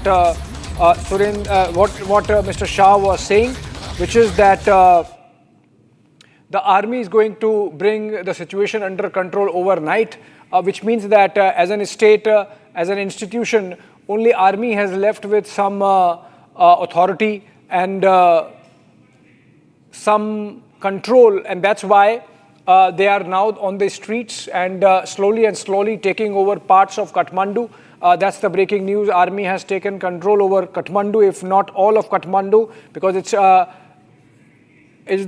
the biggest urban agglomeration of Nepal, but many parts of Kathmandu. Let's go back to Prahlad Shah, a leader of the RPP. Prahlad Shah साहब, मुझे बताइए कि अब नेपाल में क्या होने वाला है? कुछ समय तक क्या नेपाल में आर्मी का राज रहेगा? क्योंकि ऐसा तो लगता नहीं है कि कल वो किसी को प्रधानमंत्री बनाए, संसद भी डिसॉल्व होने वाली है, तो कल अगर किसी को प्रधानमंत्री बनाए तो वो कंट्रोल कर लेगा, ऐसा लगता नहीं है। तो क्या हम माने कि आर्मी का कुछ समय राज रहेगा आर्मी में, नेपाल में? देखिए, अभी न इस देश का मंत्री परिषद है, मंत्री है, न इस देश में संसद है, न इस देश में कोई शासन व्यवस्था है। अभी संपूर्ण रूप से समाप्त की और गया। अभी इस अराजकता से अभी का जो आंदोलन है, जेएनजी का आंदोलन है, युवकों को अभी जो किस्म से अभी देश भर में देखा, देश भर में कहीं भी शासन प्रशासन नहीं है। आर्मी को निश्चित रूप से हम जो देख रहे हैं, आर्मी टेक ओवर करेगा ही, जैसा लग रहा है, नहीं तो कौन संभालेगा इसको। इसलिए देश में शांति सुव्यवस्था कायम करने के लिए एक आर्मी ऐसा जगह है जहां पर नेपाली जनता का विश्वास रहा है। नेपाली जनता पहले से बोल रहे थे, आर्मी पहले से आओ आओ आओ, नेपाली जनता का आर्मी बनो, सरकार के पक्ष में पिछड़क नहीं बनो बोलकर तो नेपाली जनता पहले से ही आवाज उठा रहे थे। लेकिन इसको अवहेलना करते हुए केपी ओली सरकार, प्रचंड का सरकार, देवगा का सरकार, इनका घेराबंदी में जो आर्मी रहे थे, अब इससे मुक्ति नेपाली जनता युवा लोग जिस किस्म से मुक्ति मिलना एक बात है, पर इस कैओस को कंट्रोल कौन करेगा वो दूसरी बात है, क्योंकि अल्टीमेटली कोई बचा नहीं है नेपाल के संस्थाओं में, राजनीतिक पार्टियों में और दलों में और इंस्टीट्यूशंस में जिसकी इज्जत हो या जिसका कद इतना बड़ा हो कि जनता, और ख़ास तौर से ये जो राइटर्स हैं, और मैं मानता नहीं हूँ कि ये सिर्फ स्टूडेंट हैं, इनमें बिल्कुल एक माफिया का एलिमेंट है जो बंदूकें लेके आए हैं, वो सिर्फ स्टूडेंट प्रोटेस्ट नहीं हो सकता। तो मेरे ख्याल से ये बड़ा दुर्भाग्यपूर्ण है नेपाल के लिए, आपके देश के लिए, प्रहलाद शाह साहब के इस तरह का परिस्थिति पैदा हुई है। इस देश में संविधान तो रहा ही नहीं। संविधान को ये लोग तो बार बार उल्लंघन करते आ रहे हैं। केपी ओली हो, चाहे प्रचंड हो, चाहे शेरबाज देवा हो, चाहे झलनाथ खनाल से लेकर आपको माधव नेपाल, ये सब ये लोग तो बार बार नेपाल को, संविधान को तो माना ही नहीं। उनके अनुकूल का जितना भ्रष्टाचार करे सब जायज, और नेपाली जनता का आवाज, नेपाली जनता भ्रष्टाचार के विरुद्ध में बोलते थे, उनके विरुद्ध में जाकर उनका बोलती बंद करने के लिए सजाए, जेल में भेजना और विभिन्न झूठा मुद्दा लगाकर फंसाना, इसकी चरित्र था इस देश का राजनेता में। राजनेता तो क्या बोले, इस देश को लुटेरा ले कोई हाथ में जो शासन व्यवस्था था, इससे मुक्ति मिला है इस जनता को। और हम लोग बोलते आ रहे थे, पूरा देश भुगत रहा है, आपका पूरा देश भुगत रहा है, आपका पूरा देश भुगत रहा है, आपका पूरा देश भुगत रहा है। और ये इसलिए हो रहा है कि जो राजनीतिक दल थे और उनके जो नेता थे, उन्होंने एक मोनोपोली बना लिया था। जनता को शायद लगता था कि उनका जितना अधिकार होना चाहिए समाज व्यवस्था को कंट्रोल करने में सरकार के थ्रू उतना नहीं था। पर फिर भी ये जिन लोगों ने जिस तरह के दंगे किए हैं वो भी देश के लिए अच्छा नहीं है, और मेरे ख्याल से नेपाल को इसकी बहुत समय आने वाले बहुत समय तक, लंबे समय तक कुछ कीमत चुकानी होगी। Thank you so much there Prahlad Shah, RPP leader, having joined us from Kathmandu. And moving on, but staying with the same story, Nepal Prime Minister KP Sharma Oli resigned following these protests just a couple of hours back, and this was in the backdrop of the social media apps ban that was brought in by his government.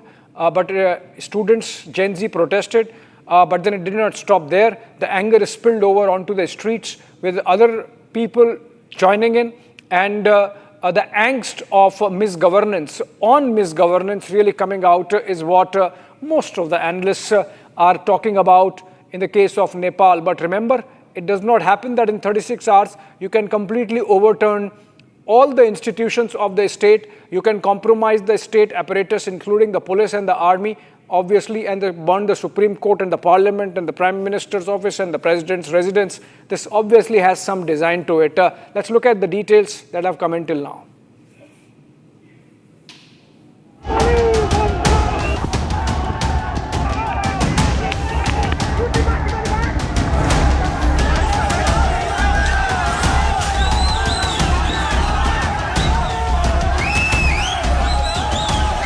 Gone in 36 hours.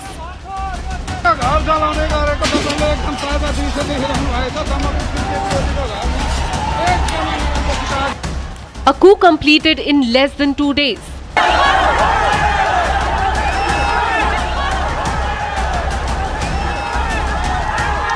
The spectre of Sri Lanka and Bangladesh now repeated on the streets of Nepal.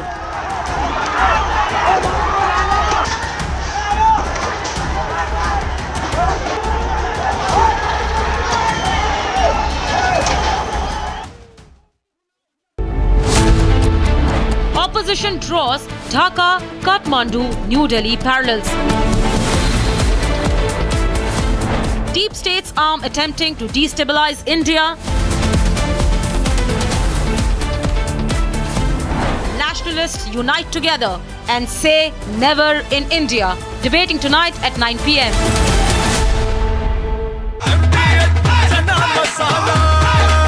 अब छोलिया हो या लोबिया, सफेद चने या काले चने, सबको मजेदार बने।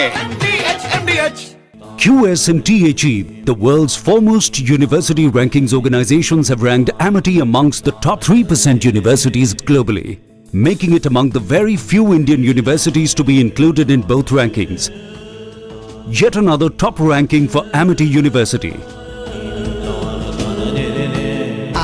प्योर सूजी पास्ता उबालो मिलाओ और खाओ 8 मिनट में तैयार। क्या टेस्ट है सबका राजा आर्नब मसाला। केसरिया से मन जोगी हुआ रे, दिल झूमे देखो मतवारा हुआ रे।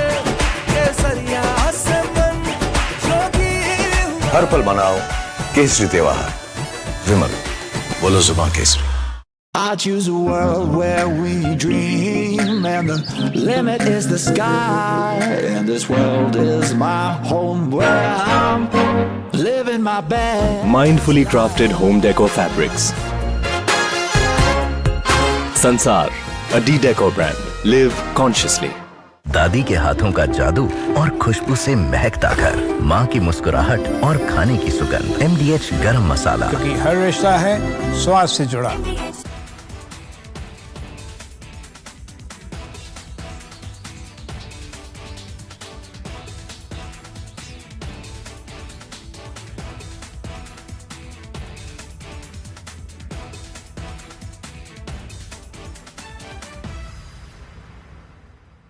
Yesterday, a coward decided to take our 8-year-old son Fletcher away from us.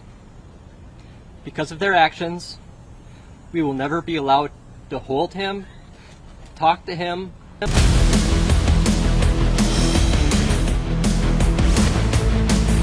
This is Republic, Jack Olival Studio. Stay tuned for all the live and breaking news updates. I'm Deepak Suresh Kumar. Let's get started.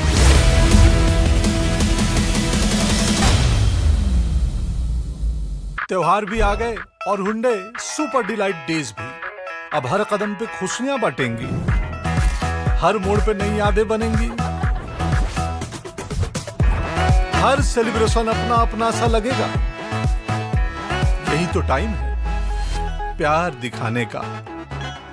अपनी favourite Hyundai car को आपकी मनपसंद Hyundai कारों पर मिल रही है कमाल की डील्स। वैसे लोगे तो आप हुंडई ही, चाहे दिल की सुनो या डील्स की। MDH की हल्दी मिर्ची धनिया करे कमाल। ये रंग दे, ये खुशबू दे, ये तीखा, ये कम पड़े। क्या निराला MDH मसाला। भारत की अपनी दुकान इंडिया सोना, अपने देश का सामान इंडिया सोना, इंडिया सोना, इंडिया सोना। Our pure shahi paneer masala, delicious, healthy every day. I choose a world where we dream and the limit is the sky, and this world is my home where I'm living my best. Mindfully crafted home decor fabrics. Sansar, a decor brand. Live consciously. MDH की देगी मिर्च, देगी मिर्च का तड़का, अंग अंग फड़का। MDH की देगी मिर्च। Out the big charge because it had no chance of standing. Fortunately, we came armed with a little smaller charge. So it's 67%, so we're going to be charging a discounted reciprocal tariff of 34%, I think. सबसे बात हमेशा मुझे करता आया, सीखता आया कि वे राष्ट्र। From Asia's largest news headquarters, setting the agenda for Bharat.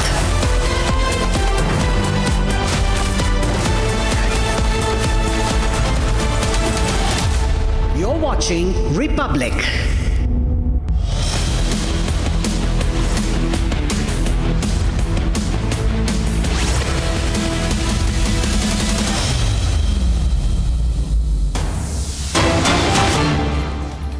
and gentlemen, there's some breaking news coming in. Now, Israel has confirmed, and the IDF, the Israeli Armed Forces, confirming that the IDF and ISA have conducted a precision strike targeting the senior leadership of the Hamas terror group. Israel saying in its statement released a few minutes ago that for years these members of the Hamas leadership have led the terror group's operations. They are directly responsible for the brutal October 7th massacre and have been orchestrating, managing the war against the state of Israel. Prior to the strike, measures were taken in order to mitigate harm to civilians, including use of precise munitions and additional intelligence. IDF and ISA will continue to operate with determination in order to defeat the Hamas terrorist organization responsible for the October 7th massacre. There are videos also coming in. We'll play out those pictures coming in. First pictures from Doha being reported after Israel carried out strikes against different Hamas leaders. Now, there are different videos doing the rounds confirming that perhaps the leadership, the Hamas leadership, was eliminated in this particular attack. We are waiting for an official word on that. But the explosions in Doha, that's a video that has emerged. Now, these are pictures on the social media being circulated by people who live in Doha. Citizens of Doha putting out videos. These are crowdsourced videos, open source videos of the strikes carried out by the Israeli Defense Forces. Qatar has also now responded. This is a breaking news update coming in. Back-to-back developments, ladies and gentlemen. Qatar has also responded to Israeli strikes, saying that the state of Qatar condemns in the strongest terms the cowardly Israeli attack that targeted residential buildings housing several members of the political bureau of the Hamas movement in the Qatari capital of Doha. The criminal assault constitutes a blatant violation of all international laws and norms, a serious threat to the security and safety of Qataris residents in Qatar. Qatar ministry, they're affirming that security authorities, civil defense, relevant entities have immediately begun addressing the incident, taking necessary measures to contain repercussions, ensure safety of residents surrounding areas. Qatar, in response, saying that they strongly condemn the attack. They affirm that it will not tolerate this reckless Israeli behavior and the ongoing disregard for the region's security, as well as actions targeting its security sovereignty. Investigators are underway at the highest level, and further details will be announced as soon as they become available. Qatar, a strong statement, but not really talking about any retaliation yet.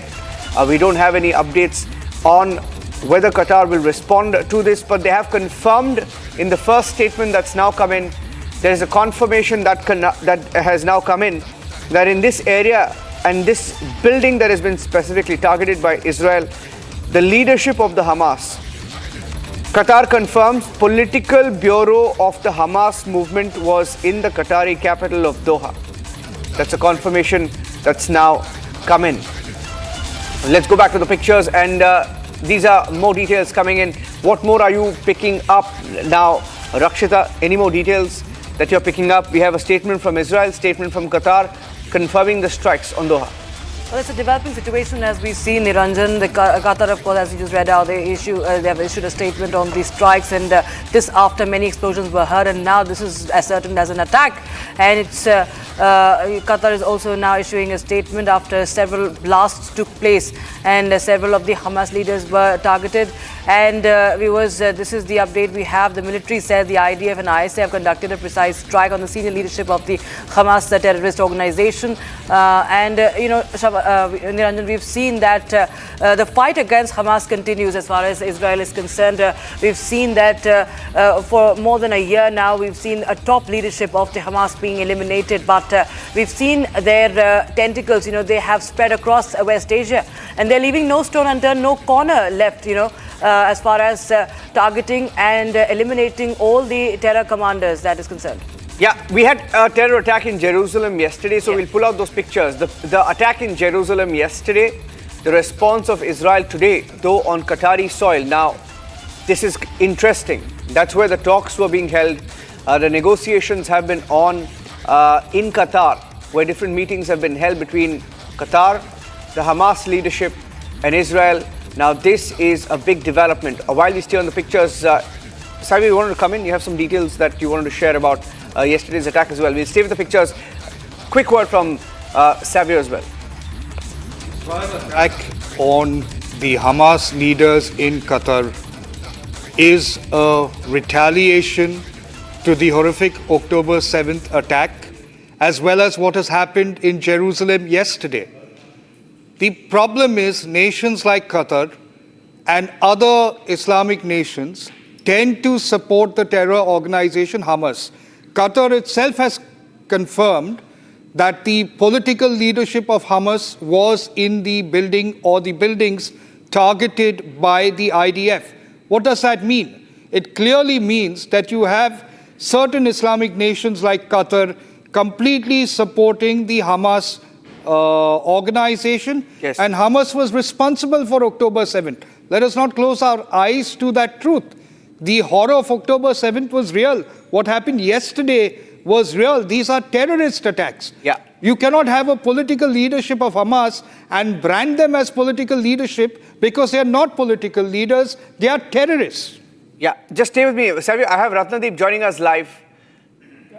Visuals, I think we just changed the windows there, just interchanged. I'm going across to Ratnadeep. Ratnadeep joining us live from Tel Aviv, confirming this strike by the IDF. Ratnadeep, what more do we know about these strikes? Well, I'll just change the window there. This is the second attack by a foreign country on Qatari territory since June. The first one was by Iran and now by Israel. There was warning, obviously. We have seen prior warnings before that the Israeli government mentioned before that wherever the Hamas terrorists are hiding, they would reach them and they would actually go and attack wherever they're hiding. And this is basically what we have seen a short while ago. The IDF and the Shin Bet, through the Air Force, carried out a very precise strike against the senior leadership of Hamas terrorist organization. And the leadership members who were targeted have led the organization activities for years. And the government is claiming that some of these people who have been eliminated were a part of a coalition which organized and orchestrated the October 7 attacks. Now, prior to the strikes, the government mentioned that measures were taken to minimize harm to the people who were uninvolved in civilian casualties. As of now, we know that there were 12 such strikes that have taken place. 12 strikes? 12 precision strikes on Doha. And who was specifically targeted, Ratnadeep? Any details that you're being able to pick up from Tel Aviv of who was targeted exactly? Do we have any names, the ranks of any of these political leaders of Hamas? It's difficult to give you the exact details, but a senior Israeli official confirmed to one of the journalists in Israel that they have struck the Hamas leadership in Qatar, including Khalil al-Haya and Jabrin, and they're awaiting the results of the strike and they're still evaluating the situation. But there is a consensus within the political and security leadership that they have taken down most of the senior leadership who are present in Doha. Okay. So we are getting in more details. Ladies and gentlemen, that's Ratnadeep from Tel Aviv giving us details of the 12. We are being told that there were 12 precision strikes that were carried out by Israel. This was in Doha. And we have in the first statement issued by the Qatari regime, Doha has confirmed that it was indeed the political leadership of Hamas that was perhaps struck. Qatar has issued a statement where they have confirmed that the political bureau of the Hamas movement in the Qatari capital was targeted. Residential buildings housing several members of the political bureau of the Hamas movement in the Qatari capital of Doha. So we have Qatar confirming both the presence and condemning the strike. So that's one video that is emerged. There are 2 or 3 videos doing the rounds. Rakshita, we'll wait for more details. What more are you being able to What we understand is that one of the top leaders of Hamas, Khalil al-Haya, was in Doha. In fact, there was a Hamas delegation that was in Doha, and there was a meeting that was set up over there for some negotiations, and these negotiations are being facilitated, so-called negotiations are being facilitated by Qatar for the longest time. We've seen that, but we've seen that that the violence continues. What's happening in Gaza? We've seen the videos being released by the Hamas terrorists of the captives, of the hostages. They continue to be released. And what we understand now, this was an operation that took place in Doha while the delegation was present there. And one of the top leaders, Khalil al-Haya, was on target. Of course, a developing situation. So we need to wait for the official statement coming in from the Israeli Defense Forces. But yes, this is the latest update we have right now. Several strikes being reported, as my colleague Ratnadeep was also telling us, Niranjan. So it's a situation that, of course, we keep a very close eye on, as it's an operation being conducted by Israel against the Hamas. Okay, we are going to keep a close watch on that. Let's also switch tracks now and get you the latest on the vice presidential elections. A clear victory on the cards for the NDA candidate, CP Radhakrishnan. And we're going across to the live coverage. Anytime now, there will be a news conference where we are expecting the numbers to be announced. The counting is underway. That's the breaking news update. Counting underway for the vice presidential elections. CP Radhakrishnan versus Sudarshan Reddy. And getting in some breaking news inputs now that perhaps the NDA candidate could be the next vice president. CP Radhakrishnan likely to be India's next vice president. We're waiting for an official confirmation of that. Just a formality now. Would you say that he's going to be the next vice president? Savio? Well, I'm pretty confident. Just a matter of time. I'm pretty confident that the NDA will have the vice president, their candidate on the vice president's chair. I believe that the NDA has got the right numbers, but it's a matter of time. We'll find out in a couple of minutes. And of course, hopefully the opposition will be able to go back to the drawing board and try again to take on the NDA and the BJP led by Prime Minister Narendra Modi. There's always another time for them. Yeah.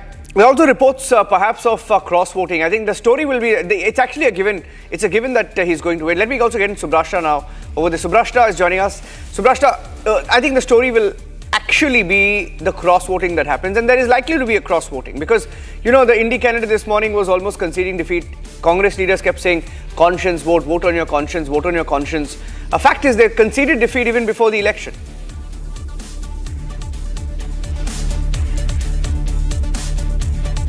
Subrashta. Yes. So let's first of all, I think it's important to mention it quite clearly that though vice presidential elections have a certain, have a certain structure and have a certain focus, anything in India at this point in time is extremely political. So vote on the conscience, sure, but who has the numbers is also decided by a lot of politics and politicking that is happening behind the doors. So let's not believe that everything is according to the opposition script. Yeah, absolutely. Yeah, I think the story really will be how many cross-voted. And that's going to be something that they can't digest that easily. Let me also get in Harsha joining us live. She's at the residence of Prahalad Joshi. I think that's also where CP Radhakrishnan, went. A short while back he was there. Chandrakala also joining us live. Shambhavi is outside Shrikant Shinde's residence. Shambhavi, if I can come across to you, any details you're picking up? What time are we expecting the announcement, Shambhavi?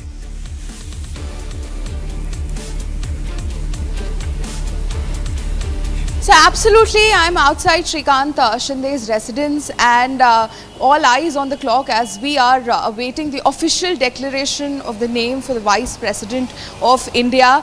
And although it is a clear win because NDA is enjoying a numerical edge in the parliament, we are waiting for an official declaration.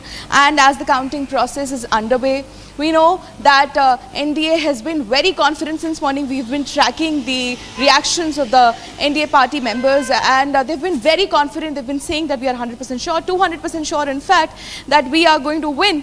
And on the other hand, the opposition has been trying to appeal to the conscience of the people that you should vote consciously. And but even if without any cross-voting, the opposition votes for their nominee, it will be the largest number for a losing candidate, and the result is quite clear till we get an official declaration.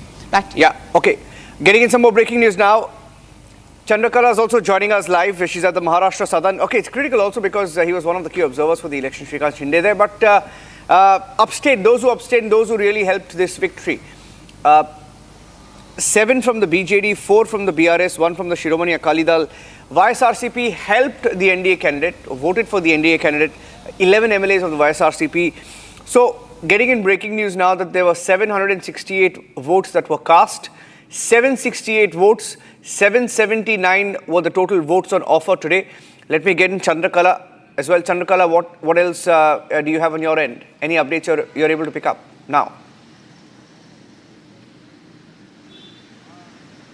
Well, right now, of course, that the winning is definitely, of course, the NDA candidate of the VP election, C.R. Radhakrishnan, is definitely winning. And now that it has been a 97% turnout vote has been casted, of course. And then now we are at Maharashtra Southern, where currently the new VP, I would say, is staying here right at this moment. Now he has moved to Prahlad Joshi's residence for after, of course, celebration would be called off after his win, of course. And now that we are also trying to track their family. Now I'm being told that his wife and his mother is yet to reach Delhi, and his son is here, but they are not right now staying at Maharashtra Southern. Currently, we are expecting that some leaders would be arriving here also to join him and, of course, congratulating him. So as far as the new candidate is concerned, he has been a former governor of Jharkhand. Of course, he is currently the governor of Maharashtra, and his political journey has been really, really outstanding. Of course, as we know that it is a neck-to-neck battle between the NDA candidate and, of course, India Bloc member, the candidate from India Bloc, of course, Sudarshan Reddy.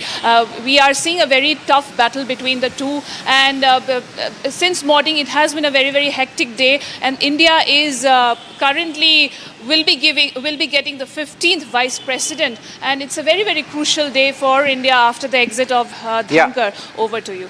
Okay, getting in some more breaking news now that 13 MPs have abstained. That's the number. Some reports citing 12, some saying 13. Harsha joining us with the details. Rakshita, you can go across to Harsha now. Harsha, the list is out. I think total 768 voted and 13 abstentions. Harsha, what more can you tell us about the abstentions? Yes, you rightly pointed out, Rakshita. So the details which I have put out is about the total number of MPs who have voted today for the Vice President, and also the abstained one were 13. And also we have got to know that along with apart from the abstained one, the total voting has the total voting number is around 768. What we are getting to learn right now, out of 781, 768 have voted today. The overall voting which has happened, and Kiran Rijiju spoke about this in the Parliament. And also, Rakshita and Niranjan, where am I reporting from right now is the residence of Prahlad Joshi outside, because the security arrangement has heightened ahead of the Prime Minister's visit here. Continuously, the cavalcade of ministers could be seen here in the visual. They're entering from gate number 2, and also Rajnath Singh RM has already arrived at the residence of Prahlad Joshi, and soon all the top senior ministers will be arriving here. The schedule for Prime Minister to arrive is at 8:30 precisely once the election result is announced, and we are waiting for that because shortly a message has come from the Rajya Sabha Secretariat that shortly the PC Modi will be doing a press conference. There will be a press briefing where the number of votes, and if there has been any cross voting, it will be announced to Sansad TV only. There will be a briefing will be done on the overall votes and who has won this VP election and who will be the 15th Vice President of the country. And therefore, it will just take another 15 to 20 minutes for the final result to be out. But as far as the magic number is concerned, the BJP leaders have got the entire NDA has gotten more than 449 votes, which we are learning right now because of the support of not only the NDA entire MPs, but also from the support of the YSRCP and the independents as well. And therefore, we are learning that NDA already had an edge since starting, and now the result will be soon announced. But moreover,